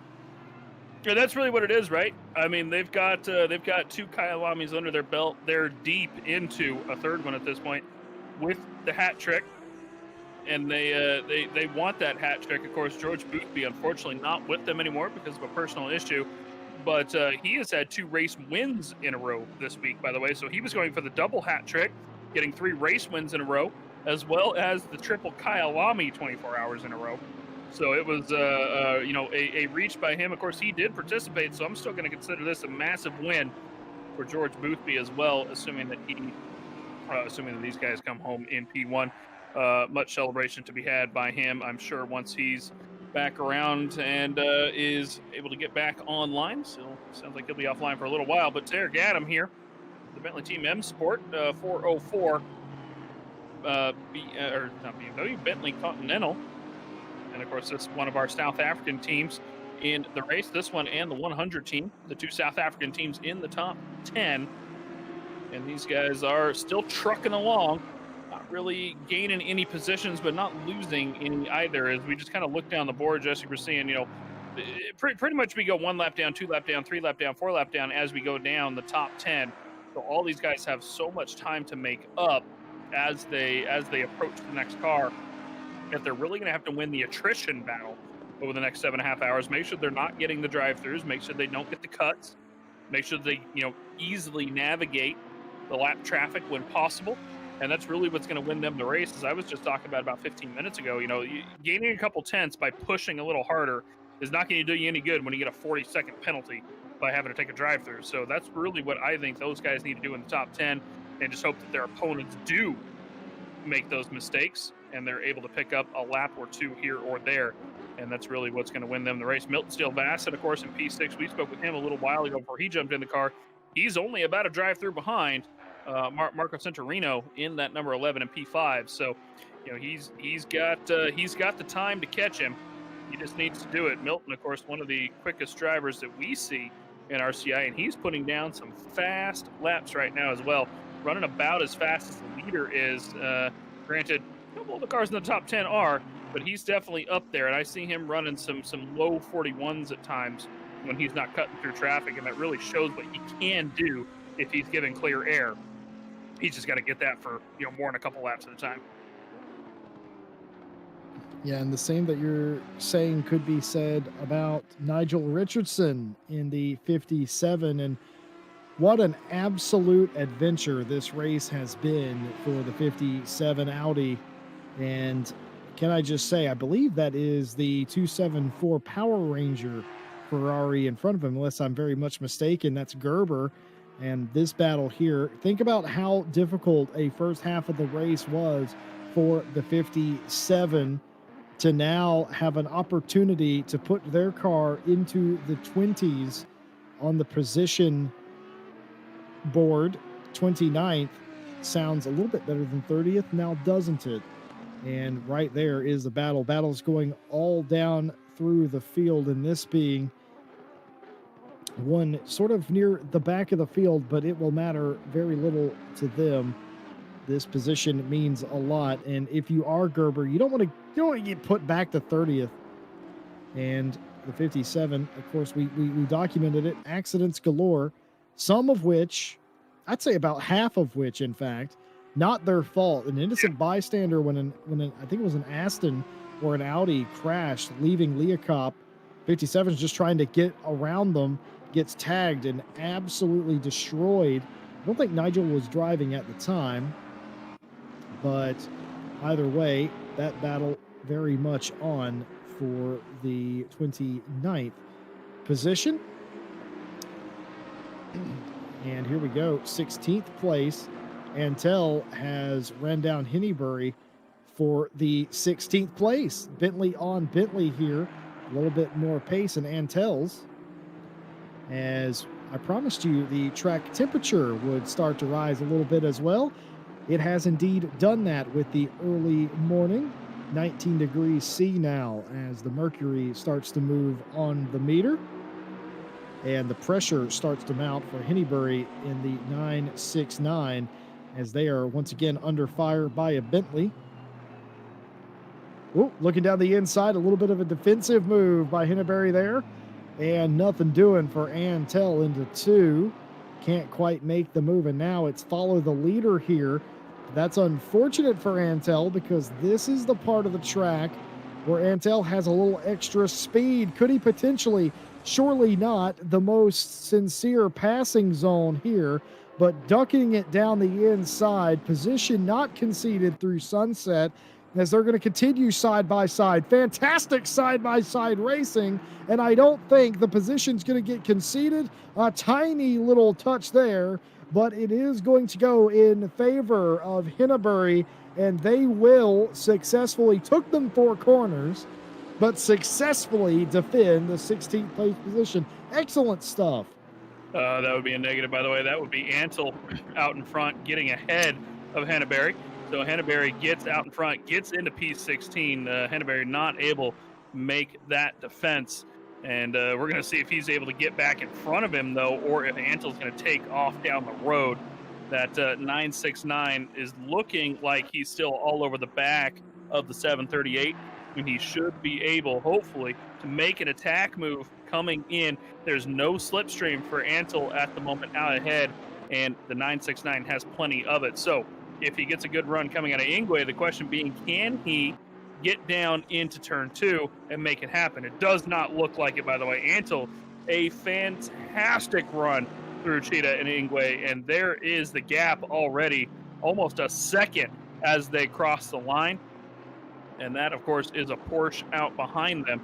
No Porsches ahead of them out on the track, so that is going to be Rodriguez in the 48 down in P27 is what that car is. There are some cars behind them that are going to come up and start lapping them in a moment, but overall, that is still not enough for them. Jesse Lee, P3, drive-through penalty. What did I just say?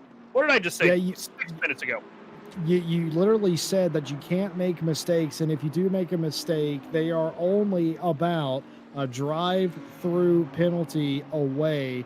And for Grobler, they will certainly, his team will be telling him, 3rd place just got a drive-through penalty, and that is going to be devastating for this team. The 367 All-In Racing will, they don't serve it here. They're going to take an extra lap. They're going to think about it and strategize surely on what they should do.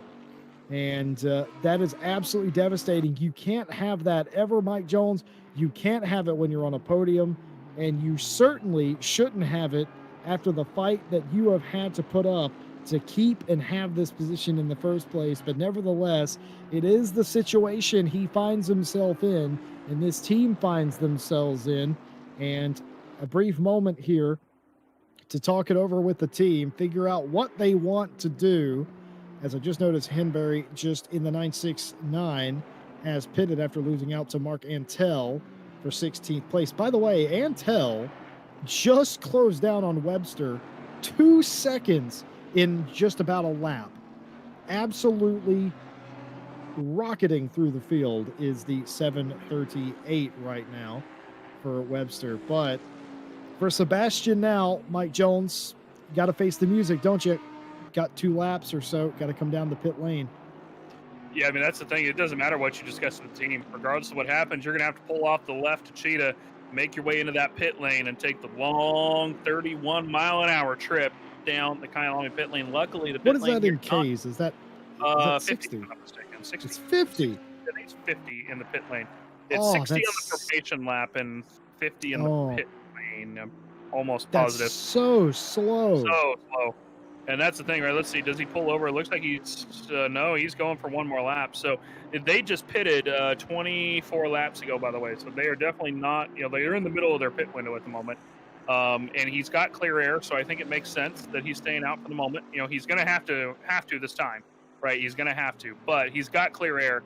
It makes sense to push as hard as possible at the moment to make up that time. I'm looking back at the 100 of Grobler, by the way, who lost about 6 tenths last time by crowd, but we can see where he's at here, right? He's coming to the S's And of course, P3 is currently coming out of barbecue. So that's, about 2/3 of a lap behind that he is, which means that even with that drive through, Grobler's not going to be near the back of that 367 Bentley quite yet. He's going to have to make up more time. And I'm actually trying to decide if he's a lap down at this point, because our timing screen is, it always gets a little awkward 16 hours into a race, Jesse Lee, to see if they're properly a lap down or not behind him. But we're going to find out once the pit stop cycles out if Grobler's got a whole nother lap to make up on top of what it is. But he's going to cycle out. If I'm going to take a guess here, I'm going to say it's going to be 20 seconds down the road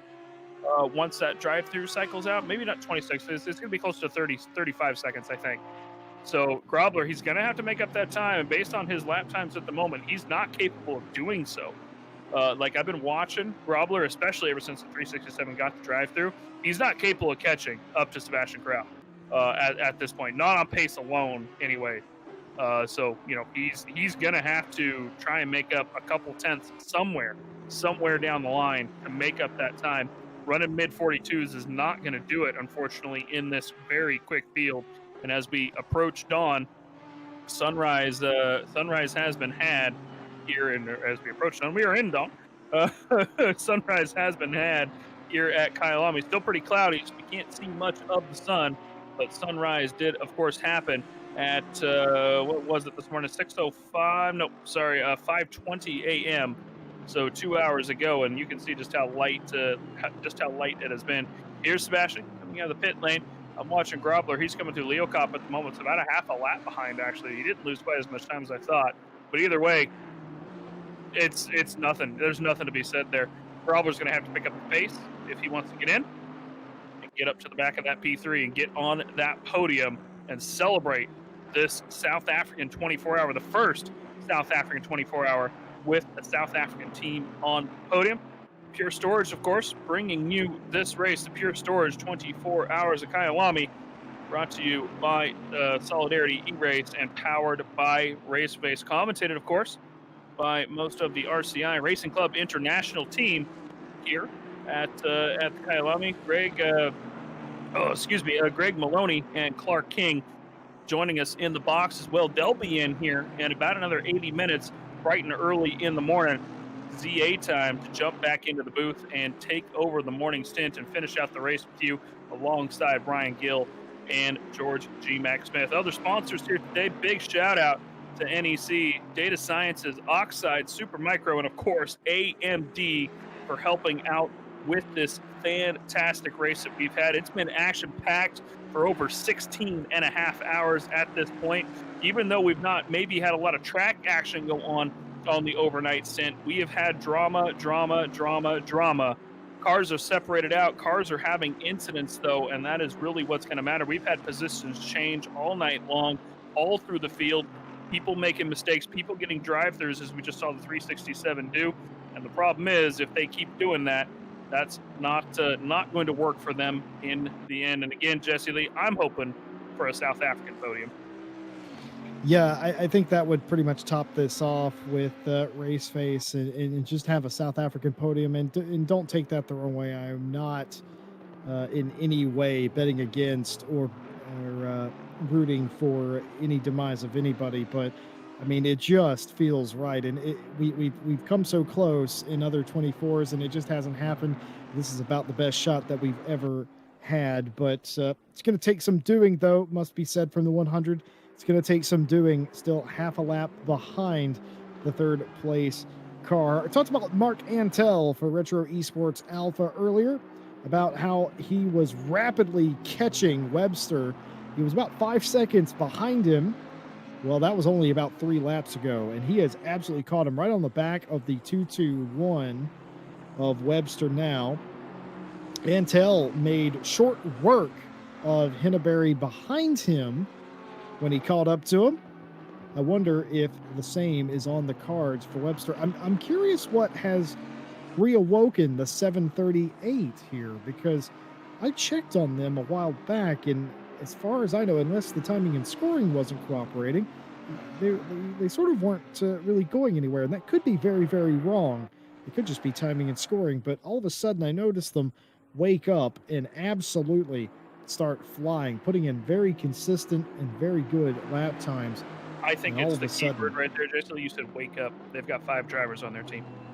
well, there it is. And Mark Antel very awake at this early hour in the morning and getting it done right behind Webster here. We're at to see, is there going to be a move down into turn 2? Looks like he's too far behind. A little bit of a shake by Webster and back into line through the corner, but right onto the back of him, almost like his tires are better than everybody else's. Turning very quickly indeed is the Bentley in comparison, perhaps that is the difference. It is the rubber, but also don't count out the driver of Mark Antel. This could be the lap. You never know. I favor the move into Leah Cup. How about you, Mike Jones? I don't think so. He's got the 96 behind him. He's going to have to let him by. So I think that he's going to have to let the leader come on past, unless there's a major mistake from the 221 in front. He's going to have to let that 96 Sidemax car go by. Let's see what happens coming out of the S's here. You don't think he's got enough of a run to make the dive. He's going to go along the right side. 221 slightly defensive.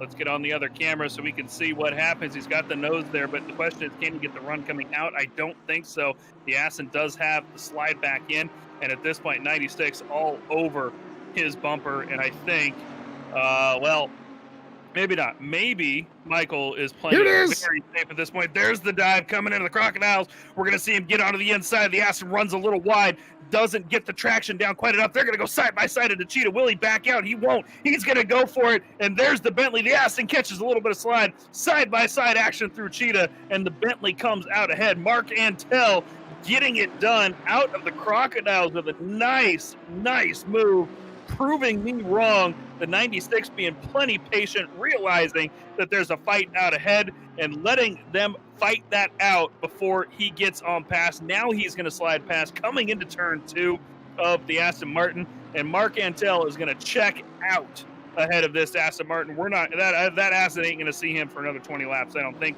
Another drive-through, by the way, the 520 this time, which is the car the 87 and 13 are fighting with, Jesse Lee. By the way, after that last drive-through came out, look at that split time for the 13, 11 and a half seconds. Yeah, it was about that it was about that in reverse. The 13 was about 11 seconds ahead before the drive-through, and now the 87 finds itself in that position. The constant penalties swapping the 12th place position, and now the 520 Sean, the Logistics Nightmare Team 1 Aston is going to have the indignity of having to come down pit lane at apparently 50 kilometers an hour, an absolutely walking pace. I'm not sure you could actually walk that fast, but it feels like you're crawling down pit lane. The only solace is that it's not the world's longest pit lane, but even still, it will not be very good for him. I tell you what, that will help Mohammed in the 88, who I think might be closing in on Bauman in the 158 for 9th place. I'm not entirely sure about that. My data's a little old there, and no, they're not closing in at all, is Mohammed, so scratch that. But anyway, for the 11, it is for the 520, I should say, it is a mistake, and it is not something that they wanted to have. Just look at that car. Very dirty. Obviously been involved with some side-by-side contact at some point as well, but they will have to come in and serve this penalty. I don't think the 87 is close enough or indeed on the same lap as the 520. No, I don't think so either, but he's coming in for the drive-through there, by the way. And I was just looking at that 2 cars you were just talking about, by the way, the 88 and the 158. He did indeed close up on the last lap, even if he wasn't on that last sector.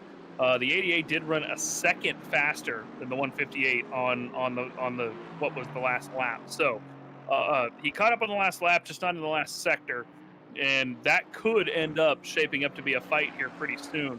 I'm kind of curious to see what happens when they cross the line again, to see how quickly he is moving up the field on this lap, but it doesn't look like he's gaining too much more time. Perhaps just a bad lap by Bauman on the last one. Maybe he needed to get in through some traffic. We're going to have to keep an eye on that 88-158 battle as we kind of finish out the last hour of our stint. Apparently, by the way, coming in from the chat, Kevin which I'm looking for a Kevin on my roster. Oh, Kevin Tadee in car 11. Driving with the absolute. So Jesse, you remember how we were talking about force feedback earlier? Sure. Let me add this to the mix. Full force feedback, no force feedback, or no sound. I'd still take all the force feedback. I can drive without sound, and I frequently had in the past. You I don't just know how drive you do more it. visually. Yeah, I mean, it's not something I chose to do. It's something that I was sort of forced to do. Um, it wasn't the worst thing in the world, but it wasn't very good either. It was a very, very short, sad period in my later teenage years where I was sim racing. And yes, folks, I know I'm ancient, and yes, we had sim racing back when the Pyrenees Burtis were is gonna still hate that cooling comment. down. What's that? Oh Burtis well, is you gonna know, hate that comment. he's only a few years older than me, so it's fine. Yeah, we Yeah, used to I don't know how you can do that, man. Driving without sound. I'm a very sound oriented person though. mm, When I was obviously I did World of Warcraft for quite a few years, and I was very much a person who didn't have any notifications on my screen because everything was sound related. Everything. Yeah, I mean, it's acquired. I mean, there's some people that would rather take no force feedback. We've had that conversation before, but for me, sound is very important to me because it keeps me from having. Whenever you know the car you're driving, for instance, the current car that I'm getting used to is it's in AC. It's that non-hybrid P1 car. I'm getting used to that, and I can drive that car by sound, and it's very important because it keeps me from having to look down at the LCD screen and figure it out. But there was a very brief, sad period in my teenage years where I didn't have headphones and I didn't have speakers either because my headphones had broken. So I was basically just racing without sound. And you default back to a more visual thing. So it's not. I could just, I can read a rev counter, so it's not that bad. You just have to be extra diligent. So that's why I would still take the more force feedback. I am curious why Kevin is not racing with sound. Is that by 57 choice, is off. perhaps? Second time in 2 laps, by the way. So Richardson's struggling again. Oh no, I think that's just a. Nope, he is definitely off. He stopped on the track actually. Here and heavily damaged. So yeah, he got damaged. Starting to interrupt yesterday. I noticed he got off on the track through turn 1. And now he is completely stopped on the Now, track. He is what still in stopped the on the track. world? I think I might need to get a hold of the stewards here if they're not actually paying attention. And I'm gonna go do that really quick. I Go ahead. wonder if that's some sort of connection issue or something. That's very strange. And just confirming in chat as well, we have Ragioli who is confirming, yeah, he doesn't know why Kevin is racing without sound either. And yeah, if you could find out, Ragioli, that'd be pretty fantastic. I'd like to know why he's doing that. Perhaps it's due to not upsetting people in his home or around his home, perhaps as well. I know some people have to do that. It is incredibly early in the morning or incredibly late, depending on where you are. So you always have to be a good neighbor, of course. So perhaps that's the reason. I don't assume it's by outright choice. That don't know of anybody who would choose to do that.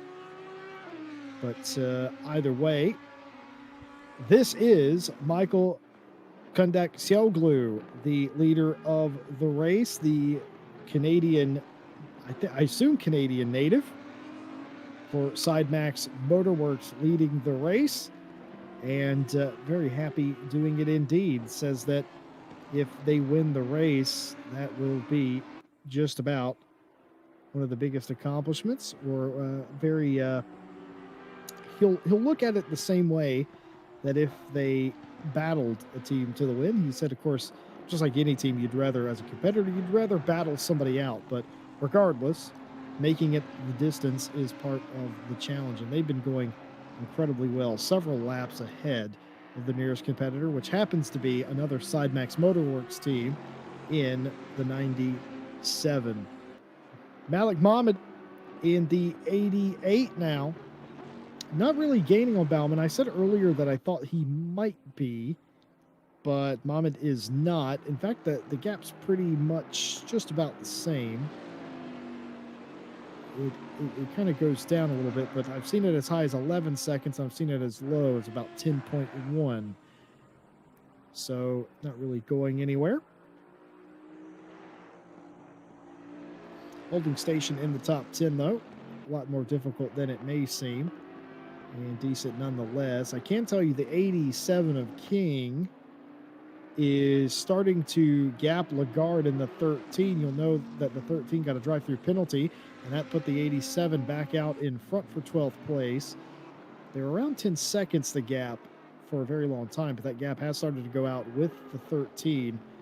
Has now lost another 5 seconds in the past 10 or so minutes.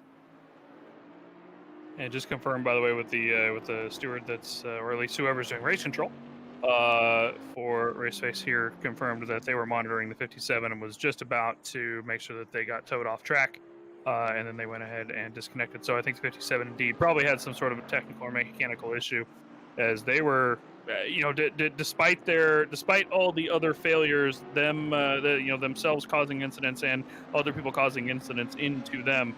They were really trying to push it home through the race here. So, yeah, it's a bit sad in the end, to see one of those cars go that, maybe has so many problems, but, is really pushing to get to the end, and they've, had to retire from the race. Unfortunately, that 57 does. So, but yeah, Mike Jesse, Jones. yes. What do you say? Sorry to interrupt, but what do you say we do a little South African Good Morning Crank It Up? Ooh, a little South African Good Morning Crank It Up. With who would we like to go on? We going for the 100? Or we want to go for the 404? Oh, well, we did the 100 already, didn't we? No, we did the 404 last. We did the Bentley last year. No, we did the 367 Bentley, so we did the 100 earlier. So yeah, let's take it around on the 404. All right. Well, the leading South African team in fourth place, Grobler, in the 100. We're going to take a very short broadcaster break, but you're not going to miss anything. Go ahead and good morning, South Africa. Crank it up.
replay.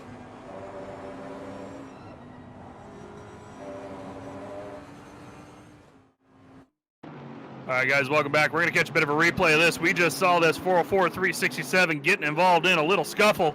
We're going to see them come out of Leo Cop here, and let's watch what happens coming down the mine shaft and into the Crocodiles. The 404 going to go in, try to get under the Bentley out ahead. He goes for the dive and is just not able to get it done. Connects with the back end of the big blue Bentley, throws him around, and that might be the unfortunate penalty that 404 did not need, Jesse Lee, because he was making up time, and it is not what he was going to need to try and make up the positions that he needs against that 367.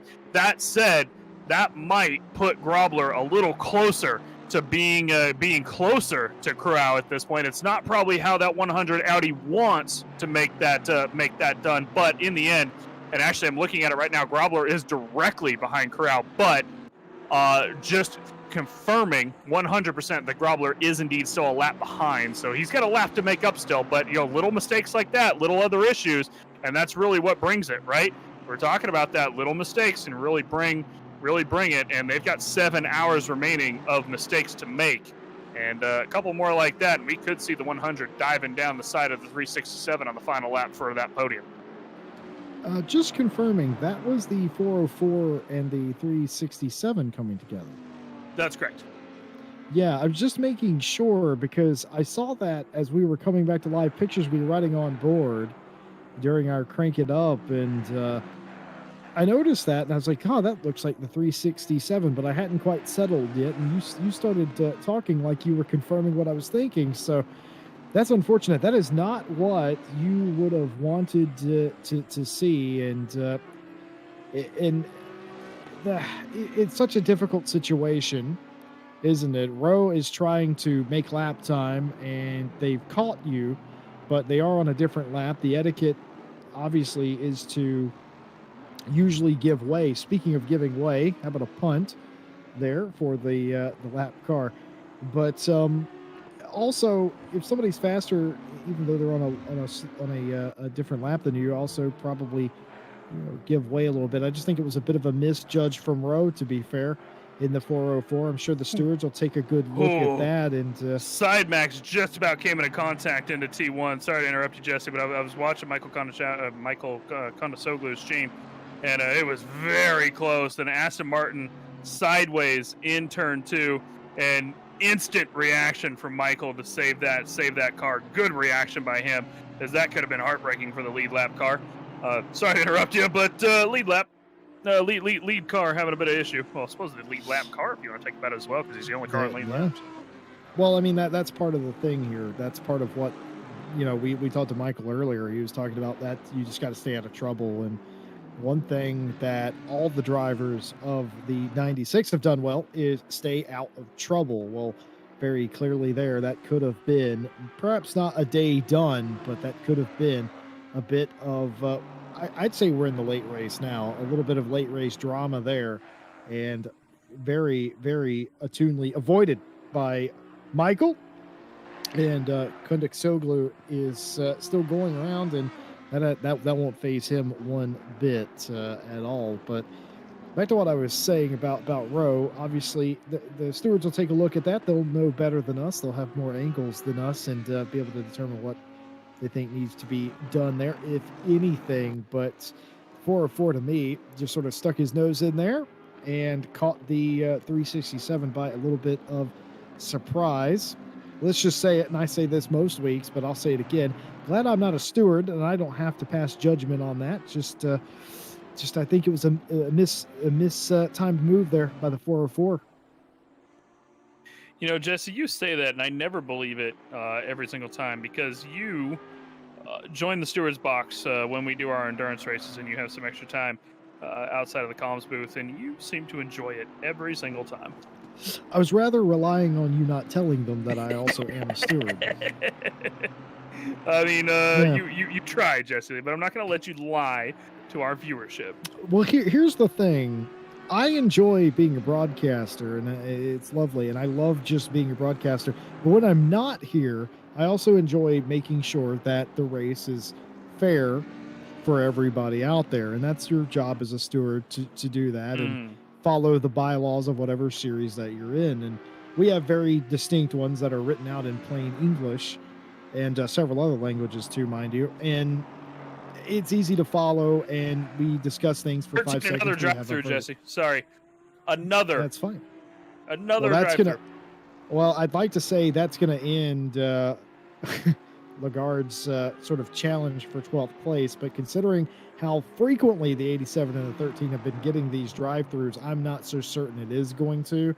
Lagarde wasn't catching King anyway and had lost a bunch of time.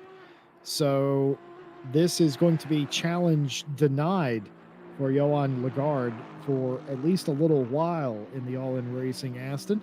Not coming in to serve that just yet, but that is for track limits. We have not had a penalty report in quite a long time now. So all the penalties that you may see are all ACC assigned penalties and not RaceFace Steward assigned penalties. But back to what I was talking about, I enjoy being part of the stewarding team if that's what I am doing. But I'll tell you what, too, a lot of times stewards are sort of considered biased in some cases. I guarantee you most of the time that's all just hearsay. That's not true, because 99% of the time when I'm stewarding, I've noticed we don't look at who's driving the car or even what the car looks like. We're more interested in just what the number is.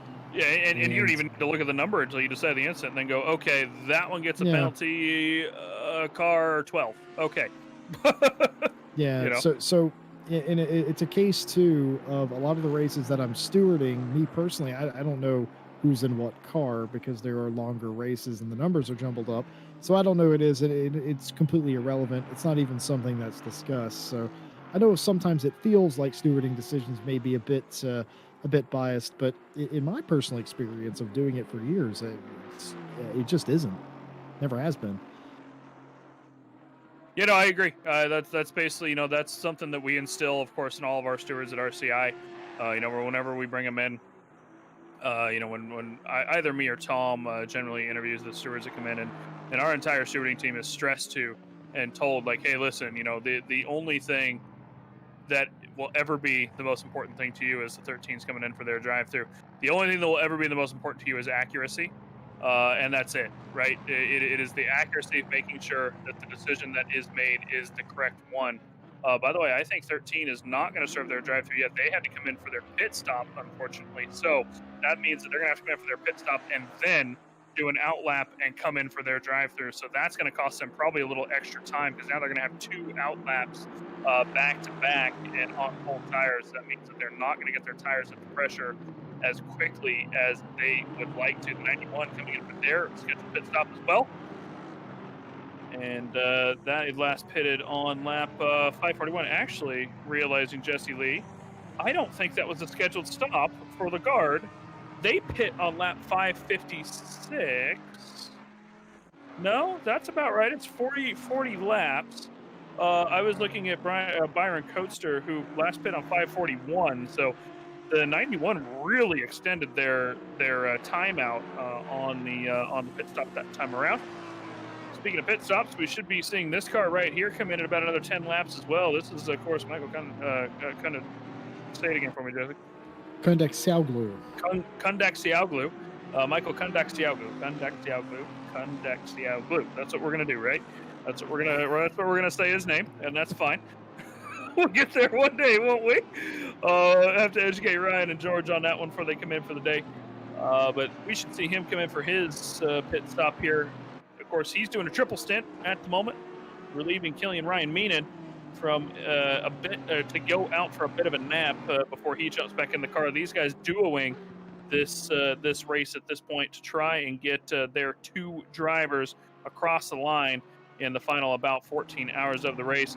There is the 367 boat into the pit lane. There's Grobler, by the way. He's obviously still a lap down, almost exactly to that 367 as they come into the pit. Grau again, definitely No, okay, yeah, it's counting the last pit stop. So let's see, when did they come into pit last time? They were on lap 575, which was their drive-through, and 553, which was the pit stop. Yes, they're 40-lap stints down the road. 40-lap stints as well for JC Grobler and the number 100 team. They are 14 laps deep into their stint at the moment. So that means that they have about 25 to go. And Jesse, oh, he catches the inside curb, but she had a good hold on him, gets out of the dirt, gets back out on the track, able to keep it onto all fours without hitting the wall. Is that Arashi Racing? But that is, again, Cheetah, it doesn't matter how good you are, you have to be consistent. Stewie was showing this earlier on in the race, Jesse. He was on the free cam. You were in here with me. On that free cam at Cheetah, and we were watching that. You have to hit that line. Every single car that comes past, it didn't matter how fast or slow they were, was hitting that same exact line. Because if you don't, you get thrown off the track, and that's what will cost you. Cruau finished his pit stop still ahead of Grobler. He's about a half a lap ahead still, so it really shows how much work this number 100 Audi is going to have to make up that time. Milt Steele Vastin, of course, behind Grobler. He's a lap behind him as well, almost exactly, in fact. Almost exactly 2 laps down, so he's got quite a bit of time to make up before he's going to get up to the back of that 100. And it's really just going to come to pit stop strategy. I'm curious, Jesse Lee, if you can take a look and perhaps math out, because I know that is your favorite, where we will be in terms of pit stops with the 367 and 100 if the 367 is going to have to make an extra stop. I can try to do that, but quickly before I do attempt to do that, I'm just going to mention one more thing about Cheetah real quick.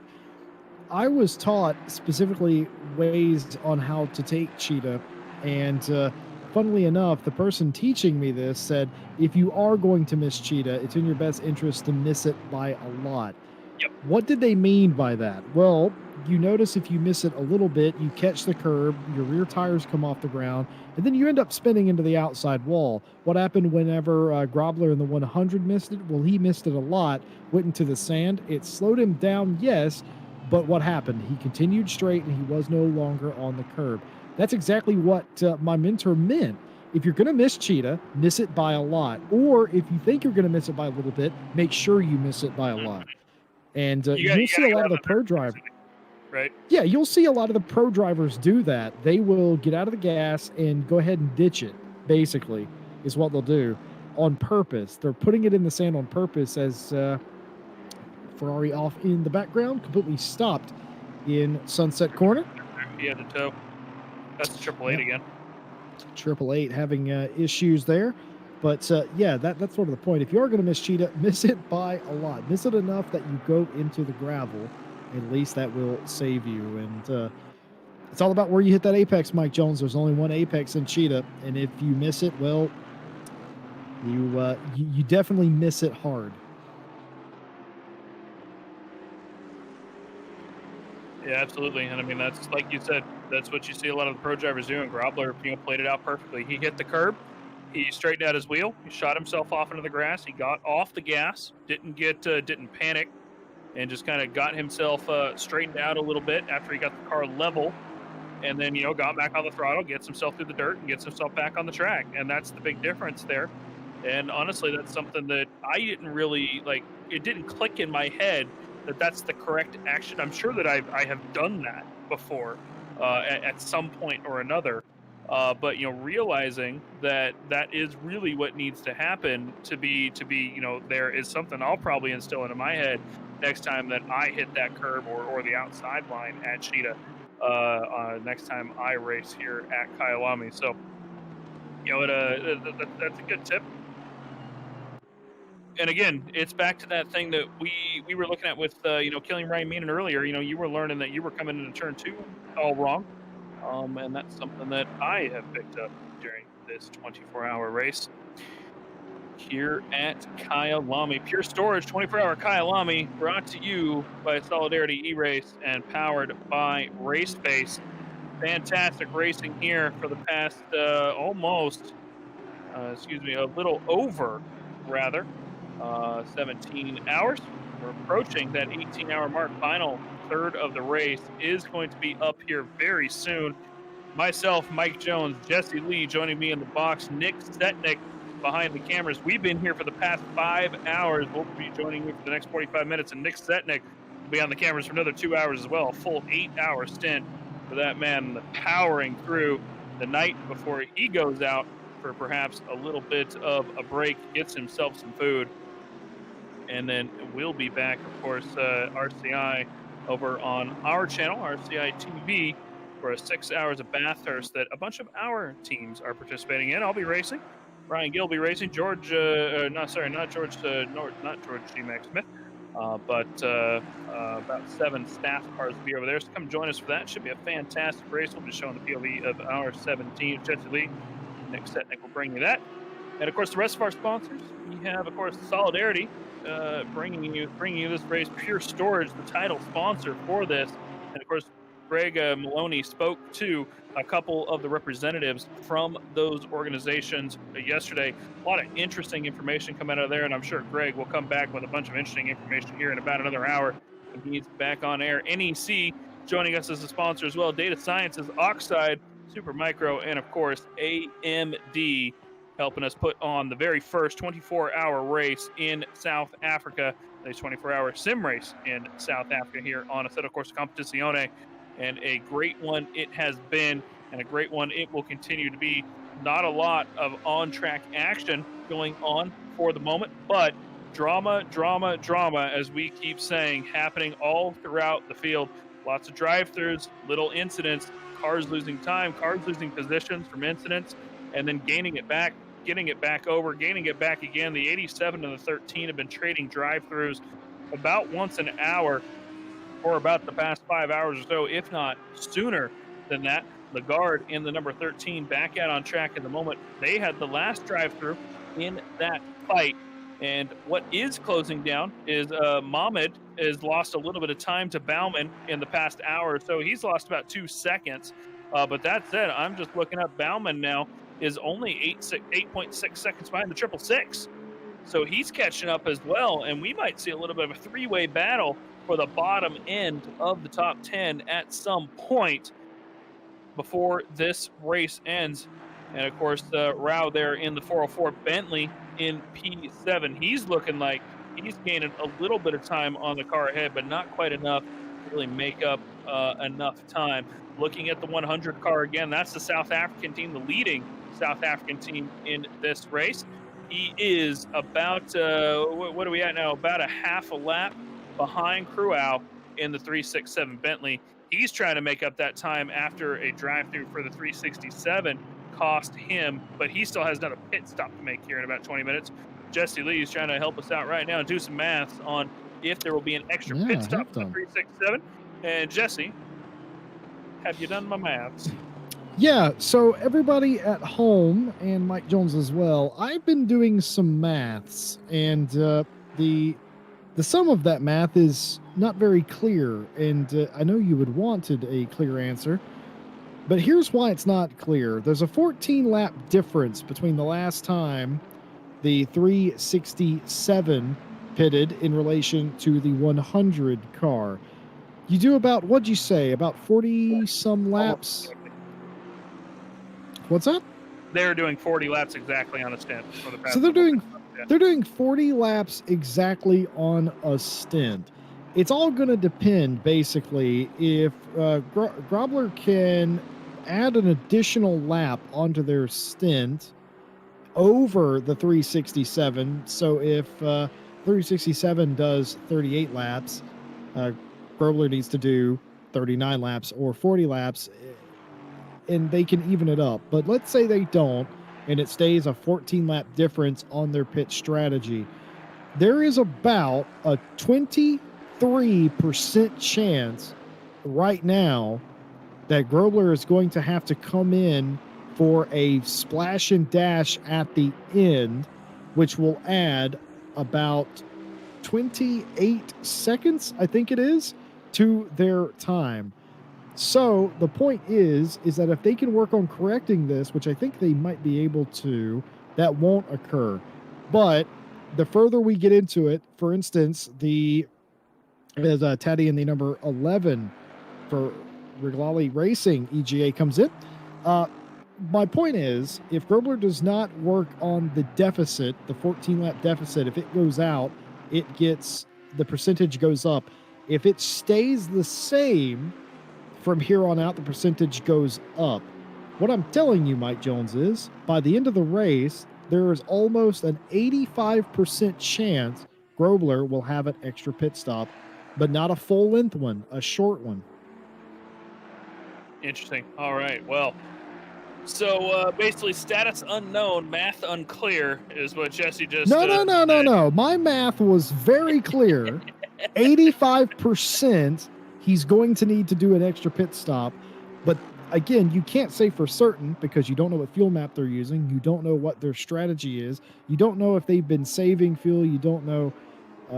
Taking it at face value, there is a more than likely chance that the answer is yes, they are going to have to come in. They're going to get caught out when the timer hits 0. But there's other factors. We don't know if the lap difference between the 96 is going to play a factor into the cars that are 2 to 3 laps down. So for all those reasons, we can't say for certain, but 80-some%, yes. Well, interesting. We're going to have to find Extreme out. math. Extreme math. That's what we're doing. Yeah, we're going to have to find out, basically. I mean, we got 6.5 hours to the end of the race. Maybe they can extend out an extra lap. Maybe they're Triple Eight's around, and they're going to get the idea that they need. By the way, the 888 off track again. That's what that yellow flag flashed there for a second. He was off, I believe, in Cheetah briefly, and he's off again in Ingwe. The 888 just struggling to keep this Ferrari 488 Evo on the track. It is absolutely filthy from all the trips that it has had. Just had gonna in the say, grass. oh no! He's out for a wiggle again. That looked like a mechanical issue. Yeah, that's suspension going out possibly. And I think he's going to have to. Obviously, he's probably going to have to teleport back to the pit lane at that point. But I think that might be a 57 car 57 part 2 mechanical issue that he's had. He's stuck out on the track at the moment, trying to see if he can get the car fired and get back out, or if he's going to have to call the tow truck. He is parked out on the grass, though, so he's in a good spot. He's not in the way of anybody, at the very least, so he's doing okay. He can stay there for a minute if he needs to. Just outside the pit lane there. Yellow flag's waving by the marshal, of course, in the back. Warning everybody that there's a car out there, and they'll have plenty of room to make sure that they take a look at that car. Looking back up towards the top of the field, we're checking in P15. That is Botha in the Aston Martin V8 there. He's about a couple seconds now behind Antel. And Jesse, do you remember? I can pull it up and check. But do you offhand remember if Marc Antel got past Botha and he's now gapping him? By the way, the 888 has got back going again. No, so the 91 was behind the 969 earlier. The battle you're remembering is Antel passing the. Yeah, so Antel had never gotten past the 91. The 91 was the next car to them. So that's what that battle ended up being, as Malik Mohammed into the pit lane in the 88, and Bernard King for KSR Pulse in the 87 back out after after a routine pit stop. King in. And, of course, that battle between the 87 and the 13 has long since ended for the time being. The 87 apparently at some point decided, I don't want any more drive-through penalties. And that pretty much ended the drive-through duel between the 87 and the 13. I think we should give out so there's a prize, obviously, for some of the top drivers. I do not know what the exact prize payout or limits are for, like, who gets what. But I think there should be at least a let's say $15 goes to the person with the most drive-throughs for track limits.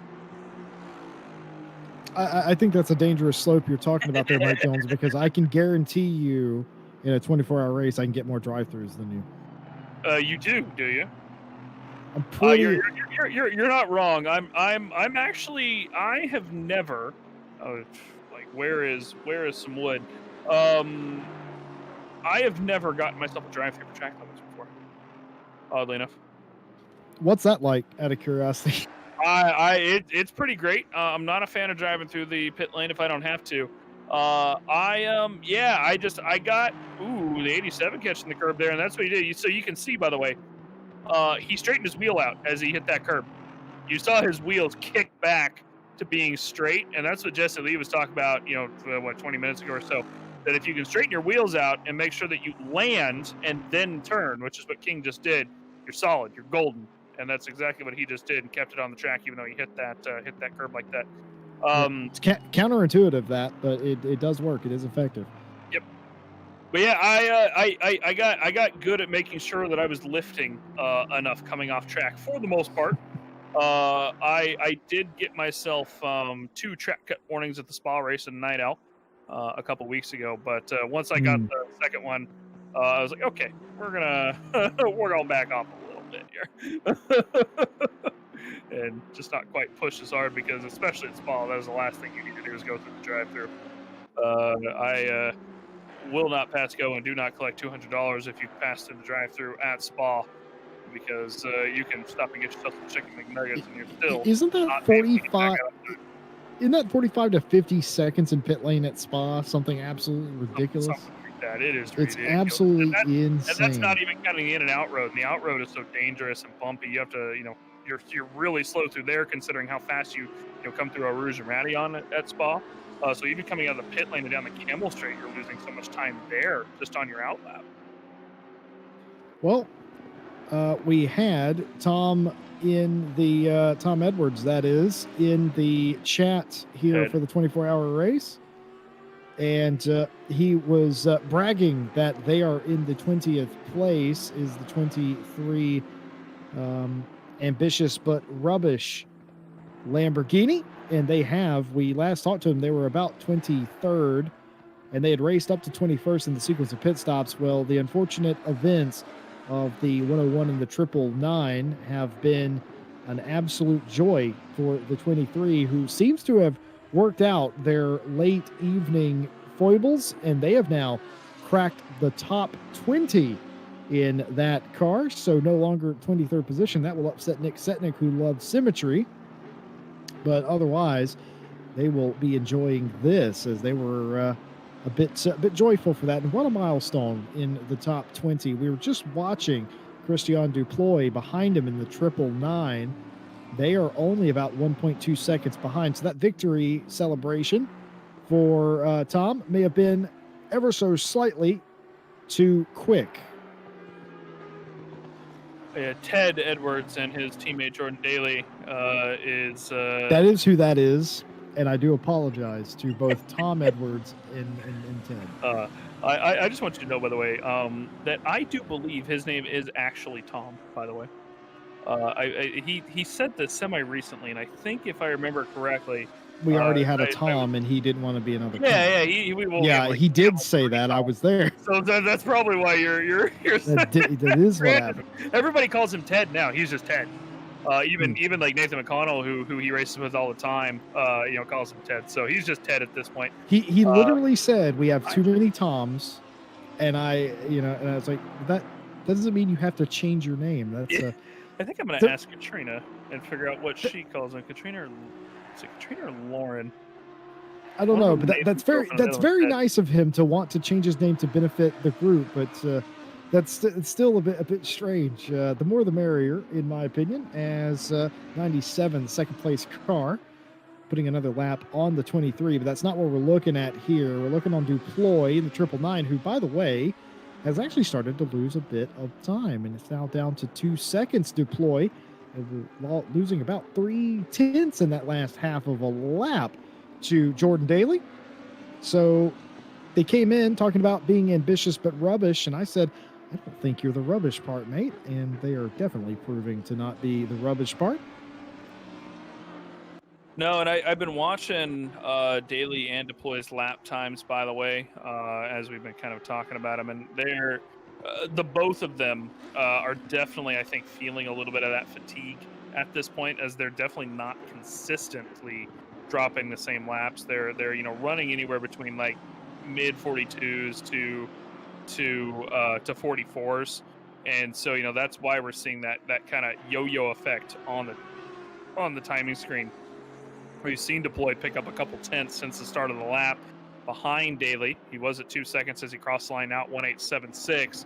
And as they cross the next sector timeline here in just a moment, we will get that update again and see how he's doing. The BMW should be really good down this particular section of the track in that big motor, but the problem is the Lambo, as Ryan Gale will be more than happy to educate us on here in a couple hours. The Lambo has the best acceleration coming out of a corner, period. No matter what car you put it up against, it doesn't matter if it's a Mercedes, a BMW, a Jag, a V12, that Lambo will outstrip them all coming out of a corner. And so this BMW has really got to make it done through the remainder of the lap rather than through the through this section here coming out of everywhere from about Leo Cop down into turn 2, where it's mostly anyway straights. Comes across the line there. We're going to see what the sector time is here again. Oh, actually, sorry, Jordan Daly pulled off into the pit lane. I'm just noticing. Apologies. So Daly actually came in for the pit. So that means that promotes Deploy up to P20. And looking at Daly, he's fallen down, of course, a couple spots. Chris DeSantos for the 101 PWSR team, who have struggled quite a bit with connection issues today. They are out back on the track, of course, and trying to make up those positions. Again, we talked a lot about them early on in the race. They're very quick. They were fighting for a top 10. They've got the pace and the ability to do so, but unfortunately, technical issues have plagued them throughout the race, and they're having to settle with just trying to trying to just make up what positions they can and have a bit of fun, I think, at this point, which, again, we've talked about quite a bit, right, Jesse? It's really just here to have fun in the end, and that's what sim racing is really all about. And hey, as long as you're having fun, that's really what matters. And Michael here in the 96, well, he's having plenty of fun, and he's in P1. Well, we're here to have fun. We're here to enjoy the hobby that we all are so very passionate about. But of course, we are all also here for a more noble cause as well. Of course, this race raising money, part of the proceeds, of course, going to a very charitable cause as well. And that makes it all the sweeter, in my opinion. Yeah, I agree. A little bit of prize money for the Side Max team won't go amiss as well here for the Pure Storage 24-hour Kyalami. That is really what, not really what you're here for, granted, but a little bit of prize money is nothing to shake your head at, especially when you're getting the triple win here at the 24-hour Real Race Club's 24-hour Kyalami. Was the first victory for the Side Max Motorwork 96 RCI World Tour Championship, their second victory. A lot of rain in that race, about 12 hours or so of that rain, constant changing conditions. We had 7 full weather changes during our 24 hours of Kyalami. And of course here, back out in the dry, but not the hot. It is definitely cool out here through the middle of the race. We're going to get a little toasty as we get back up to approaching noon, which is where we will end, of course, this race. But in the end, it's still going to be a little bit cooler than their first race was. They've got their setup dialed in. They've been plenty of speed, and they've really got it done. They've got everything to lose, realistically, by making sure that they're staying out on track. I did see Michael grab one track cut warning there a few minutes ago, so he's at 1. Now, if they do get a drive-through, Jesse, it's not the end of the world for them by any means. They are multiple laps up against P2, but still not what you need, right? You still have to be careful, because if you lose too much time, you're gonna get yourself ruined. And look at the 13 and the 87. What happened with that? 4 drive-throughs for the 13, I think, within a few hours. I mean, if that happens to the 96, we could be looking at Side Max 97 breathing down their necks. So they're going to have to be careful regardless. This is Side Max 97. It might look the same, just a little dirtier, perhaps.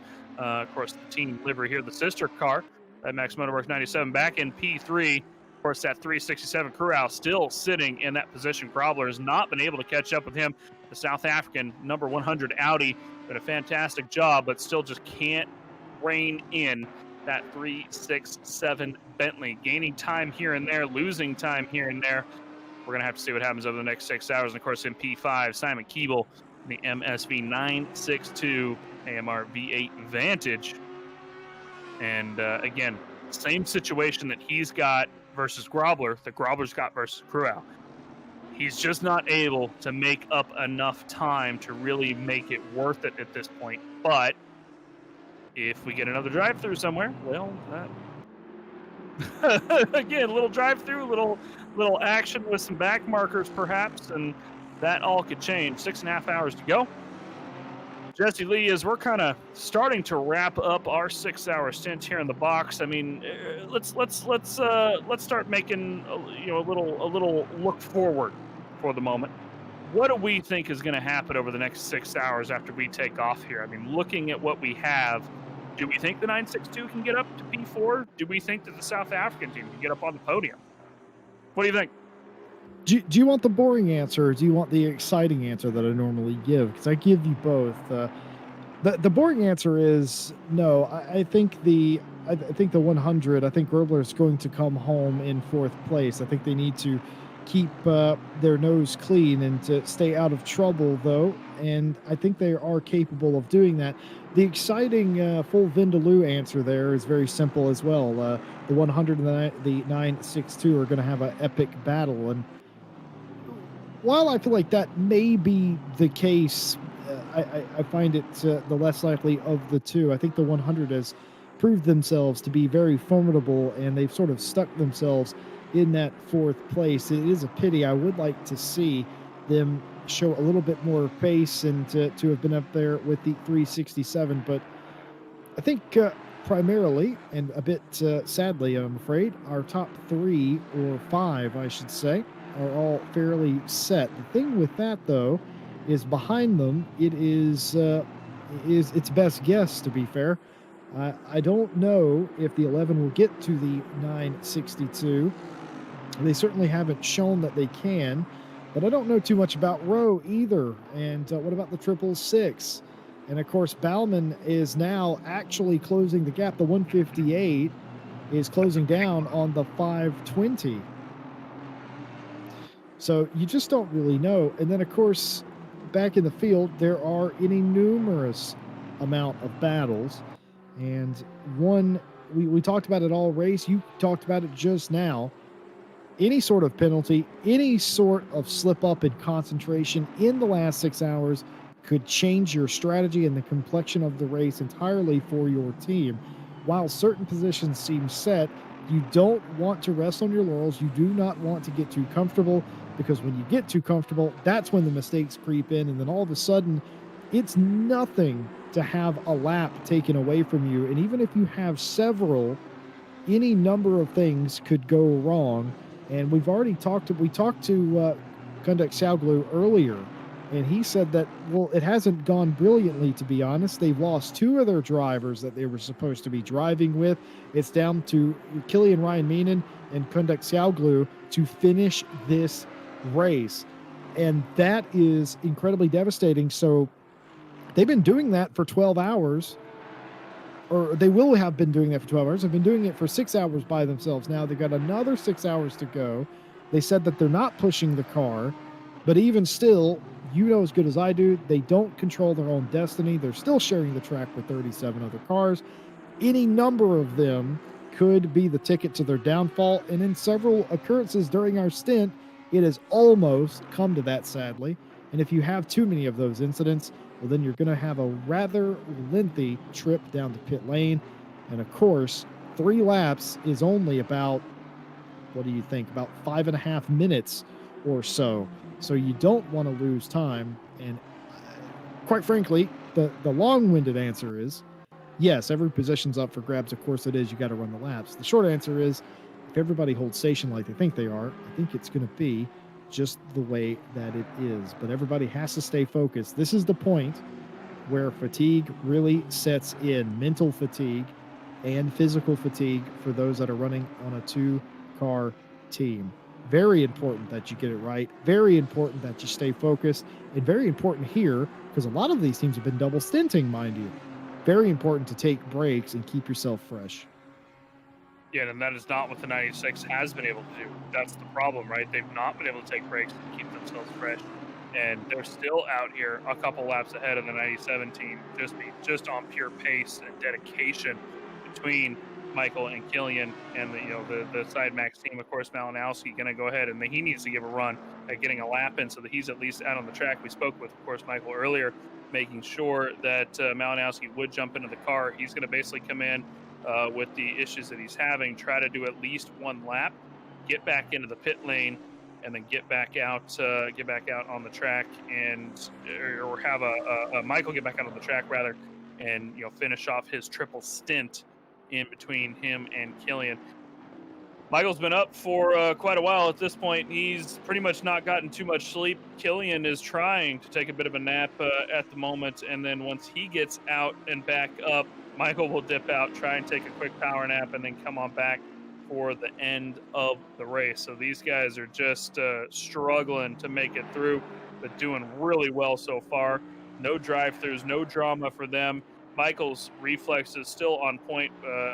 We didn't catch it on camera, but obviously I saw him, barely dodge that car that was sideways as he came around turn 2 a little while ago, just straight off of reflexes, instant reactions from him.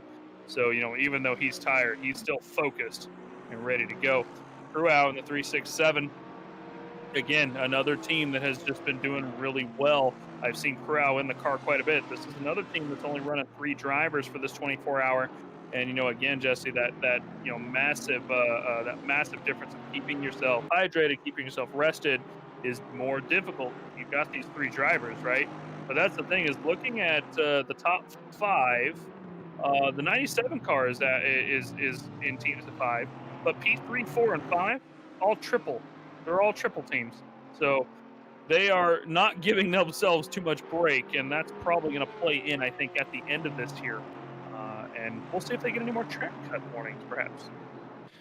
Well, the stewards have been doing their job all night and clear into the morning. Anybody that has got a driver stint limit penalty, they have been very prompt in clearing that, but there hasn't been a lot of issues that they've had to render a verdict on. Well, this is one of them. Chris Haynicki here in the 101 for PWSR has received the first penalty that I think we've gotten in just about 2 hours. Well, it's going to be a 5-second penalty for causing a collision back on, I think it was lap 520 something. 569, it looks like. Oh, excuse me, 569. That is correct. So that is the first penalty that we have received in quite some time.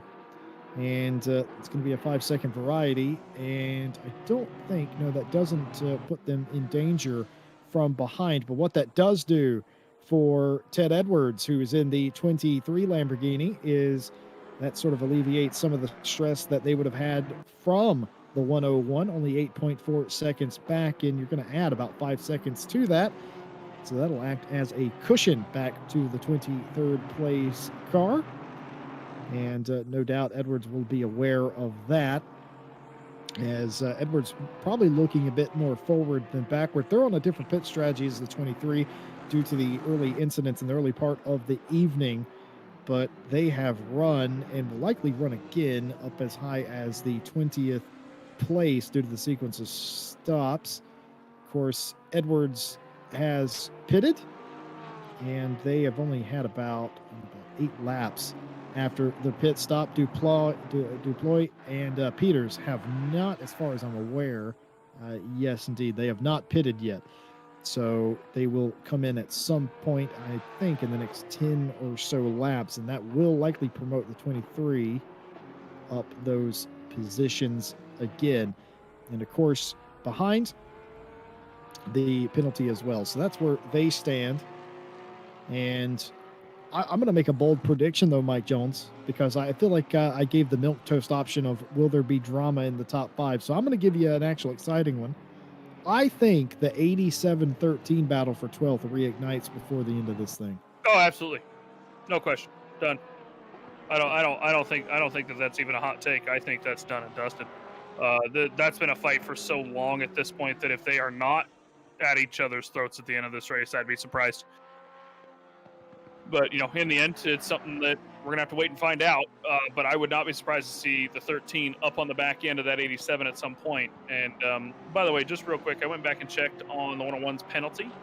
It was indeed a incident that we caught on camera at Leo Cop where they came deep into contact into Leo Cop and hit the 714 off when they made that overtake quite a few laps ago. So that's Can I just say, I feel like the stewards have absolutely been on it in this race the entire time. They've been crisp, concise, and I think we refer to them in our arena as slam dunks, and I think they've all been slam dunks as far as the penalties are concerned. And good on them. Everything seems to just sort of make sense. To quote Hannibal from AT, I love it when a plan comes together, and they've certainly been absolutely on it. 6 hours, 16 minutes, about 10 minutes or so from going 6 a.m. in South Africa in sim time, 5 minutes behind in the real world. If you're with us now, good morning, glad to have you. And you may be wondering what on earth you may have missed. Well, let's go ahead and rewind you to the start of the race. GTWR took the lead early and was holding a 10-second or so lead whenever drama struck and they had their driver disconnect. They were unable to rejoin, and that handed over the race lead to the leading 96 Sidemax Motorworks team, then driven by George Boothby. They have led ever since, all through the night and into the morning. It hasn't been without its dramas, though. 4 near misses in a single hour, 2 that have followed since then. And we talked to Kundit Choglu earlier in the evening, and he said, well, it isn't all peaches and roses over here. We've lost 2 of our drivers. One of them can't connect, and one of them had a medical emergency in the family. And now it is down to 2 drivers, Killian Ryan Meenan and Kundit Choglu, to finish this race off. A 4-man team becomes a 2-man team. The 97 has asserted themselves as the dominant car in second place overnight after a spirited battle with the 367 for many hours. The 367 was right up on the back of the 97, spun, had an incident, and then later had a penalty to boot, and that has put them a lap or so behind the 97. The 96, by the way, leading the race, is well and truly several laps ahead of the rest of the field. The feel-good story of the race, perhaps, the number 100 Audi, currently piloted by Grobler, is an all-South African outfit, and they have been running very well indeed. Drove up through the top 10 and into the top 5 and has set up station in the 4th place position. And out of all the 24 of Kyalami races that there has been on ACC, if they can hold that, that will be the highest finishing ZA team in any of them, in a very, very feel-good moment, as it was absolutely glorious to watch them drive up to that position. The 962 of Keeble has had their share of issues, but find themselves in the top 5, but it's not a sure thing, as so Santornarito in the 11 Audi is only about 10 or so, 15 seconds behind them, as the top 5 has been heavily contested. It's actually out to 20 seconds now as Keeble has picked up the pace. And behind them, another South African team, the 404, currently piloted by Rowe. That Bentley has been going absolutely fast for the past several hours. They climbed up to 7th. They find themselves 23 or so seconds behind the 11 for the 6th place position. And quite frankly, behind them, it has been a melee. We've got a battle between Bauman and Mahmoud that's been going on for several hours. It's 13 seconds. It's gone in, it's come out, but that's about where it stands. And any sort of penalty between the 2 of them, or any sort of slow pit stop, is going to dramatically change that outlook. And don't overlook Schooler in the 520 in 11th place. They have a shot to finish inside the top 10. They may do it. We already told you about the 87 and the 13 that swapped that 12th place position 4 times, as I counted overnight, all of them due to getting drive-through penalties. Perhaps a record set for the most drive-through penalties in a single hour by the 13, which is not something we would normally brag about, but it was absolutely incredible, folks. It was one of the more insane things. We saw the 91 of Botha going well in 14th, and Hall has creeped into the 15th place in the 1:03.8 with some crafty passes earlier behind them.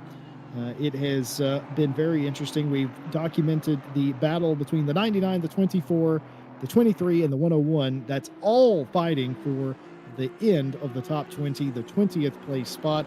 And behind them, it has been a myriad of penalties, spins, blue flags, and resetting to pit lane, to be fair. And that is your race rundown here at the 24 hours of Kyalami, just short of the 6-hour mark. Well, a nice little wrap, about 6 hours remaining in the 24-hour Kyalami, the Pure Storage 24-hour Kyalami, even, of course, powered by, or brought to you by Solidarity E-Race and powered by RaceFace, broadcast by RCI, sponsored in partnership, of course, with NEC, DataSciences, Oxide, SuperMicro, and AMD. Of course, Greg Maloney came in with some interviews earlier on in the broadcast with some of the people that are in those companies. I think he may have a couple more lined up for the afternoon here through the end of the race, making sure that we get them guys on air. Had a really interesting interview, Jesse. I think it was with NEC, if I'm not mistaken. A lot of interesting information about some tech that they do out for like the farmers and stuff like that. And they really hard promote some of the STEM stuff. It was really interesting information, and I got to go back at some point and re-listen to it just because that was a subject I'm interested in. So, but it was really interesting information. So glad to see all of them involved, and it was really great. That said, back on the end game here, PWSR, of course, Heineke out here in the 101 with that 5-second penalty. He is kind of keeping on the back of Ted Edwards in that 23, but he knows that he's got that penalty to serve. Looking at the pit stop, 590 was his last pit stop. Thomas Edwards, of course, in the 588 range for his pit stop, which means that they're both going to be pitting here very shortly, within about the next 10 laps or so. And we're going to see how that kind of lands out between the two of them, with Heineke going to fall back 5 seconds after pit stop.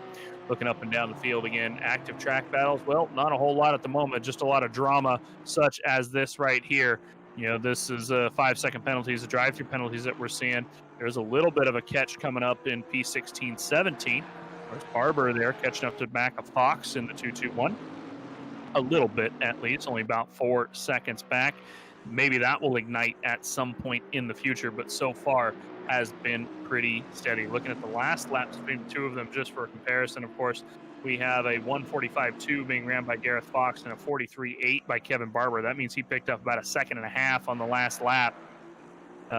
Whether Fox got caught up by traffic or whether Barber just had a fantastic lap, we don't know. He's gained a lot of time this lap again, though, obviously, as I'm just realizing, Jesse, that's the 221 Aston out ahead, and he's run wide again, and there goes the Bentley. He's going to try and get on the inside, and I think he's going to be gone by the time they even get to turn 1 here in the kink, and he is sliding past in the kink and getting on past. So that is Fox struggling here at the end of the 18th hour, and that is the 969 getting on past. That is not, I repeat, a car for position ahead. That is that is one of the other Bentleys. That's the 88th Bentley, in fact, up in P10.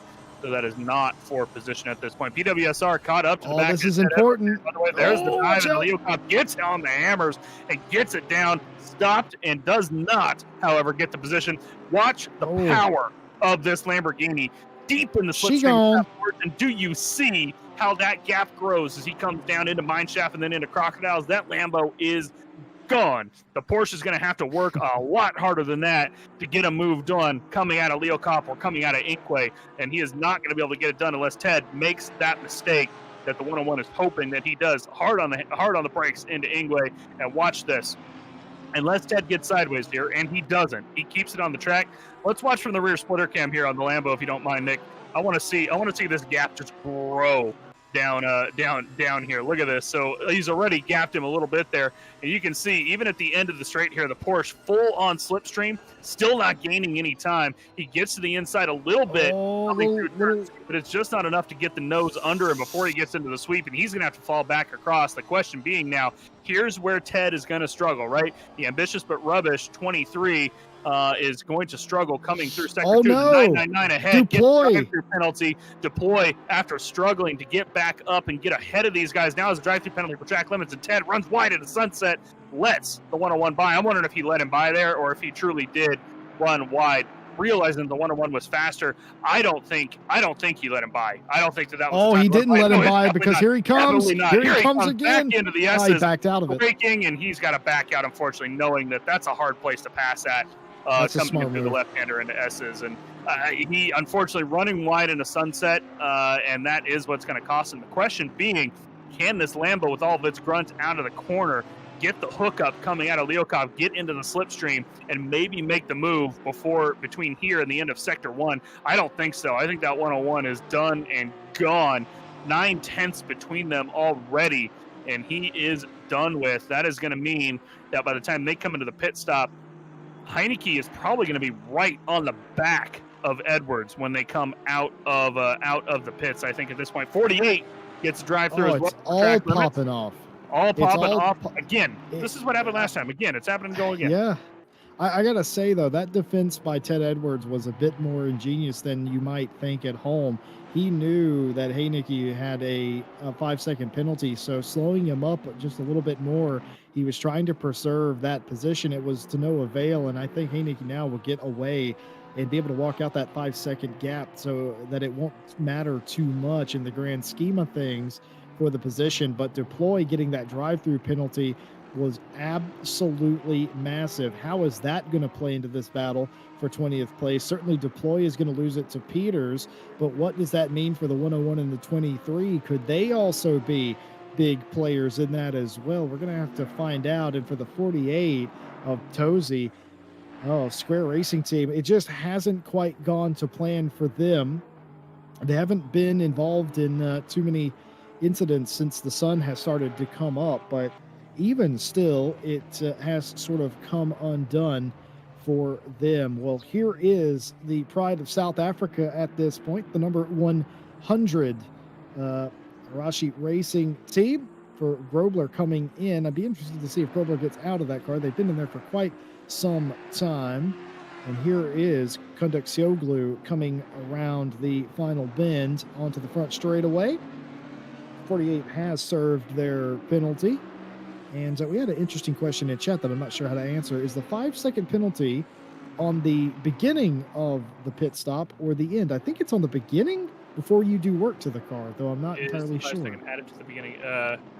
I think that might be wording a little awkwardly for our vernacular.